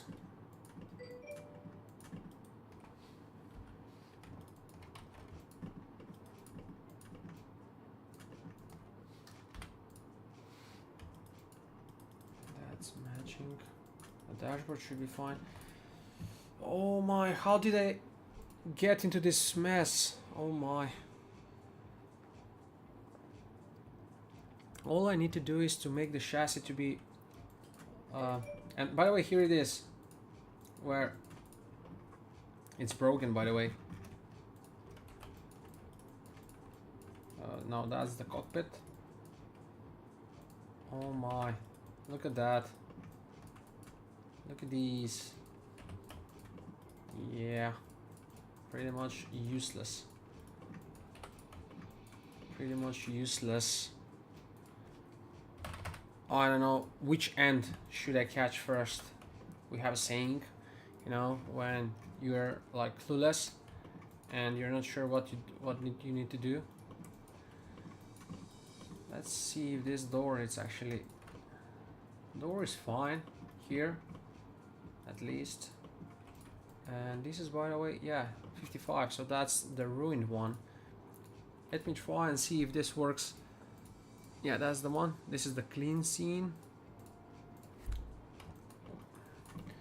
From what I can see in here, all I see now is that this is like, you know, going too far above, and I need to get it down. This is fine. There is a rubber around the windshield, so that's fine. That indicates that this is okay. And the door here, it's quite okay as well. This is the rubber on the inside of the cockpit frame. So if this is fine, maybe I should get going without spending too much time dwelling on the shit I just did, and go back later on and reconfigure the whole geometry I was just doing for the past 3 hours. Oh my.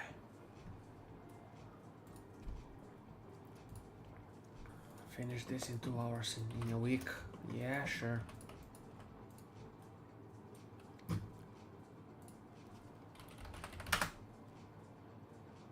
You know how I feel about those guys?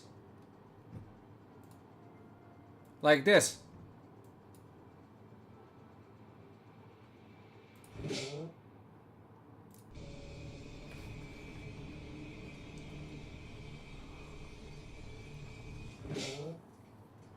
That's how I feel.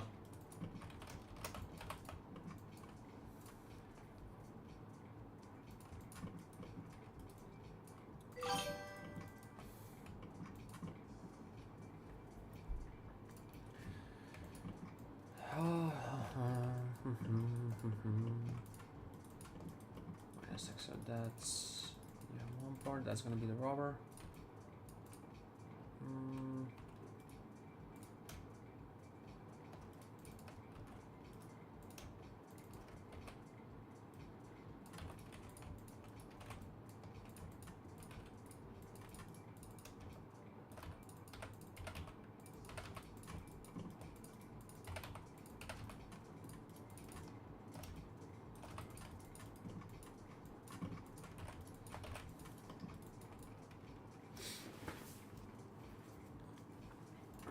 That's cockpit frame. Chassis. Get all that. Yes, let's bring it out once again.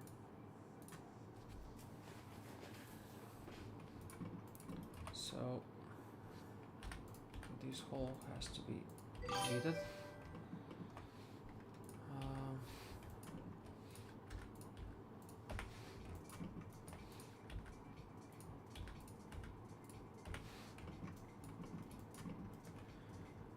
How embarrassing. Stop spamming emotes. Damn it. Done this night, but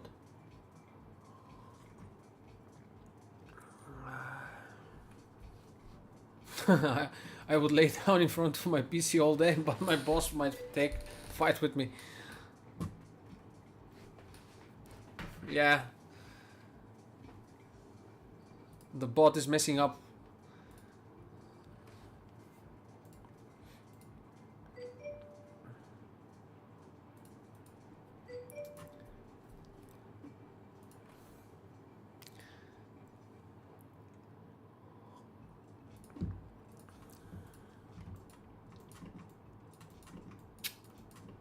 So, Control H, Control Shift H. Delete all that. Let's see if we have some namings here. That's gonna be pretty crucial as well. Yeah, dashboard, that's fine. But what about the chassis when I import them? Here's a new scene. So this is backup. I'm gonna import the chassis and see if it's, yeah, this one is not working. So apparently that's broken file, and I'm gonna import an OBJ. This one. This should work. Yes, it does. There it is, and it's well made. Like everything is matching up. So let's go back to the last file we worked. This is the file we have in here. The chassis, the finished assets here. I'm gonna bring that up just there. So wheels, yeah, not necessary. Actually, I'm gonna delete them. The dashboard. The dashboard is it's quite crucial for what I'm making right now, so I'm gonna leave it. We will need that. So what else? What else? Cockpit frame. Yeah, that's from the door. Okay. Door, lock, latch. I don't know if that makes sense.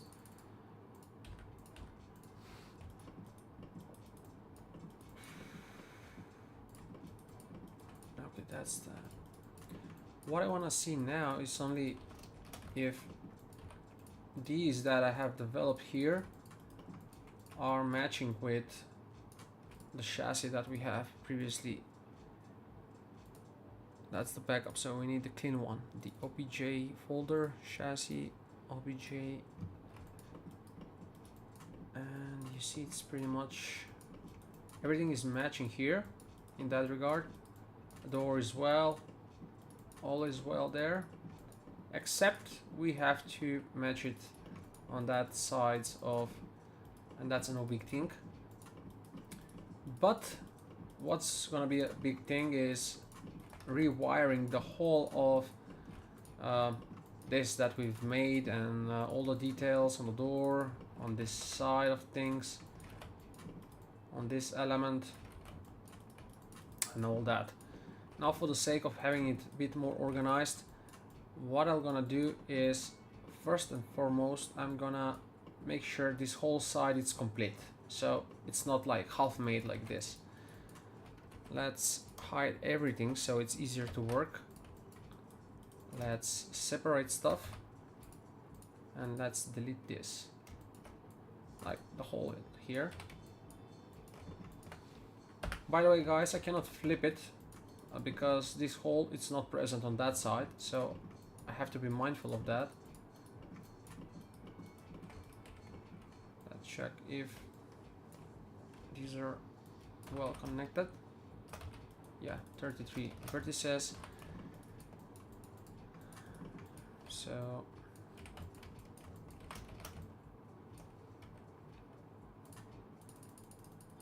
now that's door right.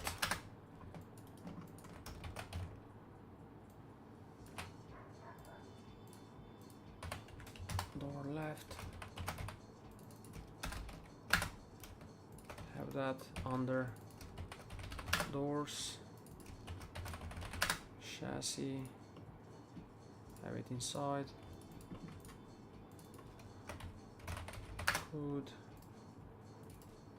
base, engine cover. Not gonna name all of them. Rear end plate, not just some of them. And why the hell it's giving me errors continuously? Okay, what's that? Side camera. Okay.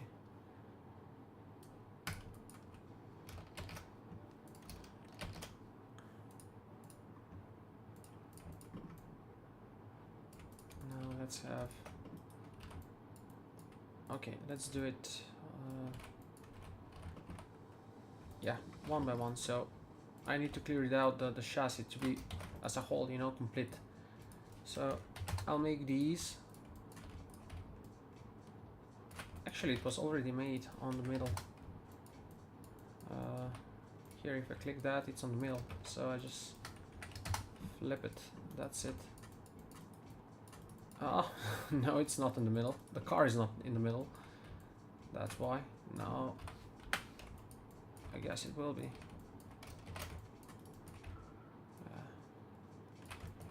My stripping, like smoking something, not sure what. All those details.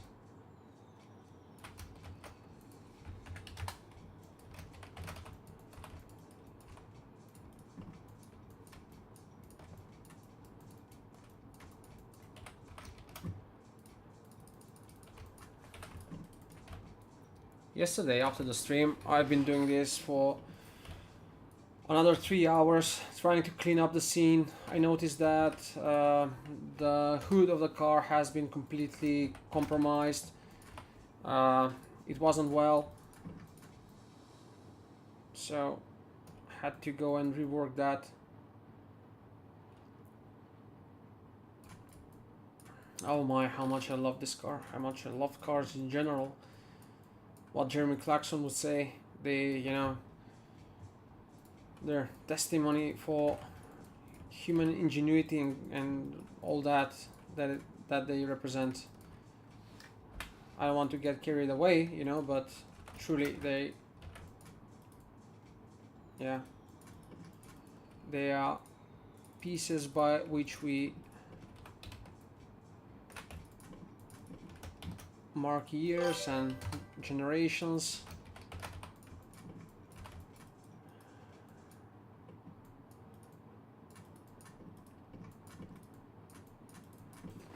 You know how much every day, each passing day, as I'm working on this vehicle, more and more I become impatient with the need to show this, like to finalize, to have it as it's meant to be, So it's kind of pushing me more and more and more to really just... Now you see this, I've made a huge mistake here. So that's frozen. I'm gonna delete that and bring this back. And that's all due to rushing, talking, and not really thinking through things. Let's check if something is duplicated there. No. That's present. That's present.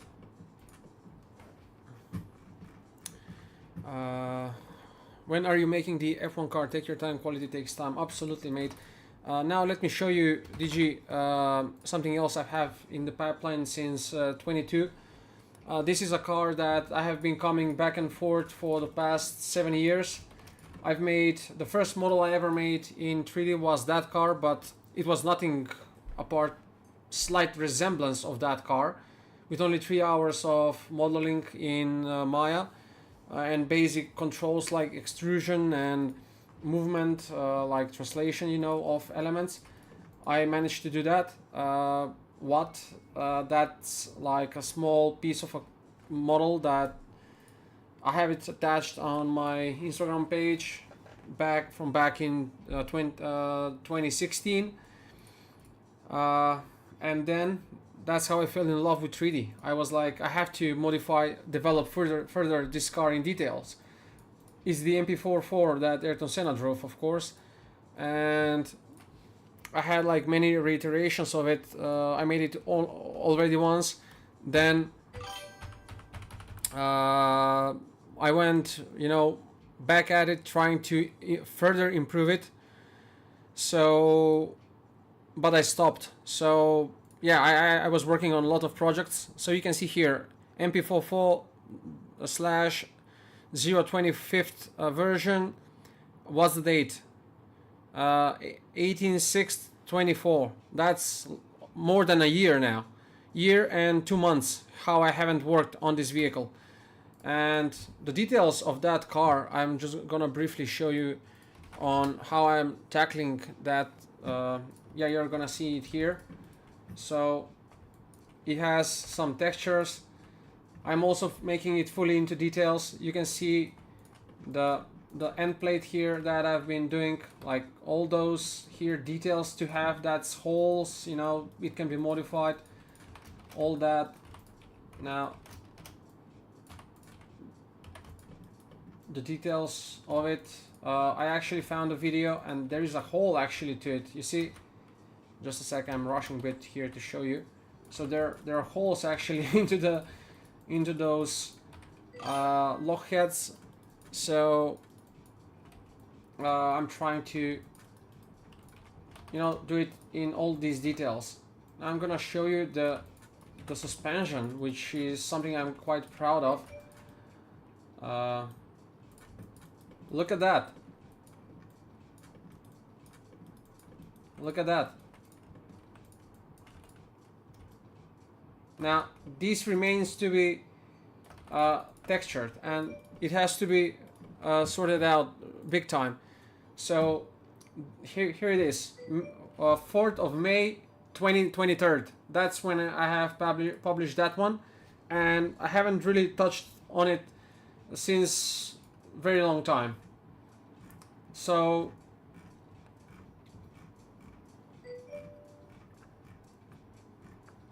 I plan on getting back to it and finalizing it. You see I'm doing these kind of, it has details on the side, like truly it's identical to the original one. I've been really looking into it, these to be really how they should be. Let me just, and there are some textures, but still I have to make them. These vents, the hole is not made, but I'll make the hole. So here it's not like just, you know, it's opened on the front and there is a plane and that's that, but I'm having then there will be the grid lines here, then that will go at the back, so it makes sense that the airflow comes from here, and there is a version of it that they used in Silverstone that very same year. Then there are the details here at the back. Let me show you. So I've spent quite a lot of time on this here at the bottom. I couldn't make sense how that works. I hope this won't get, you know, that, you know, slow. Come on, move on. Jeez, fuck. Yeah, finally. So you see, I've spent some of time here to see how this is really closed up here. And I didn't want to just have, you know, made it like this, you know. And come on, fuck, I cannot even select the controls, you know, and move it like that. So now look at this, the panel, the cuts, you know. So I want to have all that, you know, combined on how it needs to be properly at the back. You see all that, and this is, look at this. So I've made, you know, the holes, all that, and I'm still working on the engine. I was working on the engine, so I need to further develop that. The tires, pretty much that. The cockpit, it's pretty much roughly made. I still have to go on and redo things. There, the springs on the front. I mean, have to really have time and go on and see it well on it, and, you know, do it properly, but haven't had much time. So began working for these clients that I have been developing these vehicles for them. The Porsche 962 was the first one, and that's how I got the job with them. I wanted to sell myself, not sell myself, I sold myself literally for less of a price, you know, only to get the project, because I so much wanted to work on the vehicles. And yeah, but after that, kind of the project wasn't really how to say, sustainable, so to speak, and yeah, I couldn't continue on. So now I'm trying to make this vehicle for myself, really, to redevelop and everything. Hey Vladko, hi there, mate. Thank you, Vladko, thank you very much. I got stuck, had an issue, and today was not very much productive day, although I've finished some bits, but managed to do something, but not as quite as much as I hoped for. But yeah, we'll get going, and once this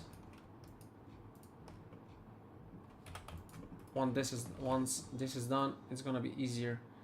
So that's pretty much like that. I'm gonna now this chassis here, it's working. That's the frame, cockpit frame. This is the chassis. Is it the one? What's the scene? Scene clean. Oh, this is the clean scene. Okay. So in here, actually, I'm importing everything that's clean. So this one is the one where actually I'm now, yeah, bringing back everything. So this is the chassis. Okay. And let's bring back everything. So let's check if it works. There is the interior. This will need to work with the doors. So the doors are gonna be okay, I'll shut the fuck up for a moment. I'll have to concentrate on this. I don't want to make the same mistakes. So given the fact that, I mean, I'm just gonna maybe rumble, you know, on my own, but I'm not gonna much see on what's typed in on the chat. What I want to do here is to make sure that the rubber it's meeting the top end, actually the bottom, the top end of the rubber it's touching the bottom of that chassis, which is matching perfectly fine. Now you see, this is interesting. So we need to see how the doors are here in this instance. Okay, but that needs to, yeah, that needs to be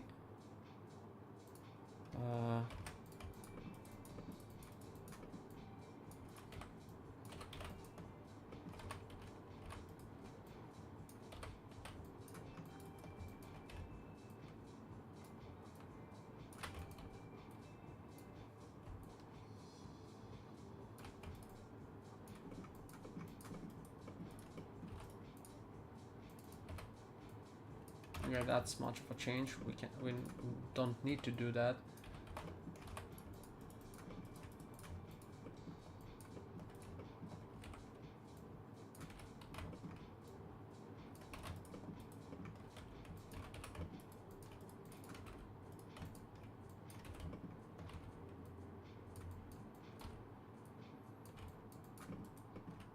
That's gonna go there.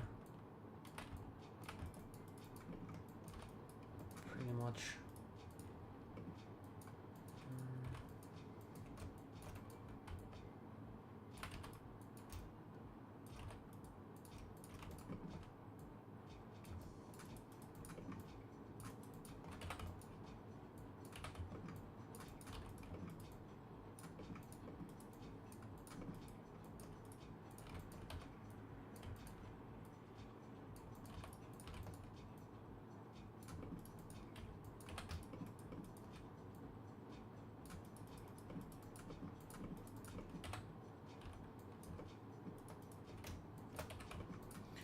Interesting thing, guys, is that pretty much all these things are not gonna be clearly visible.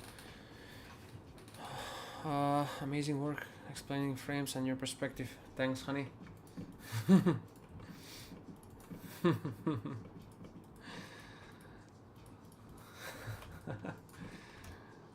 Okay. Okay.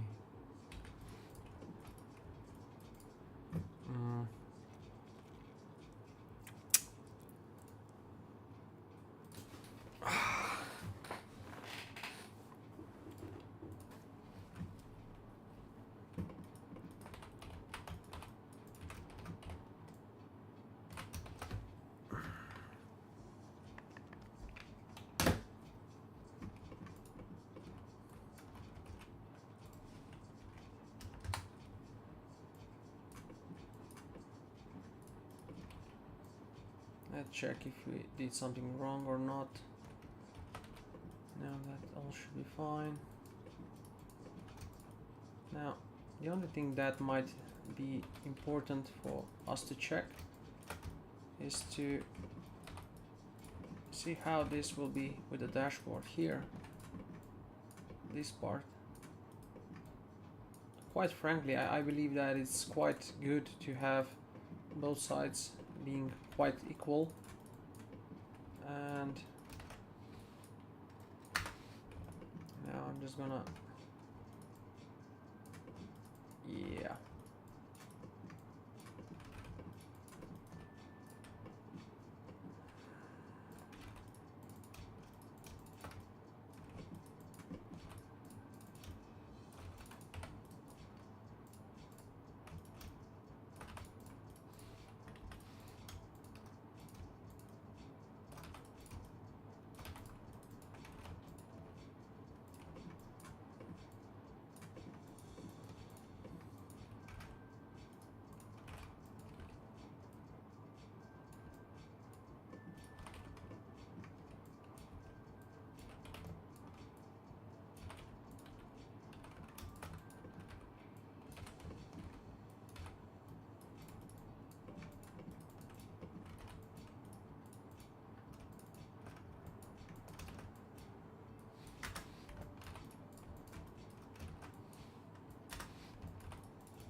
Okay, this is a part that I can pretty much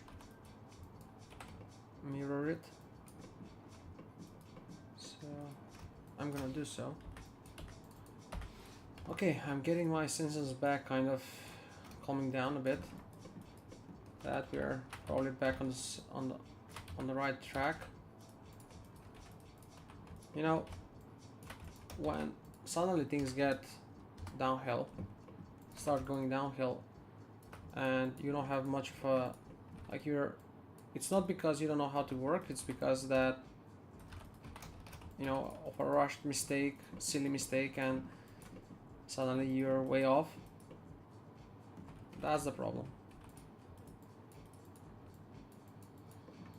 You would have no clue how to get it back. I mean, not like that you wouldn't, but now that's dashboard. Okay, too much geometry there. You see,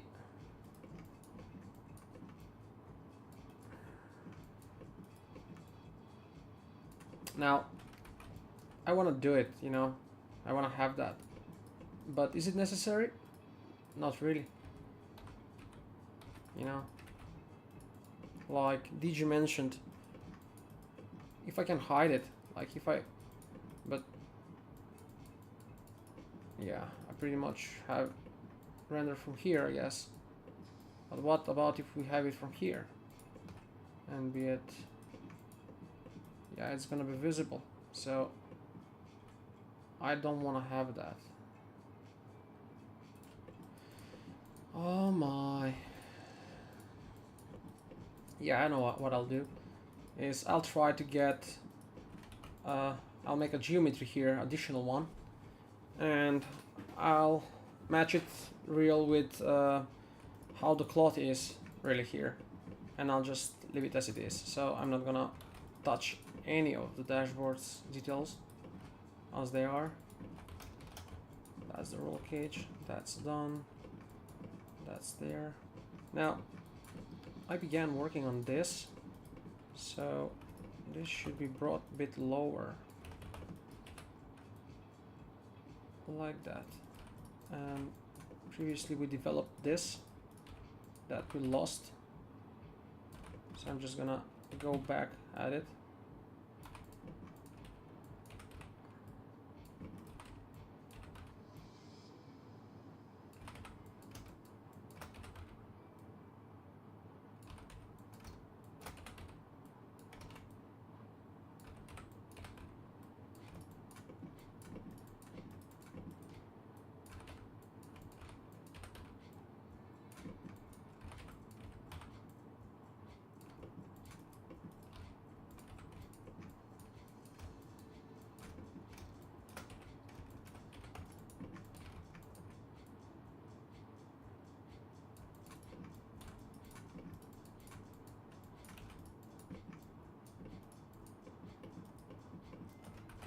The good thing about this vehicle and the artistic touch that at least I want to have in mind, is that the chassis of the vehicle does not need to be entirely perfect, like spot on or completely flat. You know, what I'm mindful of is that when it comes to surfaces like these here and these elements here, they should be, you know, as flat as possible, like really spot on, you know. But when it comes now to these connections in between, the whole vehicle, if we go and look at it, we will notice that the vehicle has a lot of imperfections, has quite big gaps, like panels just flew in, reattached, and somewhere is very tight, somewhere is not. Like the gap in around the door is much bigger than it's here, you know. And all these parts are pretty much down to, you know, being worn out and all that. So at least on the older vehicle, that not older but the other one that I've worked on, that one had even damages to it. So I had to kind of, you know, do this, for example, on it, like bend it a little, you know, like that, so to have some imperfections to it. And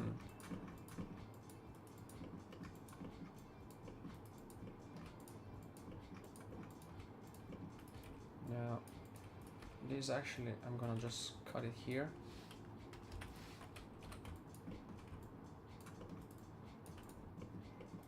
I'm gonna point this out a bit more to the right, so the angle is quite visible there. This I'm gonna smooth it out furthermore.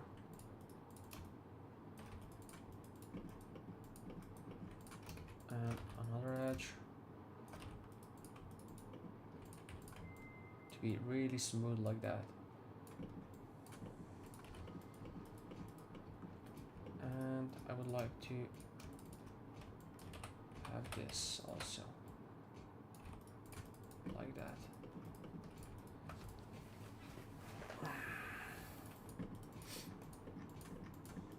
Now that's the grid line there, and on the bottom I'm not sure how the radiators are. The versions of the radiators that I had, they were pretty much different. This one, it seems like it has only elements on the top, whereas the bottom, it's like, what's that? Like it's from some like bee's frame. I don't know, it's not bee's frame entirely, but look, there is like some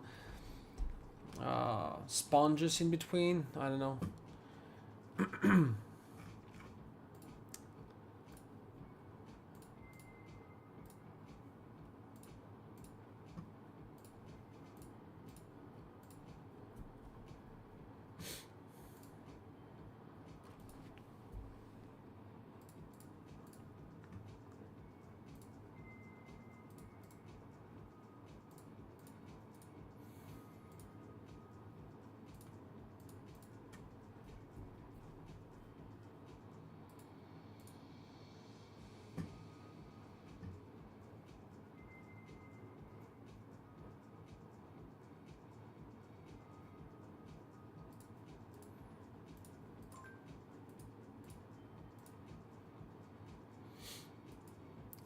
Hey Vladimir, thank you about the likes on the blog.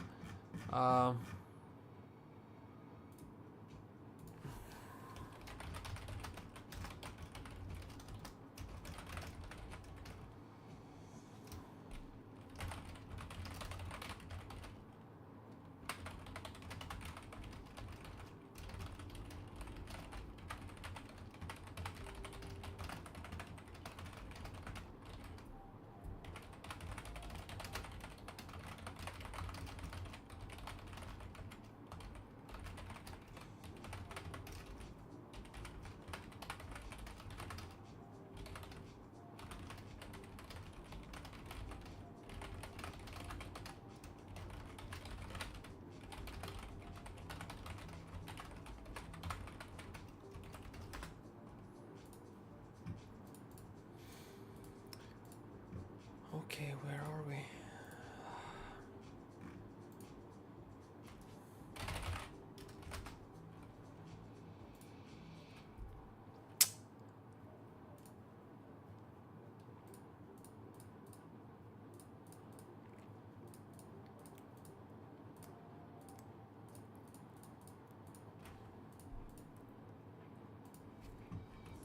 Okay, so there is like a panel in there, and pretty much I'm gonna do the same. Just a second, phone.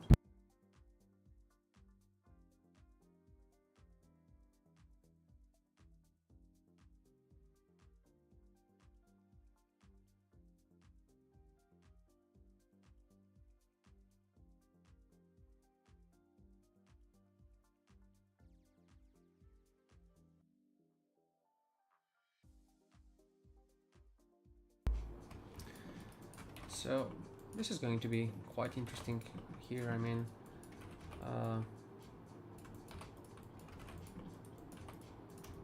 I like when certain models are detailed. So I can already imagine having these panels here, like that, you know, with textures of dirt and all these bits and pieces that can flow into the radiators. So now I'm not sure how should I just really okay, and I'll make vertical ones. I'll delete that one in the middle, make them much smaller, even smaller, like very small, like that. Bring them down, bring them further back over there, and try to have that.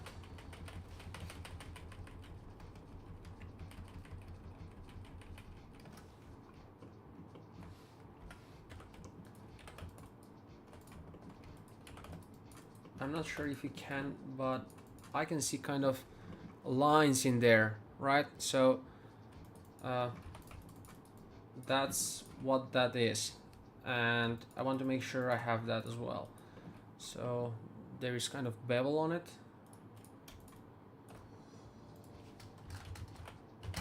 Let's make it with 5. Wait a sec, why did it went that way? Look at that. It's kind of, it doesn't make sense. Like, what's wrong with this model? When this is happening, it's usually that something is not working on the model itself. Look at that. Yeah, I'm not gonna have that one. That's clearly damaged. Before I go texturing, I'm gonna export this as an OBJ into in a clear scene, so to check if anything is wrong with the model or not. To this point here. Hey Turning Cock, hi there mate, welcome on the channel. That's gonna be yeah, now I'm gonna go a further step here. So there is just a tiny bit of rubber there, which kind of continues all around these you know, so I'm not sure whether should I make that, like, look at that, it goes all around. It would be too much, I guess, but it would be good though if I can do at least some of it. So maybe just maybe like that. Hope you're well. That looks like a paper air filter. Yeah, man, I'm good. I wasn't good for a while. I completely messed up the chassis of the car. I had to go back to retrieve old files. Lost about 2 hours of work, and all of which set me back, yeah, for that amount of time. Which by now I would have probably finished this element, but it is what it is. It's part of the process, so we push on through, you know. But regardless, I'm gonna get there. This cannot, you know, push me back as much as I can push the other way. So yeah, I can get quite stubborn on that. When I set out to do something, until I finish it, I won't stop. Don't want to brag about it, but I want to make this. I want to make this, and you know, to look beautiful. Now I'm gonna make these with like that, quite soft, while the rest is gonna be metal on the inside, and it's gonna add a nice detail to it. We have nice not welds, but bolts there, so I'm gonna use them too. There is a panel here which will be like with dirt. I'm gonna make sure that that panel alone has a lot of texture available to it, the textures place, so it's gonna have a lot of quality, so to speak, on details. Yeah, mate. Yeah, turning cog is the same vehicle. I'm pretty much gonna be developing this vehicle for the next month for sure, because there is just a lot more to do. There is too many details that I want to do, so really I have no clue whether, yeah, I mean, if I tell you like that I'll be developing this for a week, that's just impossible. So pretty fair, I think it's that I'm gonna be working on this for the next month for sure. I mean, in between, if I'm not running into projects, yeah, definitely it's gonna be within a month, I hope. With the tempo I have set, maybe, just maybe, it might be even faster, like, but I don't want to, you know, how to say, bind myself about that. I'm taking things slowly, really. You know, trying to make sense of what I'm seeing and how I think these things should be. So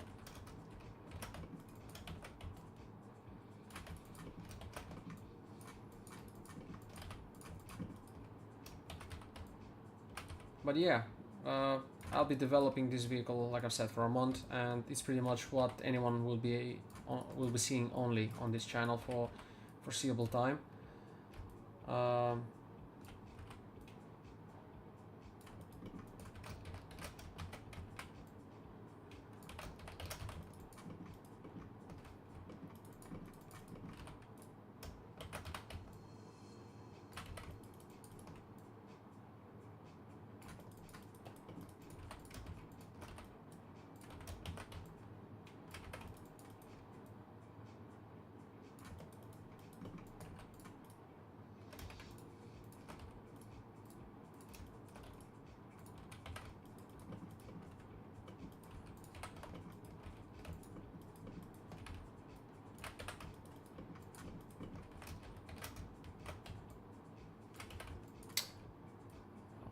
Frozen.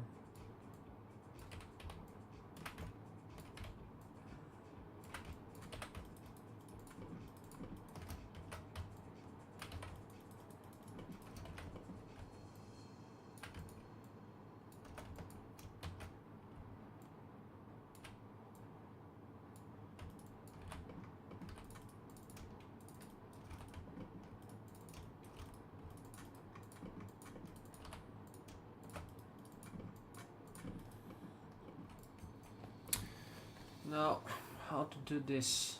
Wait a sec. Oh yeah, I have deleted that one and I said I'll make a new one. So there it is. What's the time? 4 o'clock. 4 and 20. So yeah, I will have to go like in an hour max.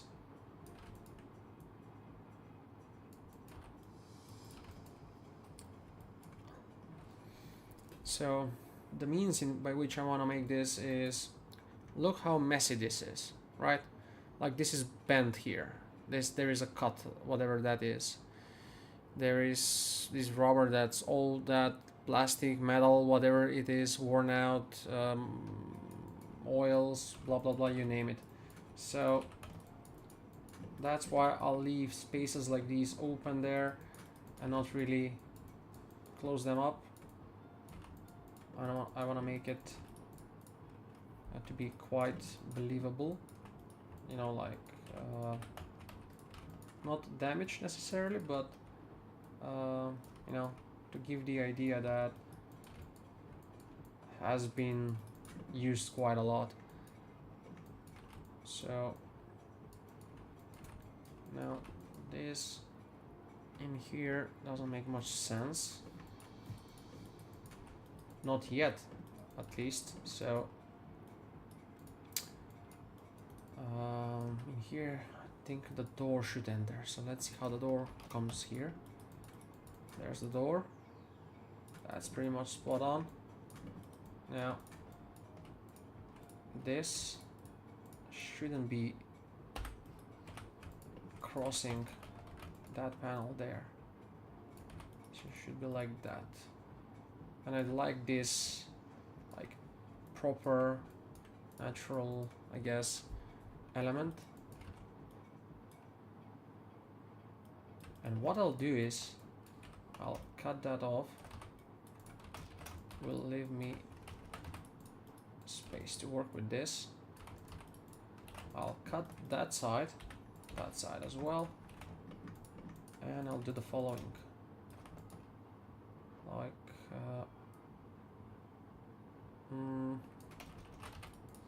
yeah, that won't work like that. So why it's not,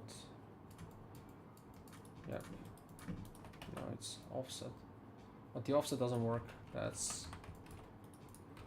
quite not right. Maybe that's the problem. I'm sure it is. Now there it is, how it needs to work. Come on. Not there.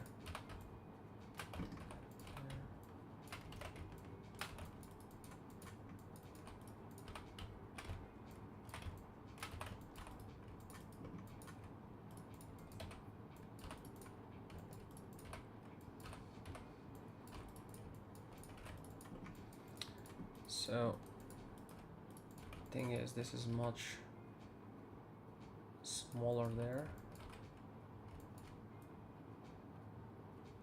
like that, and this is quite bent, and then there's a line. Yeah, we can just achieve it like this. Take this one, do it like that, and what I'll do is just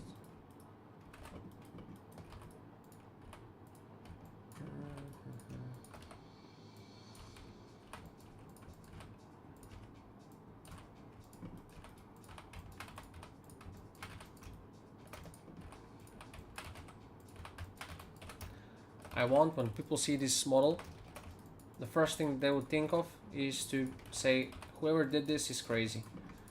Like that. If I achieve that effect, that would be great. I'll be proud.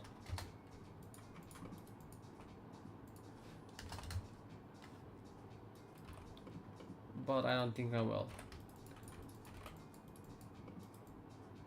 So now that's working.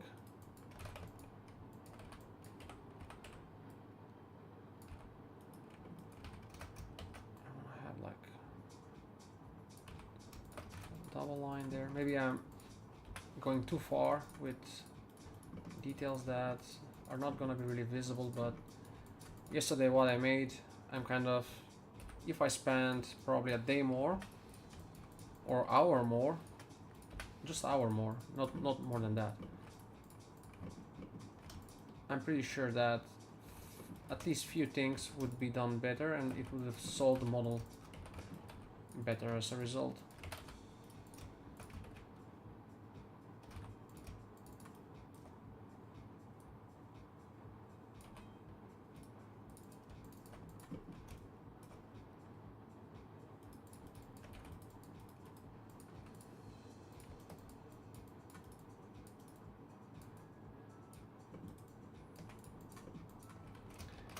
Now this panel here, I'm not sure what it is.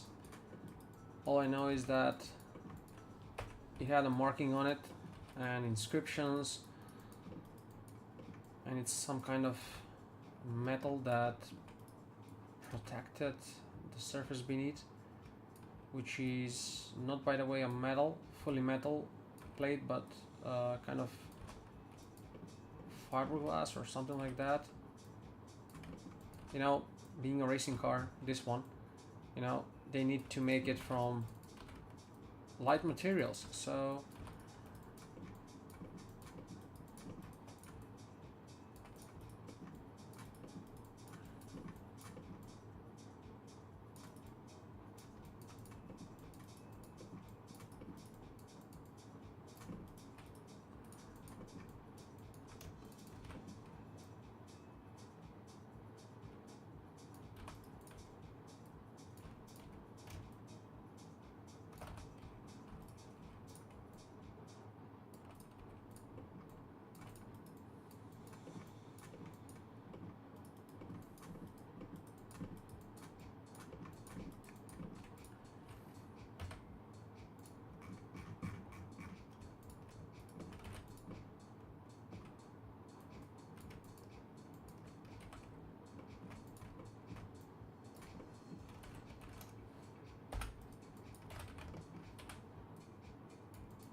yeah, so they will take up a lot of space and that's not really necessary, and they're quite far.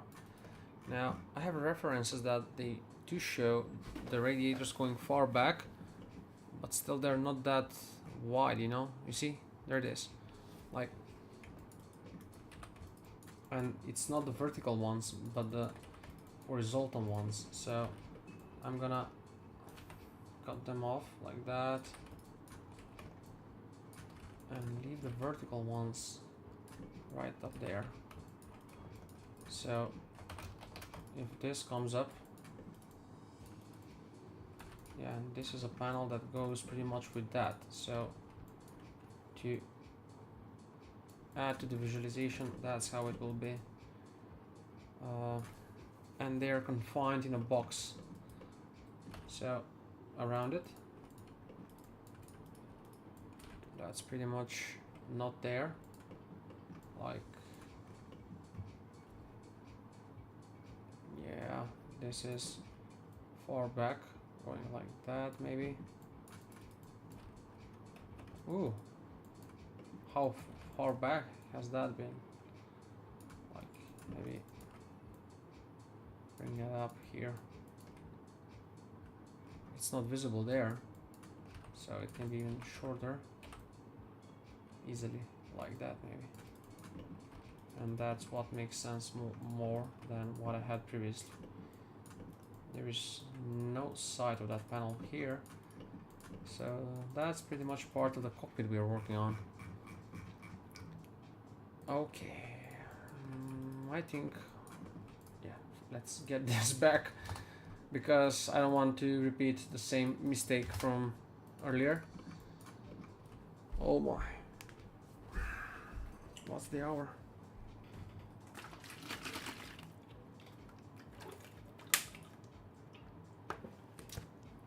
Turning Cog, how are you, by the way? What's happening? Are you going to stream any day soon? I've seen Siler a few days ago. Yeah,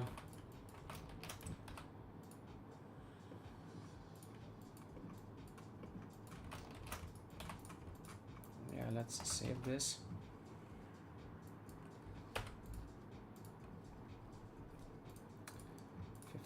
So the chassis, let's have it up.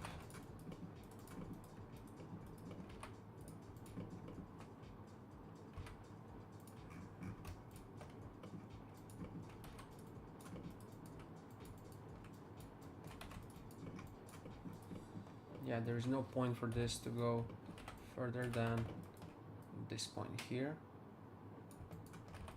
so it's not really visible more than that. And yeah, that's a panel that's not really needed as well.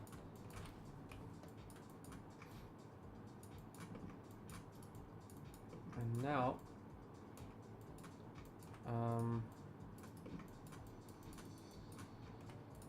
yeah, let me see once again the front.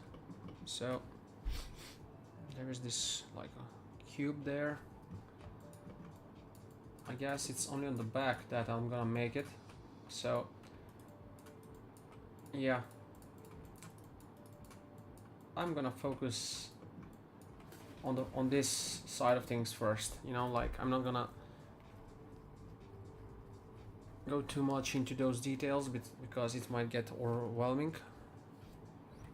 So I'm gonna take things slowly, meaning I'm gonna focus on this, like a whole cockpit here, develop that, and later on when it comes to the engine, I'm gonna further develop the engine here and everything this to the back. And again, I mean, I'll see if I really go that far with the engine. There are a lot of cables and whatnot. We can have fun with it. Pedals. How the hell have the pedals ended up here? Yeah, be gone.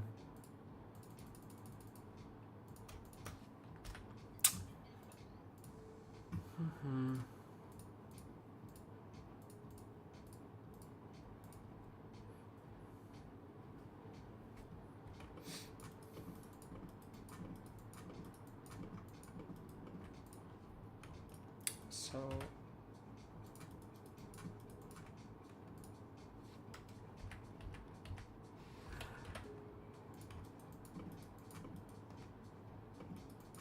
okay, awesome. Now that and that. Yeah, we don't have other choices but really go and pick them up one by one.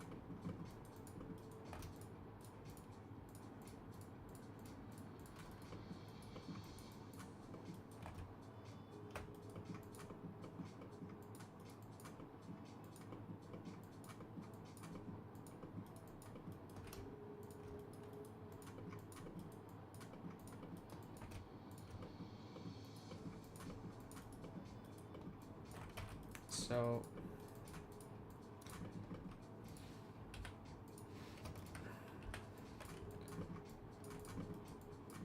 are both sides, by the way, the same? Let's group this.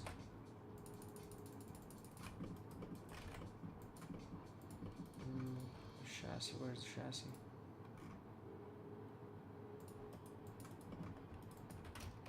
Yeah, let's get it low.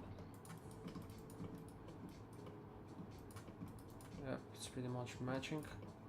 That part though on the left side, is it the same? I doubt it is. Yeah, because I did not remember making it like the same. Just gonna, yeah, do that. Probably a bit like that. It's gonna be dirt rubber, like in between there. Good. And these, by the way. Yeah, like that.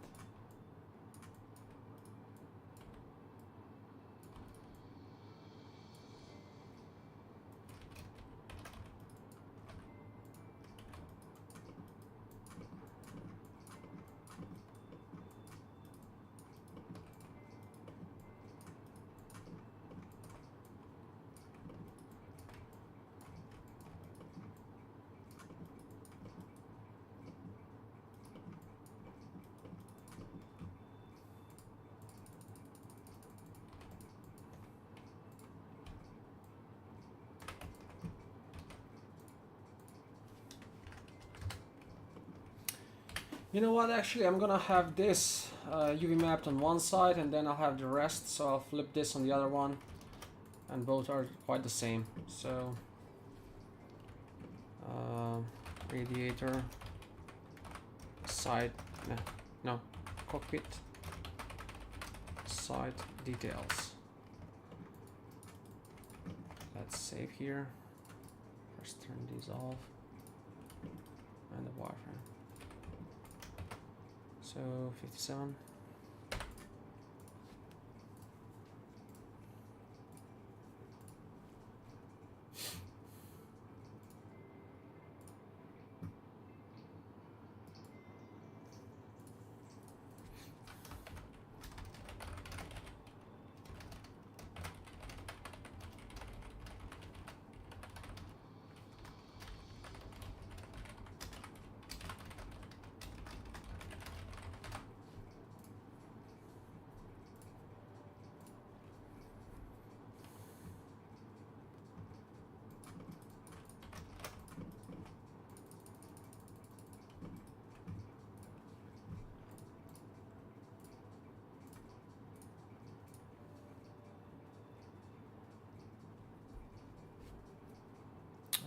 First things first.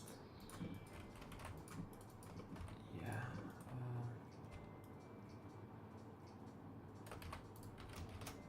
Actually, I'm gonna make the bottom one with a grill as well. Not just that. We need like that. And like that, like this.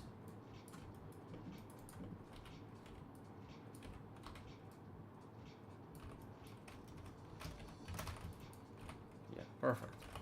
So, okay, there's a piece missing. Yep, there it is. And am I missing something else?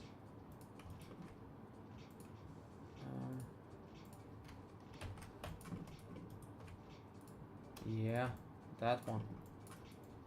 That part. And this part, which, by the way, is it okay? Yeah, it's not going across. It's quite visible here. Okay, what should I see? It's if it's visible when I open the door. So yeah, that's not right. It should be a bit lower. Lower like that. And have this bevel.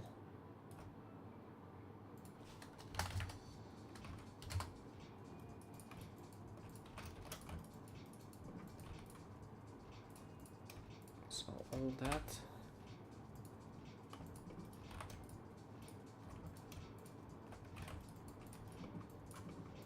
I called everything.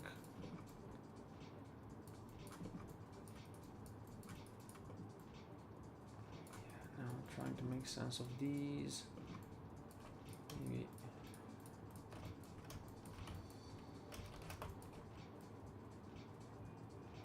just try to lower them like that, you know, to make sense. Have them enter entirely the right panel like that. That's coming on top.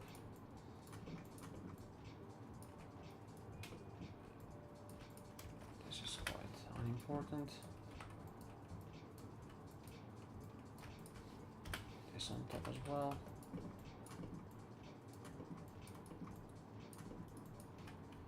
So that pretty much at the back, it's like a blockade. And this should be cut in half and like made, you know, out of some plastic. And pretty much in line with the rubber, like that. So we can see slightly, you know, of the rubber that's going into the ground. Is this going into the ground? No, it's not. That model too. Not really.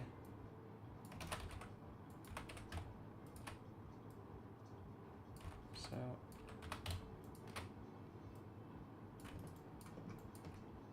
yeah, let's have it like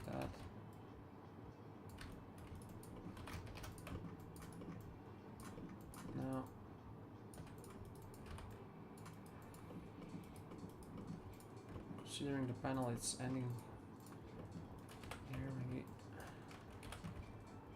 make it smaller, further on the side, have this enter the bottom as well as this rubber.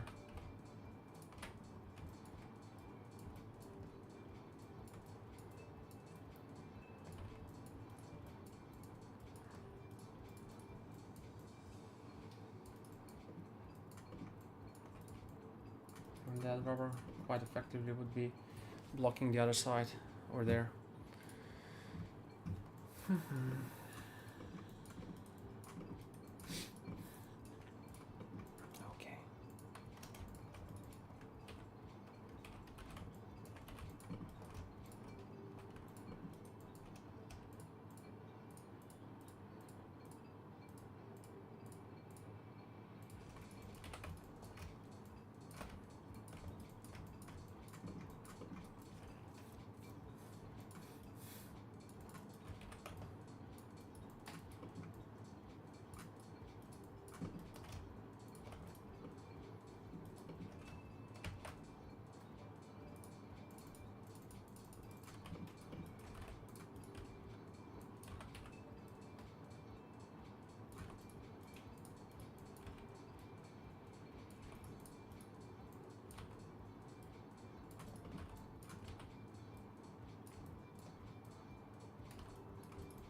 Whole element on the car is gonna look beautiful there. Again, by I don't know which time now, I'm getting sound from messages and I'm not getting any through. No clue what's happening. No clue what's happening and why. Okay, now we can save it. So sidepod, no, radiators, that's how I'm gonna call them. One piece at a time, so piece by piece we're gonna get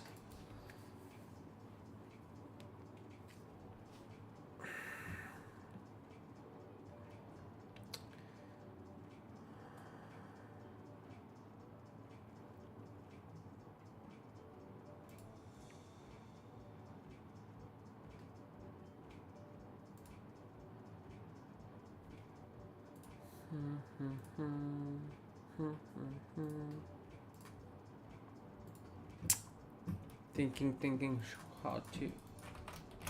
Okay, let's make the UV map. So first, let me just delete all these on the side here.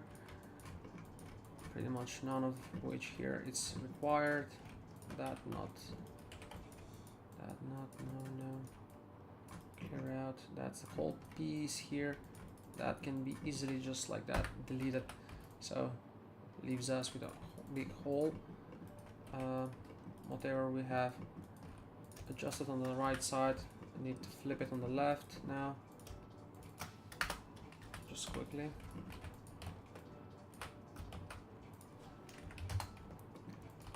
It's okay after all. There has been some good progress today. The doors, there they are.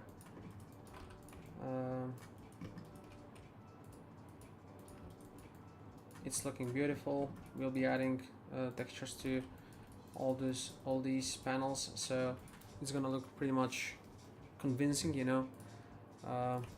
But enough with the talk. Now let's get down to work and do the UV mapping.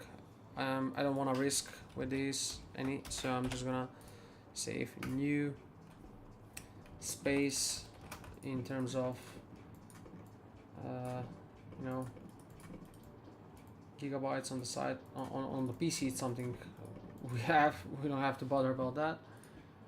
So let's go. The hour, it's 50 minutes to 5 o'clock p.m.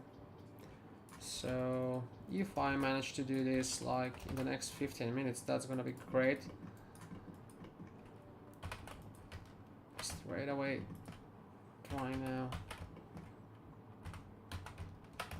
Does anyone on the chat, guys, knows of you how to use UDIMs when you're gonna try to bring the model back in V-Ray and try to learn it to render it with V-Ray? I know how it works with Unreal Engine to use UDIMs, like to a point, but yeah, if anyone knows how that's done with V-Ray in Maya, it's pretty much welcomed. If anyone knows, feel free to share.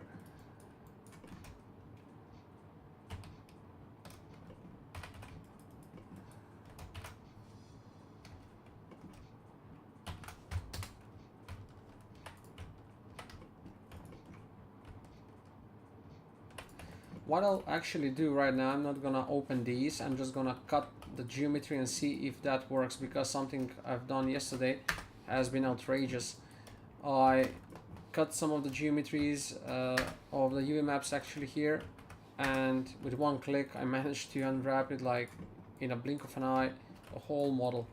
Now I'm not sure if that will work again, which is why I'm just gonna quickly do this and try it to see what happens.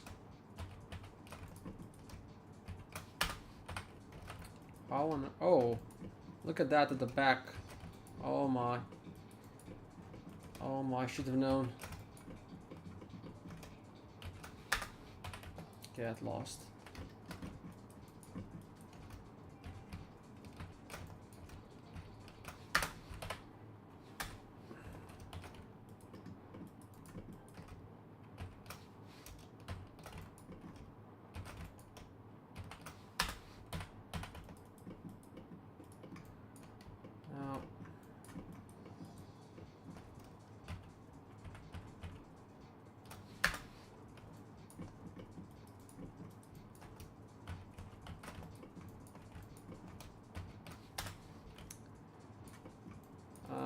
Yeah. Bye, Vladcom.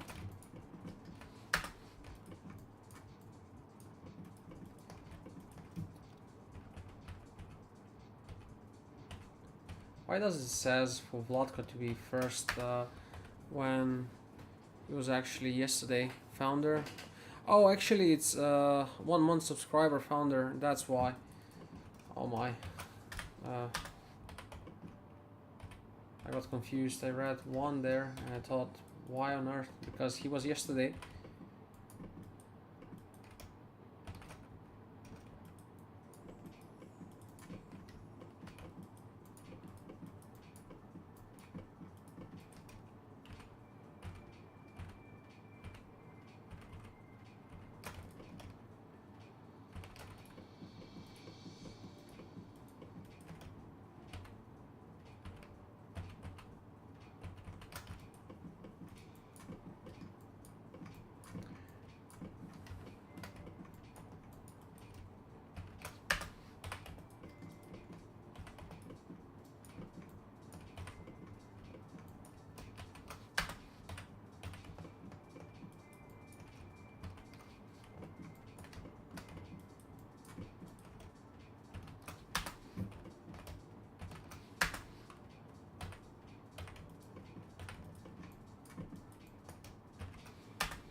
moment of truth.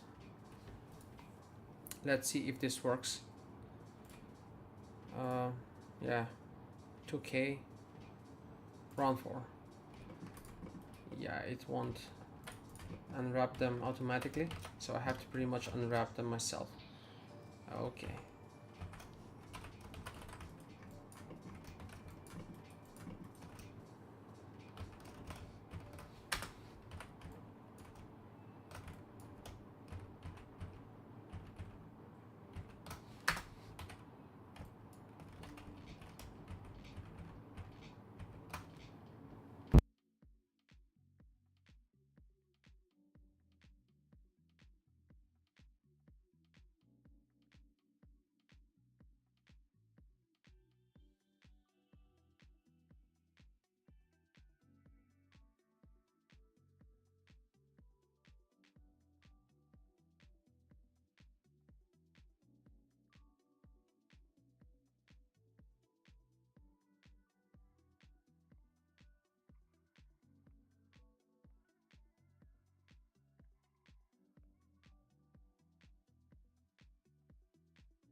Does anyone of you guys knows how to work with UDIMs?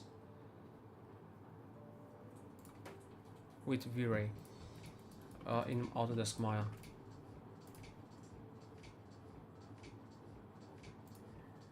I hope anyone. Yeah, and this is not working. This is not sending the model through.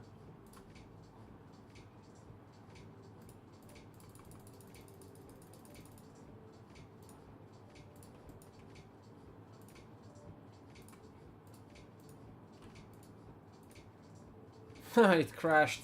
Oh my. Yeah.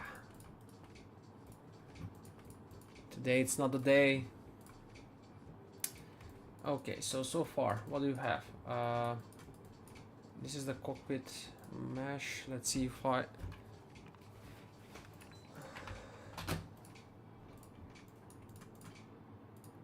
Okay, this one is clear one.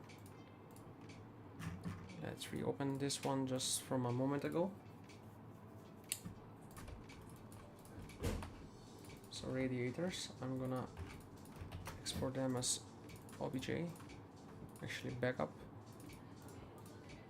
They have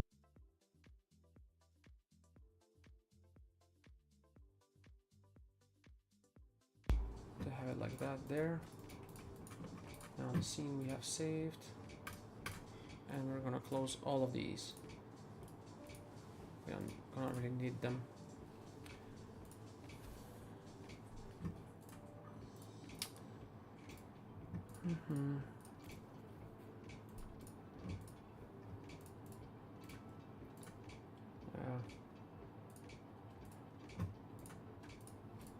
It's actually gonna be good because I noticed that it had I started hicking up.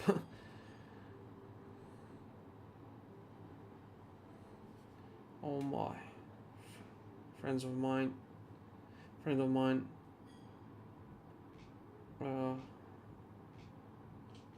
Yeah, sorry guys, I'm just reading an SMS from a friend. His father is not well.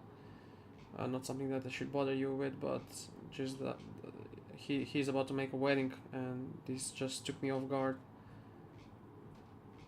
Oh my.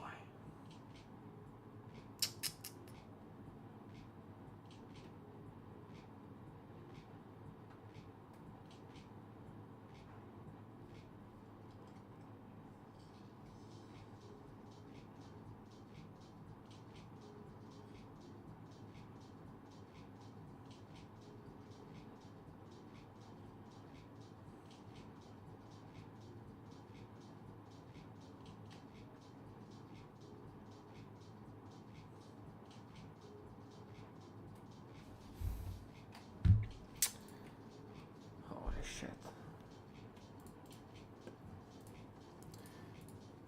He's a great man. I don't want anything to happen to him.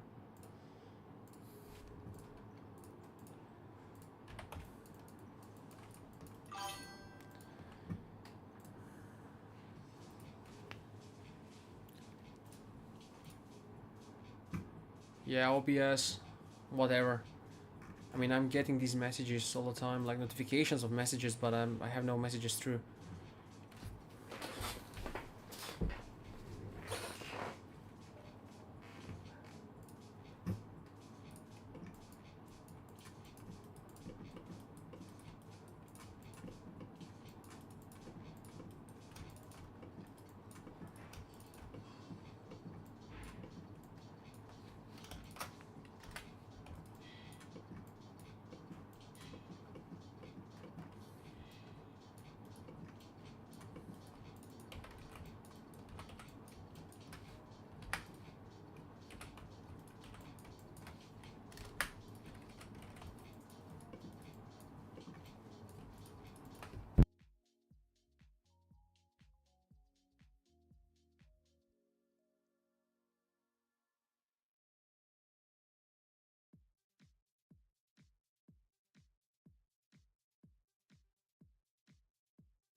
there it is.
Okay, I'm just gonna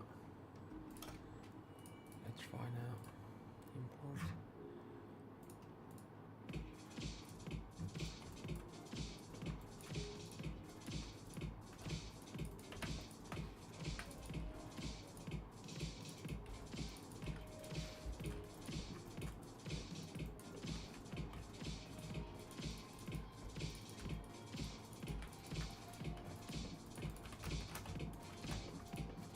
So what I'll try to do is have this cockpit, make the UV map,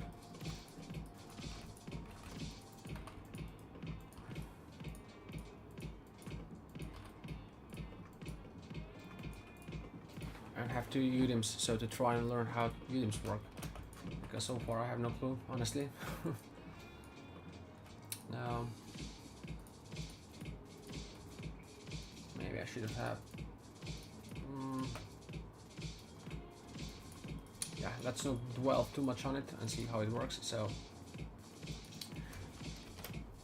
we have the asset of the radiator exported as it should be. So without further ado, let's bring this into UV headers layout once again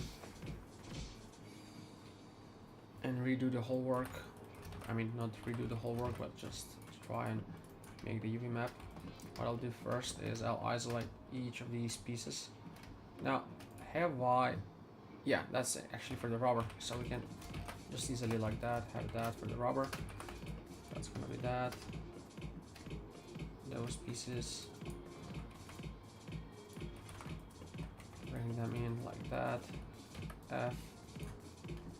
And they are gonna be open up right away. Gonna group them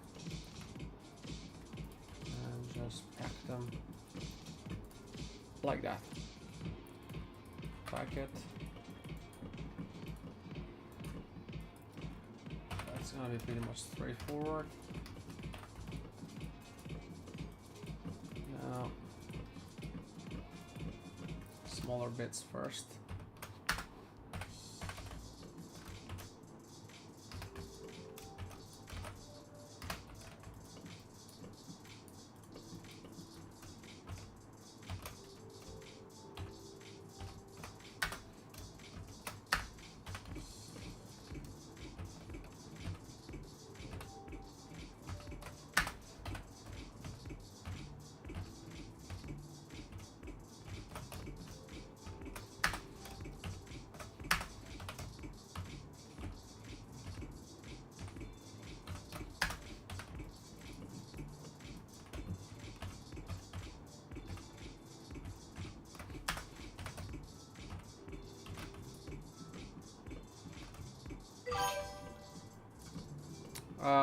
No, UV headers layout.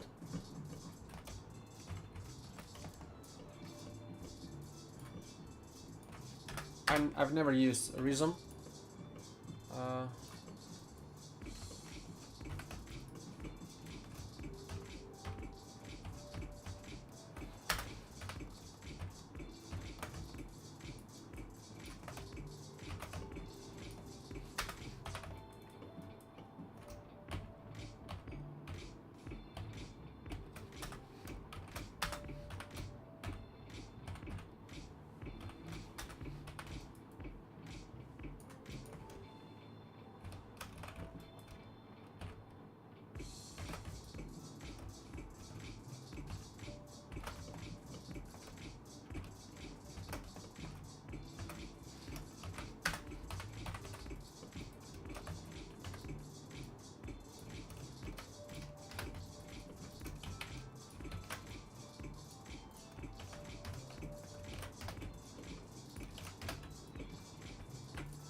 yeah, it's a cool software app plugin, however it's called.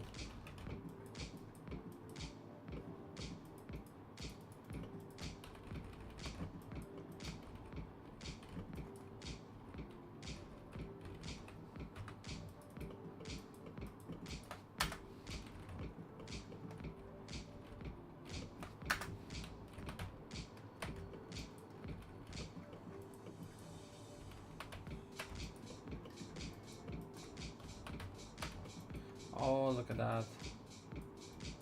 Look at that. That's why I have issues. Oh my. It pains me to see that.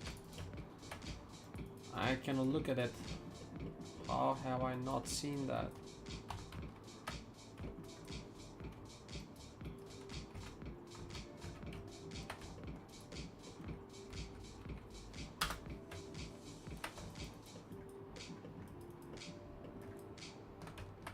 I want to go back and fix it before I do anything else now.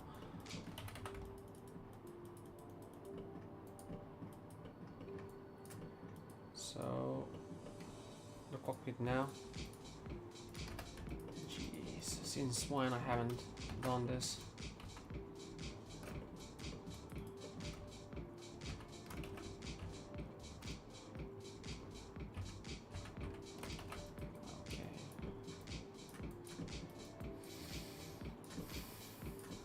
Why it's flipped like that?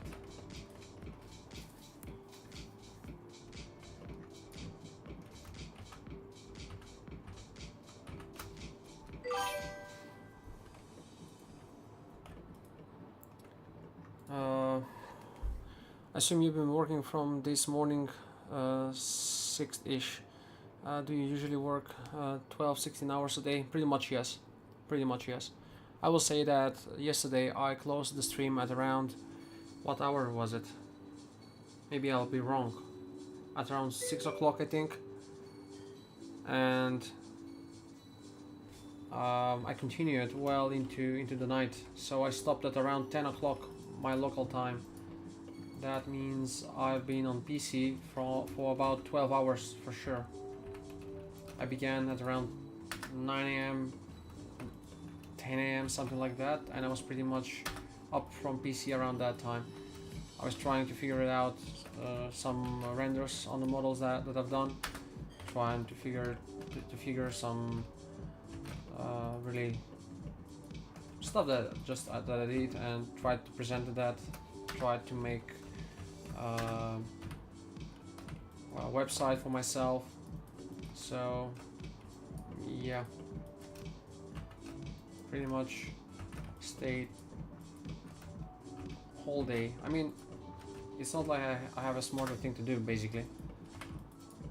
The other thing I can do is just go probably in a town, drink, you know, stuff, or I don't know, walk the dog for like 15 minutes, or what else? Let me see.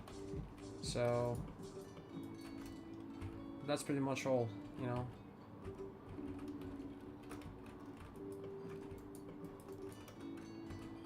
And this is what makes me happy. Like, I want to make this, and it kind of makes me feel fulfilled that I'm working on myself, you know.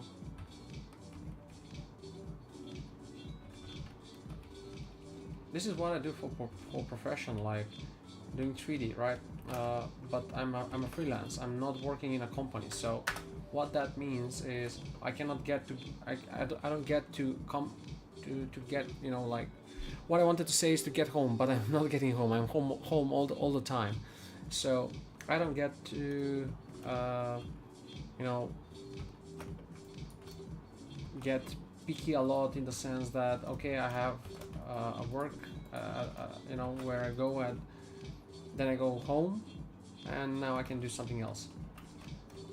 Working as a freelancer like myself, it's not very at some points it's not very really effective. That's the truth of it, and it's not easy. It's not for anyone. If one doesn't have really this, like being able to sit and do work and push through.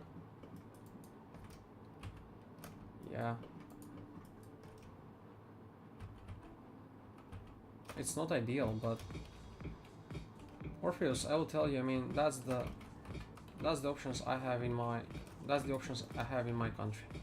Like working for a company here in our country, it's not worth it. I work a lot, so I know the balancing act. How does the wife feel? Why that message did not come through on the chat, on the multi-chat?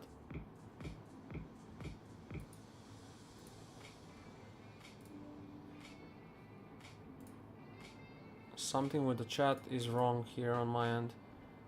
That last message I did not go through on the multi-chat, on Streamlabs, on the stream elements from OBS actually.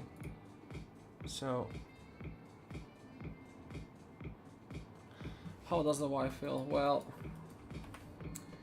we have weekends and she pretty much understands that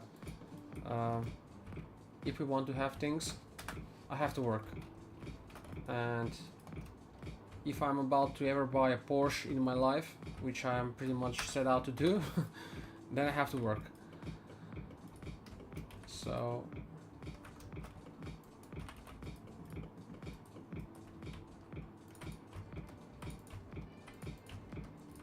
I mean, we have our own times, you know. She does her stuff, I'm doing mine. Then we hang out, we get to lunch, you know, go to lunch or visit something, go for a dinner, visit friends, go to a party, I don't know, hike on weekends. It's pretty much probably that we're gonna go tomorrow on hiking. If you follow me on YouTube, you would see some shorts there for sure of hiking in late hours, like around midnight. Do you both work in 3D? No, she's working actually in a company. What I'm saying, in a company of, I meant a bank. And yeah, God forbid she is not in this. I mean, it's a great place to be, you know, but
I mean, it's not without challenges, you know. The whole idea of me pushing this much and doing all this work, it's, like I've said, to find some serious work where I would be paid as much as I believe I should be paid. And if I get that, if I manage to do that, then most certainly I'm not gonna work all these hours. And probably I'll be streaming for like 3 hours a day, 3 hours at max a day, you know. But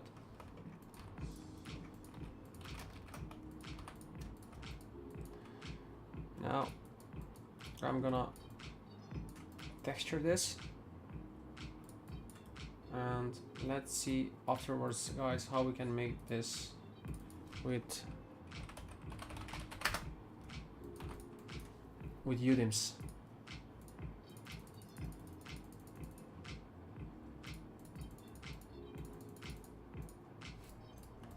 So let's save this.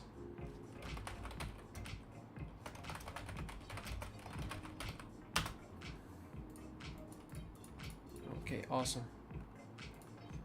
Now, bear with me, this is gonna be fun.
Let me read that.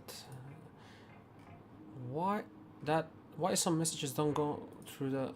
Yeah, great catching this stream instead of catching up on YouTube. Gotta go prep dinner. Thank you very much, man. Thank you, Orpheus. It's always great to have you here. Thank you for all the support and yeah, the discussions we have and all that. Hope you have a lovely dinner. Yeah, bon appetit. Enjoy that. So you ask me, how does the wife feel? Well, you know, to touch back on that, once I finish with work, I compensate with going in the kitchen and cooking together. We love doing that from time to time. I'm not that consistent in that, but yeah. So yeah, have a nice one. Enjoy your time. Take care, and again, bon appetit. Bye bye.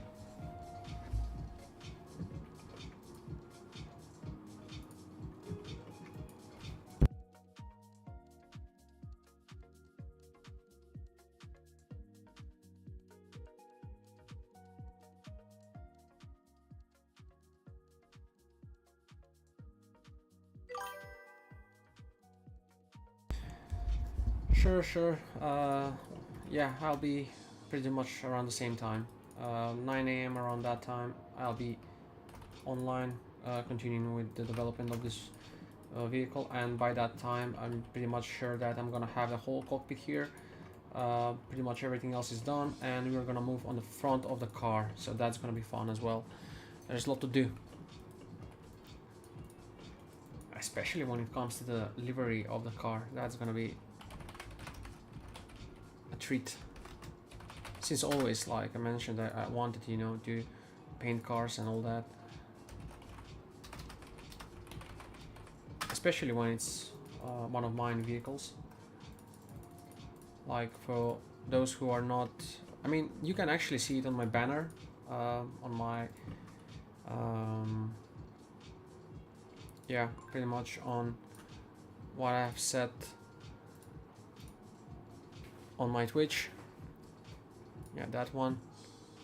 So I've done some basic, like, I mean, I've done far more complex things than that, but yeah, there's gonna be some furthermore developments in this kind of way, which is what I am preparing this car towards. I'm gonna make animations in Unreal Engine. I hope for that. Like this has been in V-Ray, but yeah, I want to have it. Yeah, these were in V-Ray as well as those at the top, but I really wanna spend more time on. Yeah, there's the engine. I so much enjoyed doing this, like the whole car, the whole details. I don't know whoever catch that. This is actually the first car with which I began streaming, and through streaming alone, like look at this now. I don't like it at all. Like if you compare that, if I go back and compare it with these racing seats that I've done afterwards, and they're loading slowly because they're 4K. I mean, more people have done 4K, and if not more. This is lower on FPS, but I'm just going to scroll down now to see on the quality that I've tried to improve. Now these here are not selling me, you know, the realism that much, but I tried, so I'm gonna try even harder to improve that. Yeah, there they are. Like that's all cool. I like that. I'm a big fan of F1, so this seat has been inspired by the colors of the company for which I have been developing these racing seats. However, the others are, these are two basics like of mine, black and red, and fully black with red seat belts, while these three you can recognize them. It's Ferrari, Michael Schumacher inspired, Ayrton Senna's, and Sebastian Vettel's, like subtly there's his logo on the patch over there. So this has been done before I got the graphic card I got 5070 Ti, so I pretty much want to go back now and redo those but I don't have the time really, and I want to concentrate on developing more work and really building up my portfolio. So yeah, that's what I'm doing here, and I count on your support, guys. It's gonna mean a lot. Here's Kelvin. He published some new thing, Dragon Golden, one texture at a time. Over the past few months I've been diving deep into the material, cleaning and refining. Oh my, that looks nice. Like, has he created all those? Wow.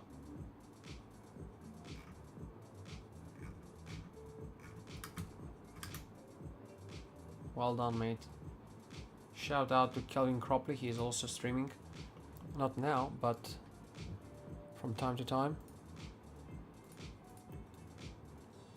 I'm not gonna go further, you know, like much more with the streaming, probably at least for 30 minutes. So I just want to prepare you all that the stream is gonna be finished like in 30 minutes from now. You know, yesterday I had to abruptly stop the stream, or was it yesterday actually, or some other day. Now what's the matter with this? Something is tripping, and let me see if I have actually, maybe, yeah, I haven't. How do you expect this to work when I haven't overwritten the file? So quickly before we finish, I hope to have this finished as well. Just to leave out a message, to be fair, you know, to whoever comes, that streaming is going to be ending at 16 o'clock. Test time.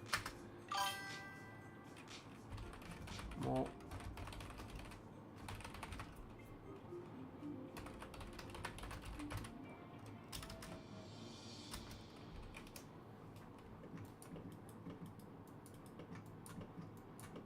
So what do you have now? There has been a way on how we can alter, like go through the panels over there. Now that's gonna be the rubber, the dirt one. Let's bake this all. So ambient, only mesh, bake selected. And let's see what we do.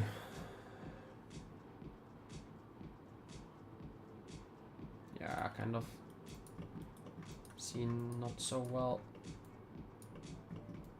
Anyway, let's go. First things first. Silver is gonna go straight away. It's one of my favorite for having this cockpit.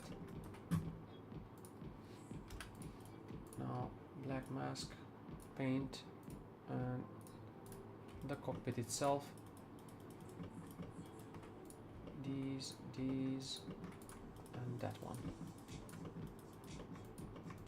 Now, not with this. That's gonna be a wooden panel. Apparently the car has like panels which are opened and closed, obviously, with some additional stuff in there, which I'm not gonna go to make, you know, at this point.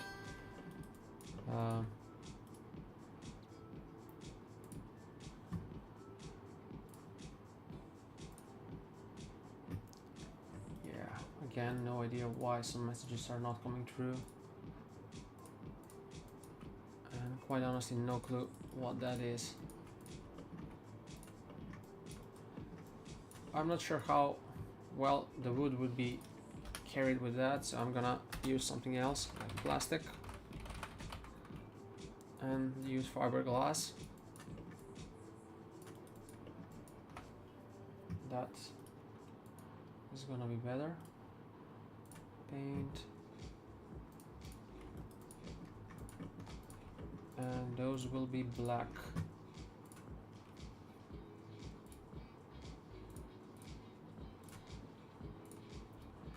Yeah, there they are. Those are gonna be black, but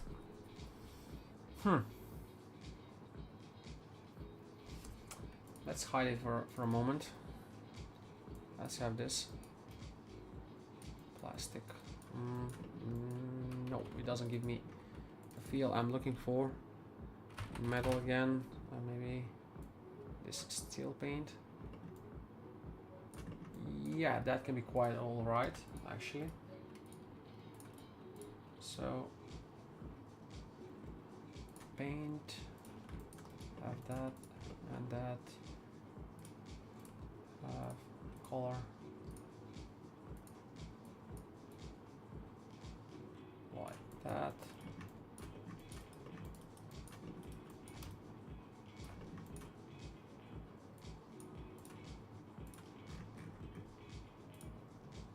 Rust should be completely something else. Now on the metal itself, let's try to add some patches here or something like this.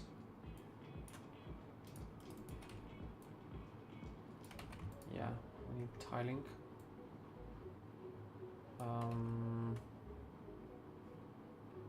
That's not how I have.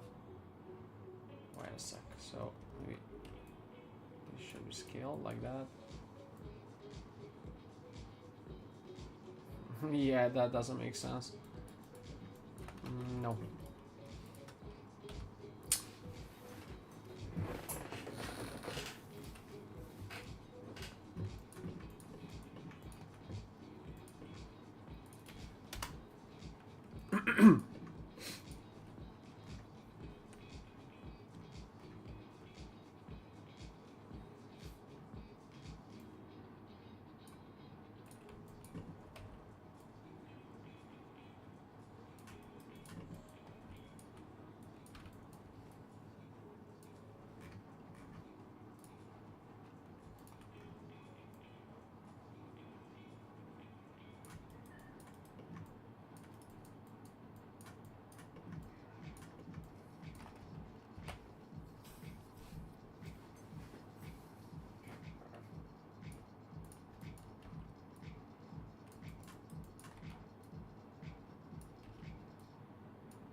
Yeah, not that. I won't have it. What I'll have is a small hatch in there.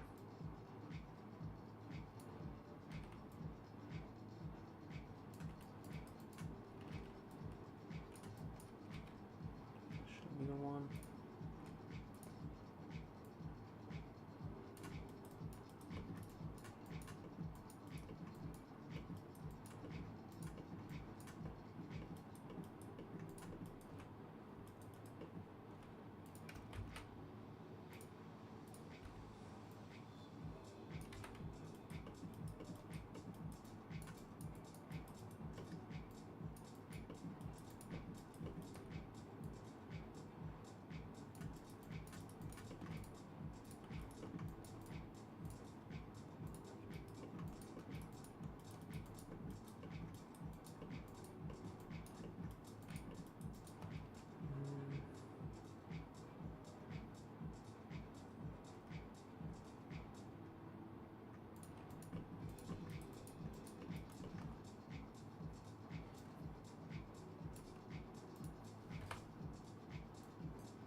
Yeah, that won't make sense, and neither will this, so I won't have them. I'd rather have a new geometry to it. So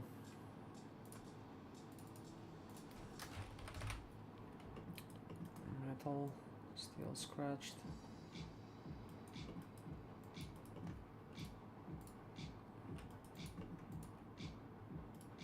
Let's delete that actually.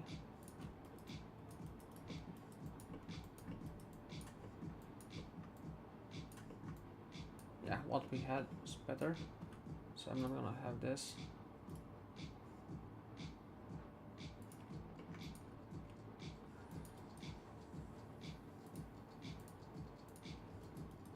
Holy moly.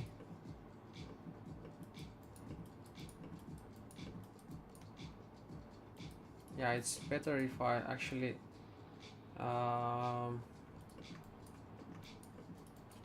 yeah, delete the mask.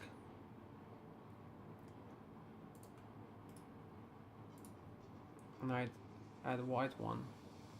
I believe selecting everything else will just remove everything else.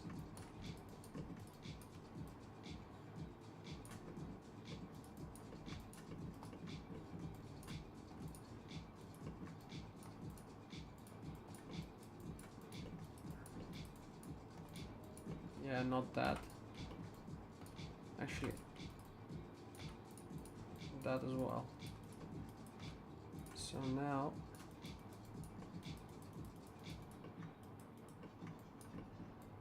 we have the bolts.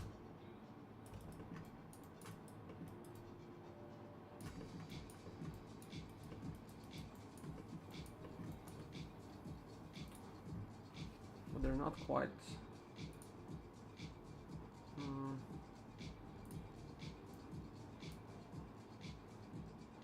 yeah, those are too clean. Silver armor. Should I leave them how they were? No. No. It's good how it is right like that. That's gonna be fixed later on. Now this.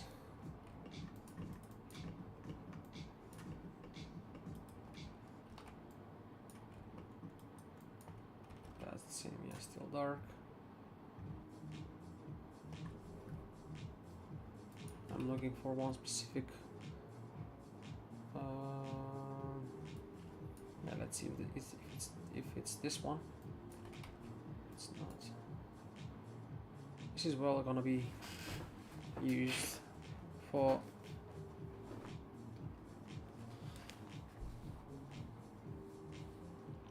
the radiators.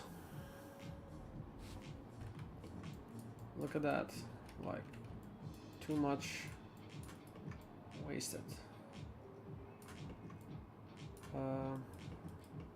And still scratched. Mask. Wait a sec. Yep. I had a paint, so we need to leave this out. We don't want it to be as part of that or any other, for that matter. Only but the bolts. Yep. And the rubber. And the rubber, sure enough. Now this is from before, so still painted here. Yep, now it's fine. Let's add the rubber. So we need, yeah, that's too much dirt. Rubber tire, no.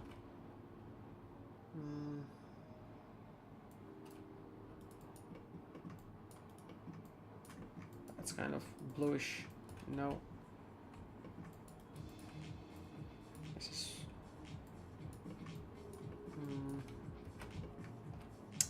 no.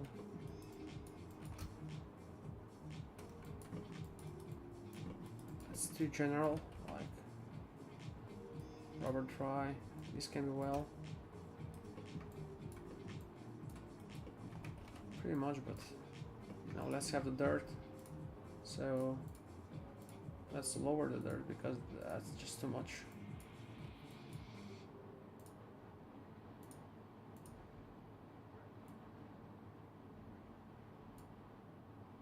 Yeah, that's not the way to go.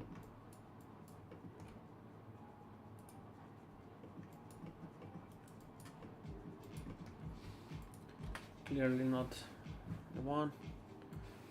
Plastic armor.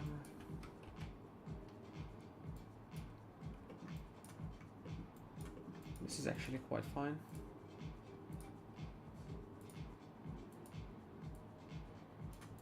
Just like that. It can make sense, you know, it's like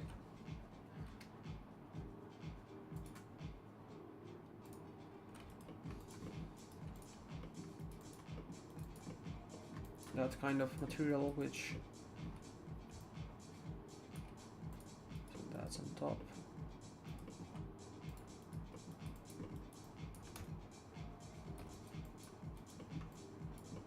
Like that.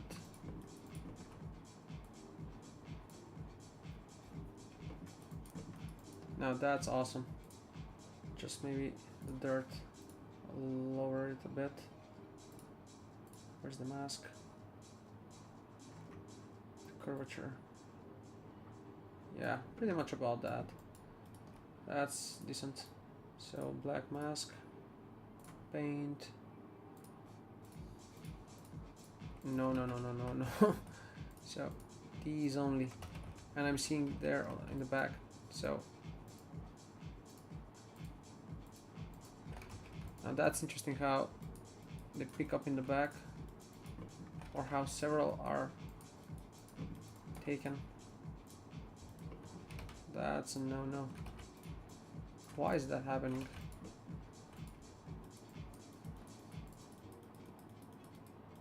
Yeah, I think this has to do something with the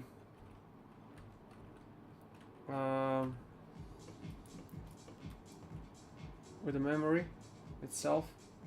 So let's take it slowly here.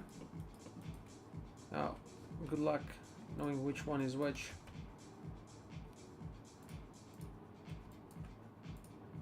With this, yeah, it's gonna work. Now, if I select this one, it won't make much sense. That one, neither. No, I'm just gonna have those to be green.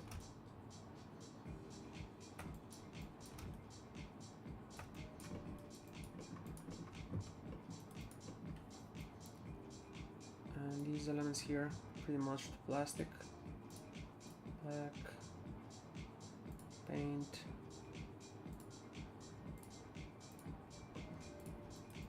like that, and these are gonna be black.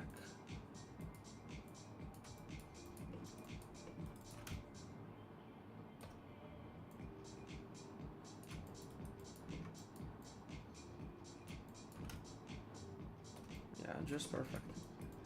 Now that's gonna be a metal. Actually, is it? No. But this one in the middle will be. So we need a metal, but first select that, X, and no. What? Oh, actually I have to pick like that.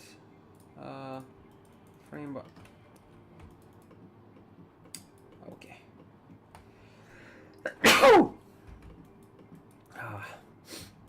So how is it like? It should be this one.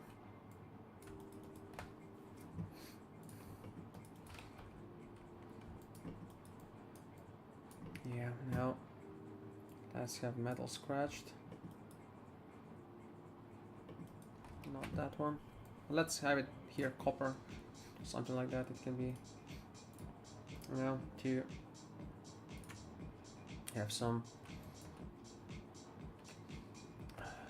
to add some play.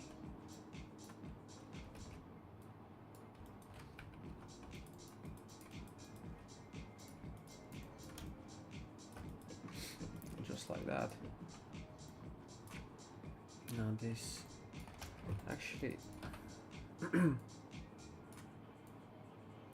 this, we can have it maybe metal to see how it will look. What will come out of it.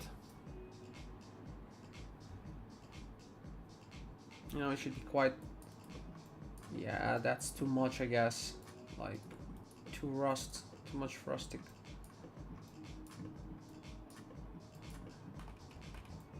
Yeah, that's too much, way too much.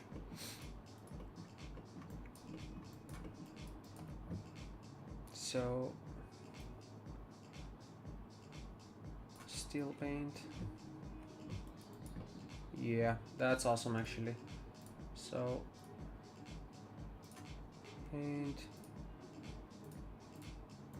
like the whole of it, except we'll make it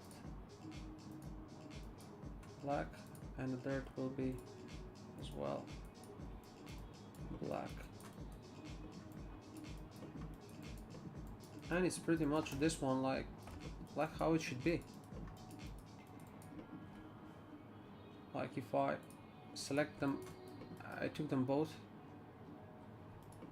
that's then great. And maybe just you add the bolts as well, and this here come just like that. No, that will be too much. Now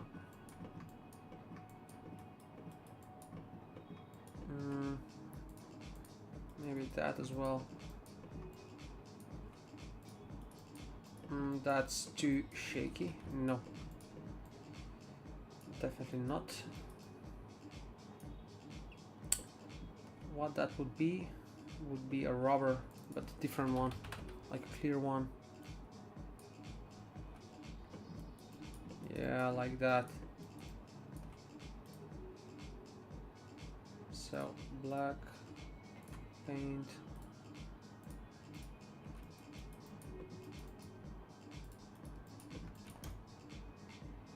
That's well made.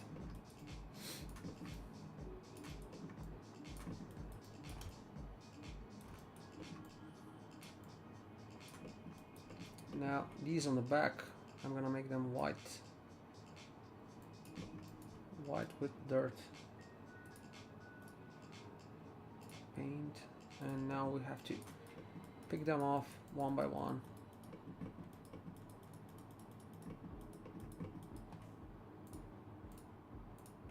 Not sure, should I?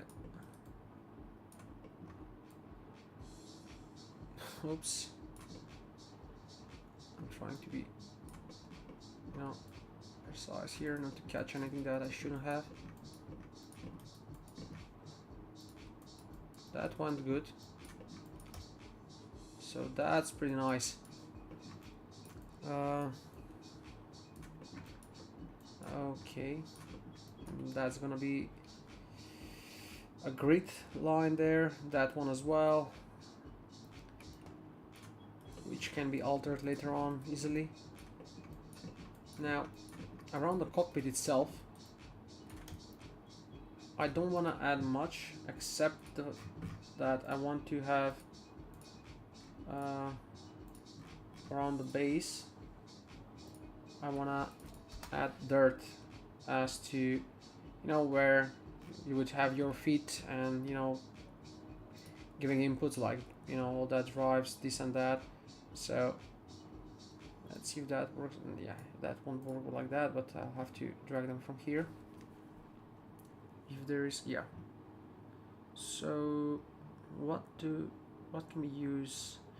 We need something which is, yeah, this should be it's quite a lot.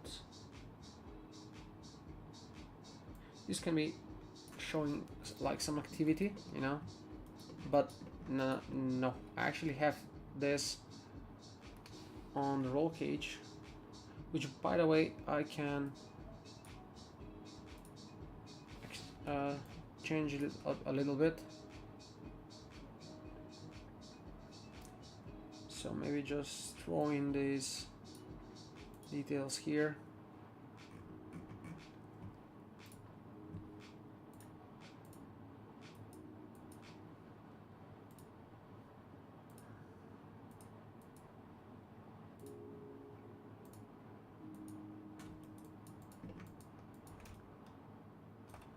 There would be the pedals.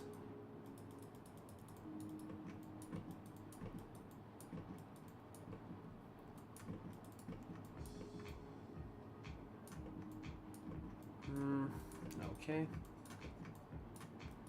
Yeah, let's have some details on the base itself. So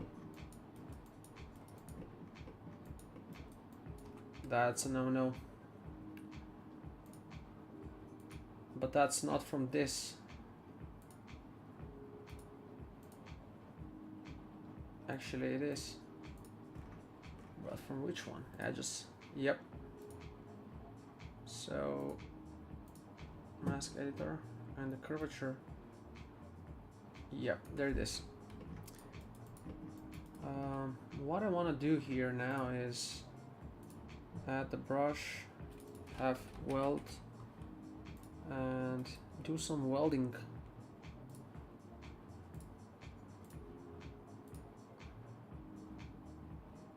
If we can, really.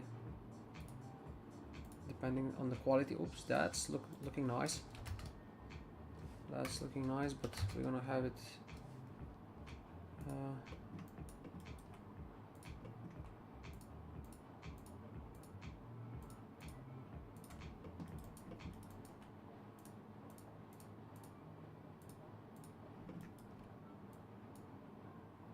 and the flow gotta be a lot smaller.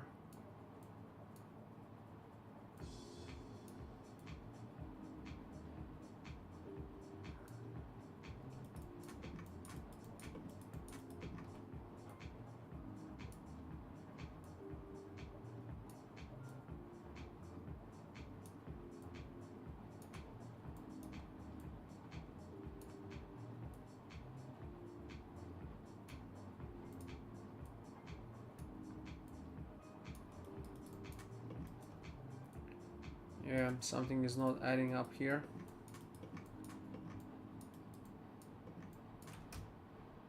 That overall like that, you know, it looks good, but I'm not sure should I have it.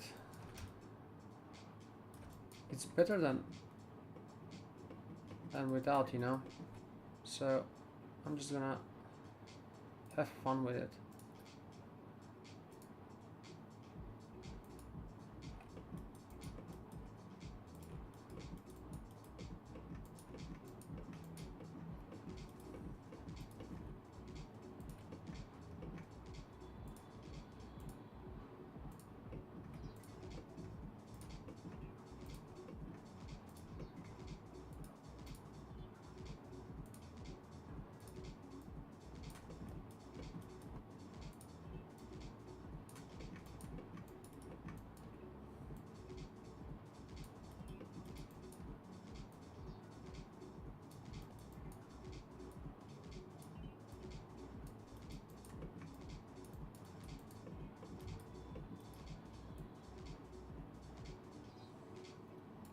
not sure should I have this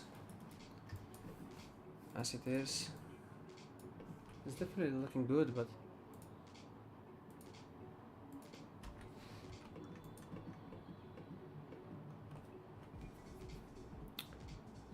let's see one thing. So if I turn on the symmetry, will it paint on the other side? It won't paint. Yeah, that's now how it's gonna mirror it. So okay, what that means, I had it wrong. Let's say okay, great, I can transfer it without redoing it. Then that's good. That's good. I'm gonna pick up a line here like that.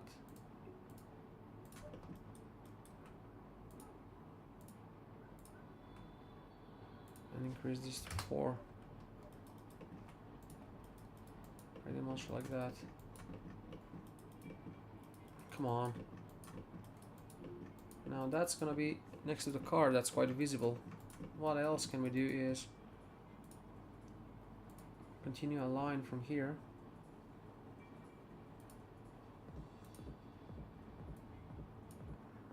There to have it, but with 3 like smaller. And that's quite visible there, but not on at a certain angle.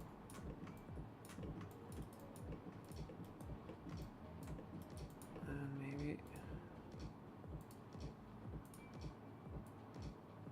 just that over there as well.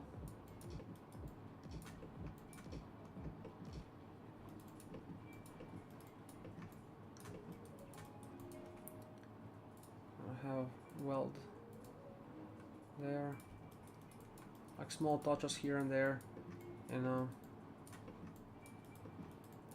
to make sense. Now, actually, what I'll do with, yeah, considering we have the whole silver panel on that area, I'm gonna select the paint here and deselect these panels. And these panels will be out of different material.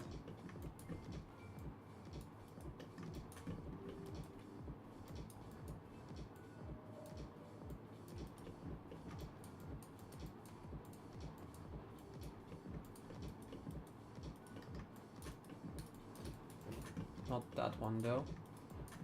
And it goes both ways. Awesome.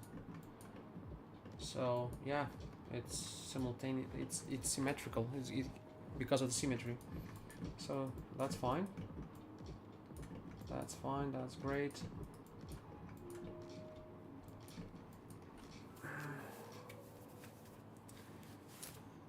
I mean, I have a reference here which shows that it's kind of wood, but not necessarily. Some parts are aluminium and whatnot, really. Yeah, look at that. That's showing it's carbon. Maybe we can add carbon, by the way.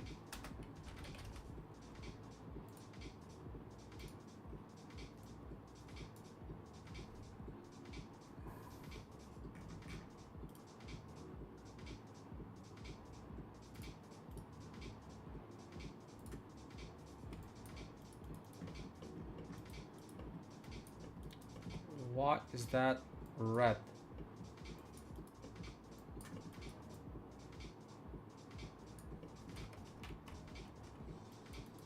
What the hell?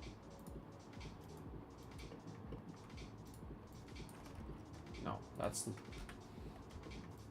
not okay at all.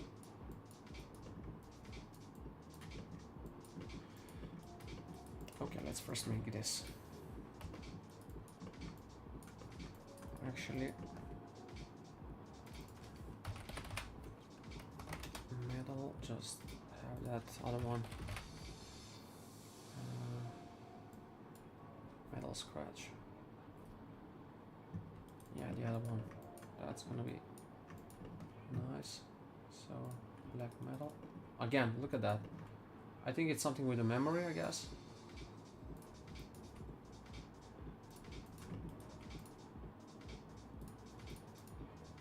Okay. Aha, I see the symmetry. Okay.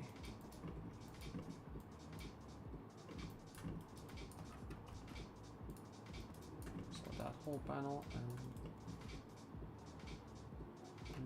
yeah, I'm not gonna separate those. So that's gonna be pretty much a different one. And it shows that it's different. And these definitely would be wood instead. Because, yeah. So, still scratched. Not that one. It's not that. Yeah, and by the way, so we delete that.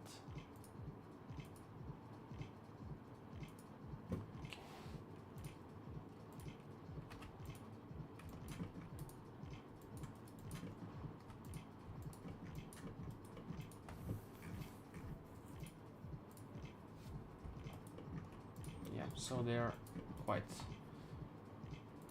free to be textured, so this should be quite nice. Let's see how it goes. Yeah, I like that. I pretty much like that. Paint, and we'll make the wood black.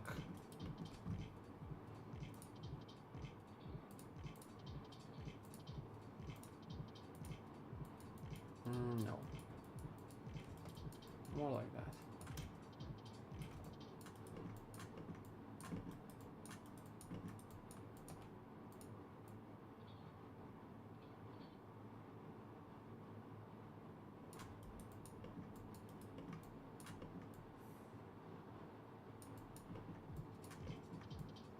It's an old car after all, and yeah.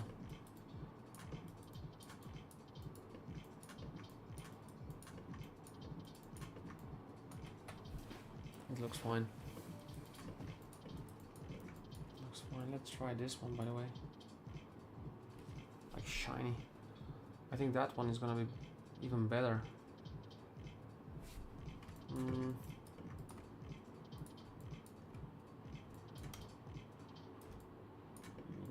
no.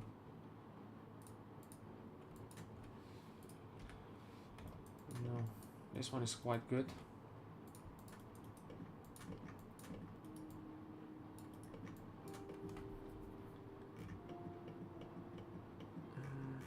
I've seen it somewhere that it has like that wooden panel, but I'm not sure now where have I seen that.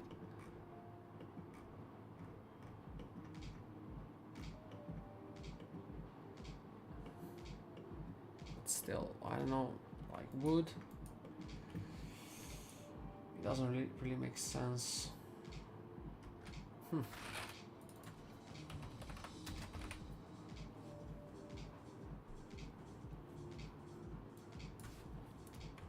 Steel painted, maybe this actually. But you actually had that before.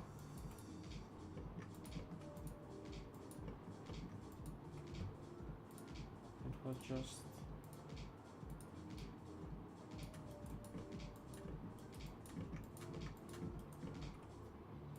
dirt, so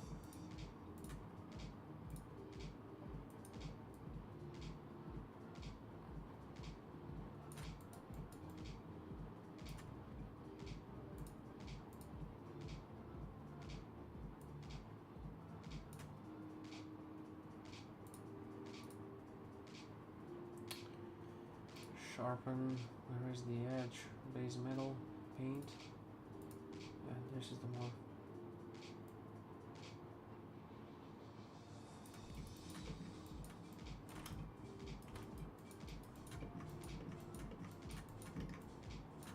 That's more in tone with the car and maybe better for what we need. Okay, so one more thing, a few more things actually. Let's have this now here.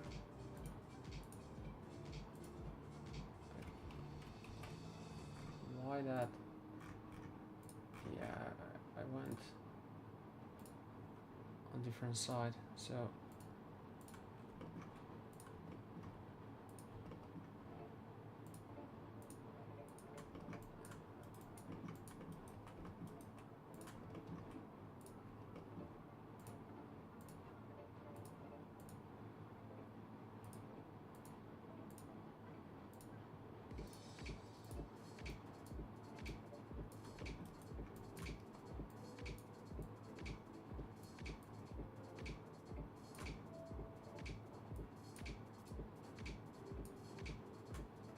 this welding is quite big. Maximum 2 should be okay. Like it shows pretty much works on the car, and that's fine. And now the metal here.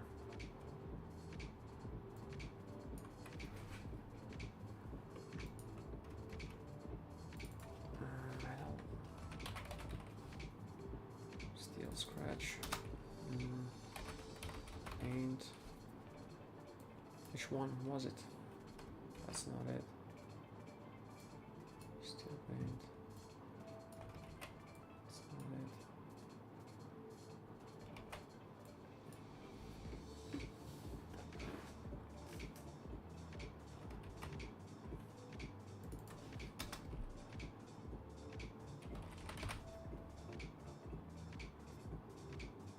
Cobalt. Let's use cobalt and see how it looks. No. Still dark. That can pass, I believe. Like, that's what we need pretty much. But not sure if that's the one.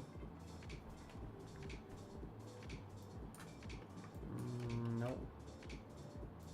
Steel gun.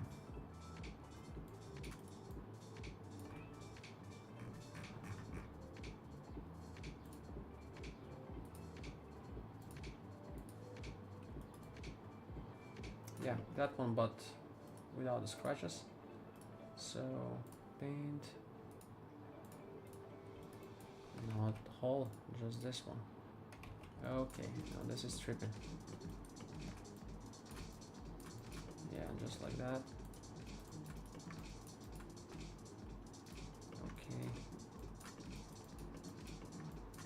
What it shows, I believe, is that those two are not the same. Thanks for letting me know about that. Chrome on this, but it's too clear. Still stained. Yeah, that's quite good.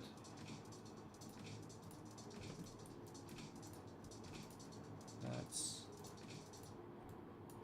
actually nice. Now some piece has influence across that buckle there, here. Let's see which one. Plastic armor. Which one is it really? Geez, so many layers I have. Never have I believed that I would have this many works in substance. Yeah, something is catching that, and I'm not sure what now.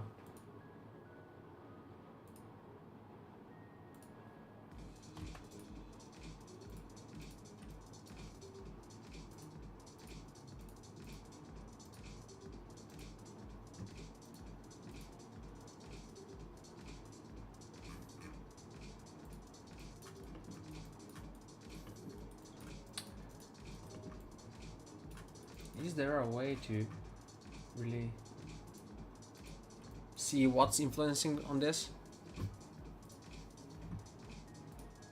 Or there is no chance for that?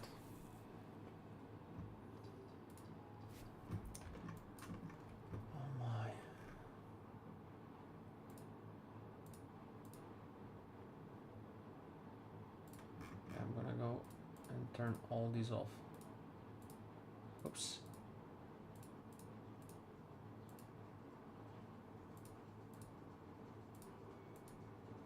Yep, that's the one. Steel scratched, so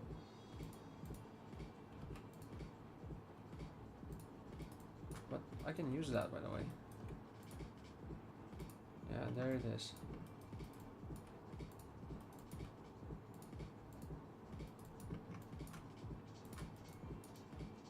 Steel scratched. That's fine. That's fine. And those, no, those will be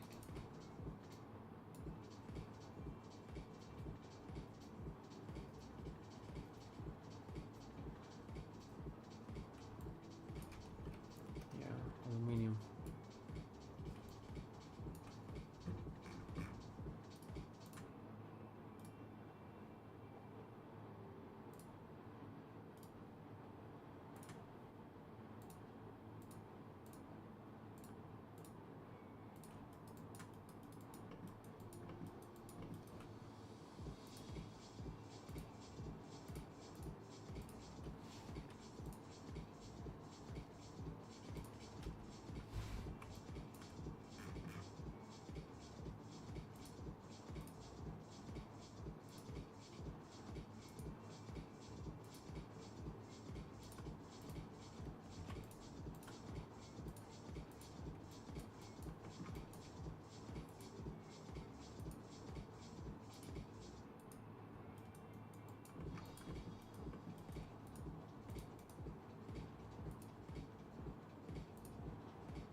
So I'm not gonna have it until I make it how it needs to be made.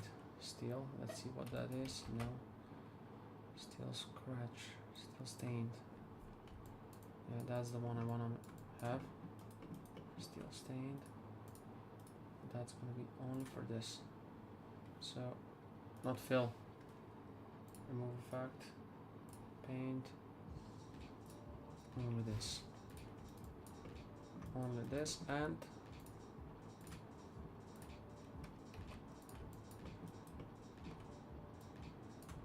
yeah, I'm gonna select what's beneath, and I don't want to do that, so yeah.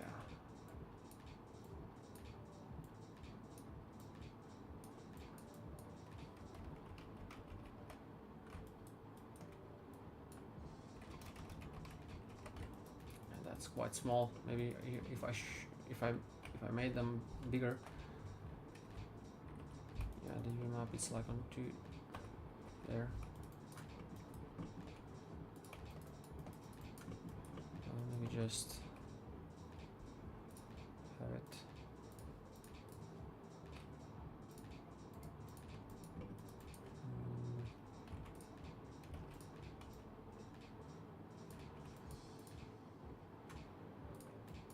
Yeah, just like that. Everything else looks just fine. And maybe just the rubber here. Custom map, paint.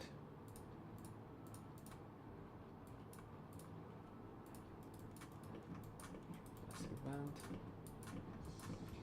And now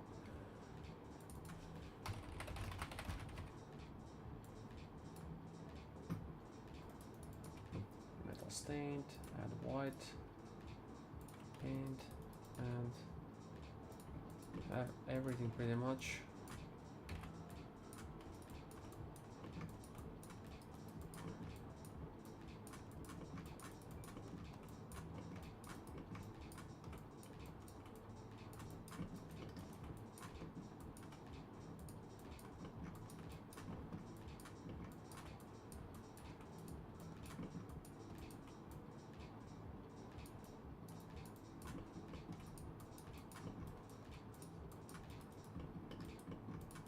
sure I get everything deselected. Yep. Once more about that.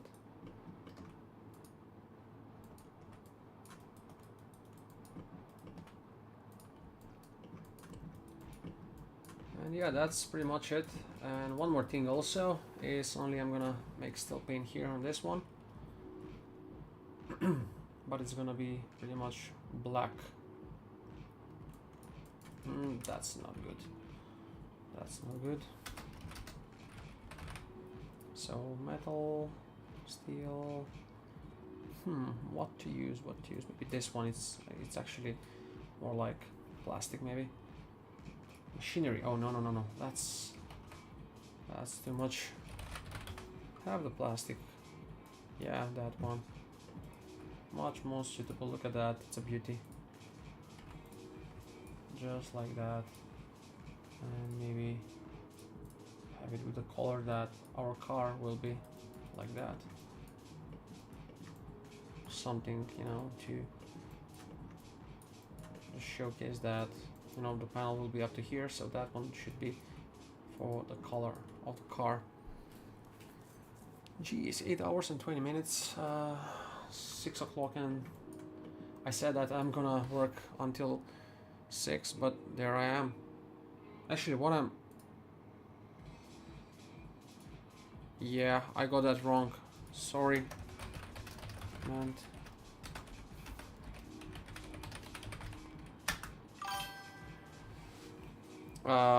geez. At 17 I wrote that the stream will end at 16, like an hour ago that will be finished. But writing for the future, that made no sense whatsoever. Awesome. Let's try one more thing and we'll be done with this. So yeah, let's, where are they? Where are they? There they are. So let's see if that can be actually put there, and to what extent. Yeah, that's way too small.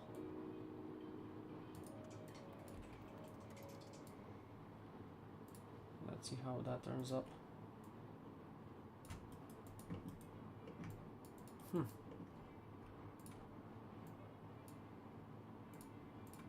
Should be well.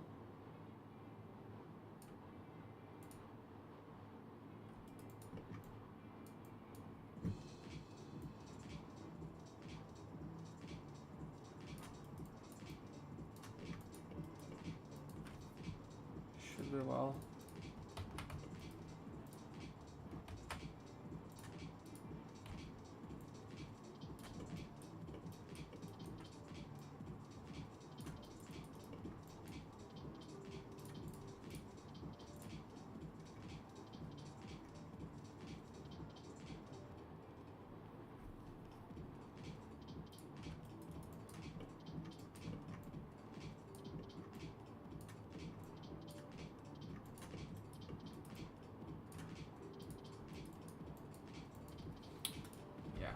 If it comes to that, I'm gonna add rather some details. I think that's finished. So let's export this. Export textures. Not Upwork, what I'm doing. Porsche. So yeah, we don't have a cockpit. This will be cockpit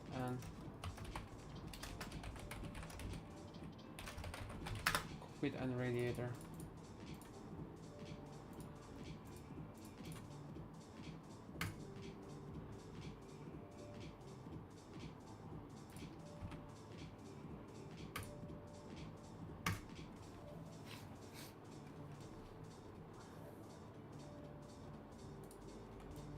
Let's save this among the others. So cockpit, radiator. I have like 3 gigabytes in only saves from oh,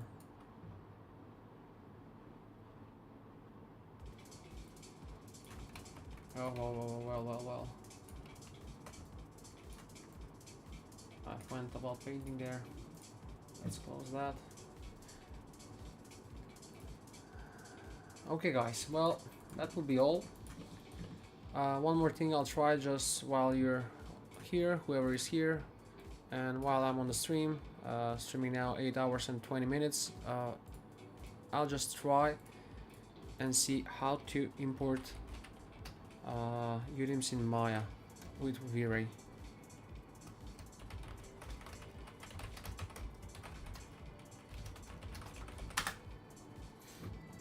So to import UDIMs based textures for Maya, you need to use the correct file naming conversion within the textures file path. Specifically, replace the numerical tile number with the UDIM token.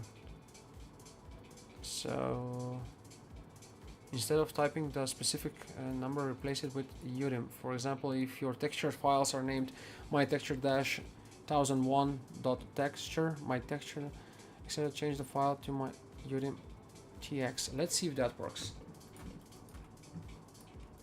Let's see if that works. If that works, then that's awesome. If not, then that's it. Like so.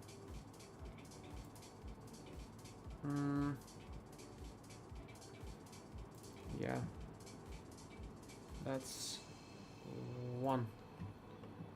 So it's not applicable to that one on the side. And by the way, those are not caught there. I'm gonna just copy the materials or whatever. So it says keep this base color. Wait a sec. So my texture.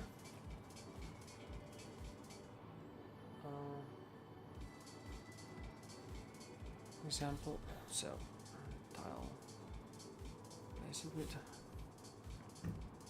Okay, I'm gonna have it like this. So whoever maybe needs more, knows more, would know how that's done.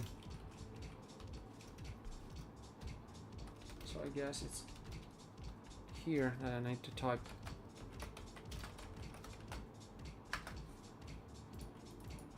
UDIM. Yeah, nothing is picking up.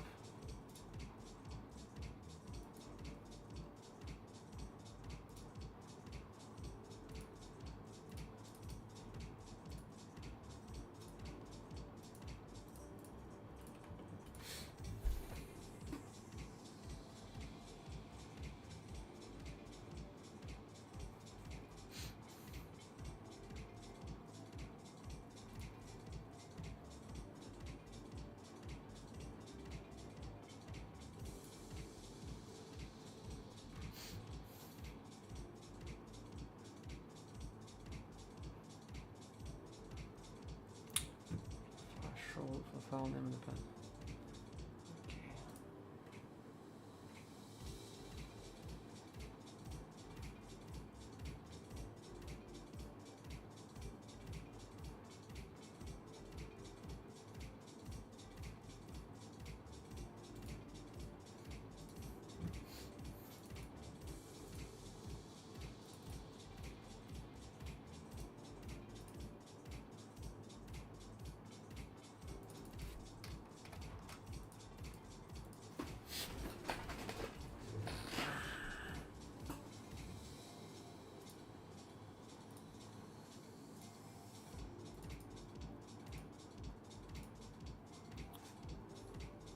Wait a sec. It's not V-Ray scene. It's texture. So shows the file name and path of the V-Ray scene file. What's this? Import V-Ray from a file.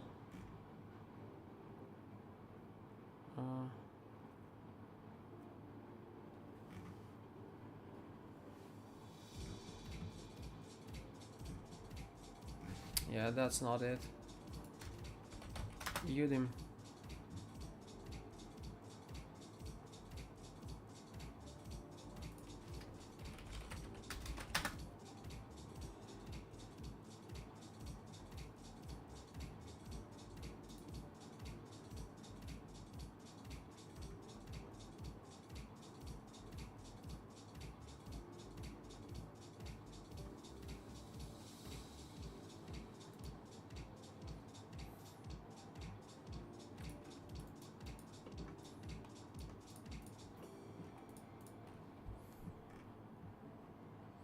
yeah, guys, I don't know how to do this, and I'll check it out later on. So hopefully then I'll figure it out. I don't know what else to say. I think that's all for today. Yeah. See you tomorrow. Take care, all, and yeah. Hopefully tomorrow we can do more. Bye, everyone.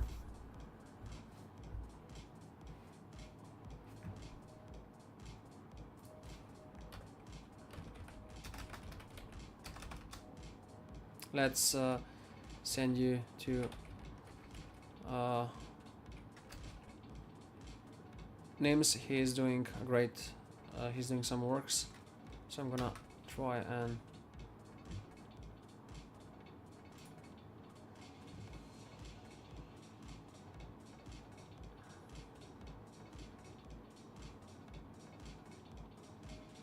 let's see what's happening. I need to wait.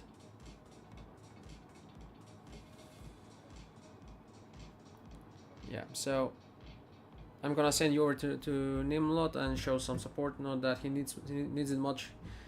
He's very much into his own works. But yeah, that will be all for today, guys. Once again, take care, everyone, and see you tomorrow. Bye bye.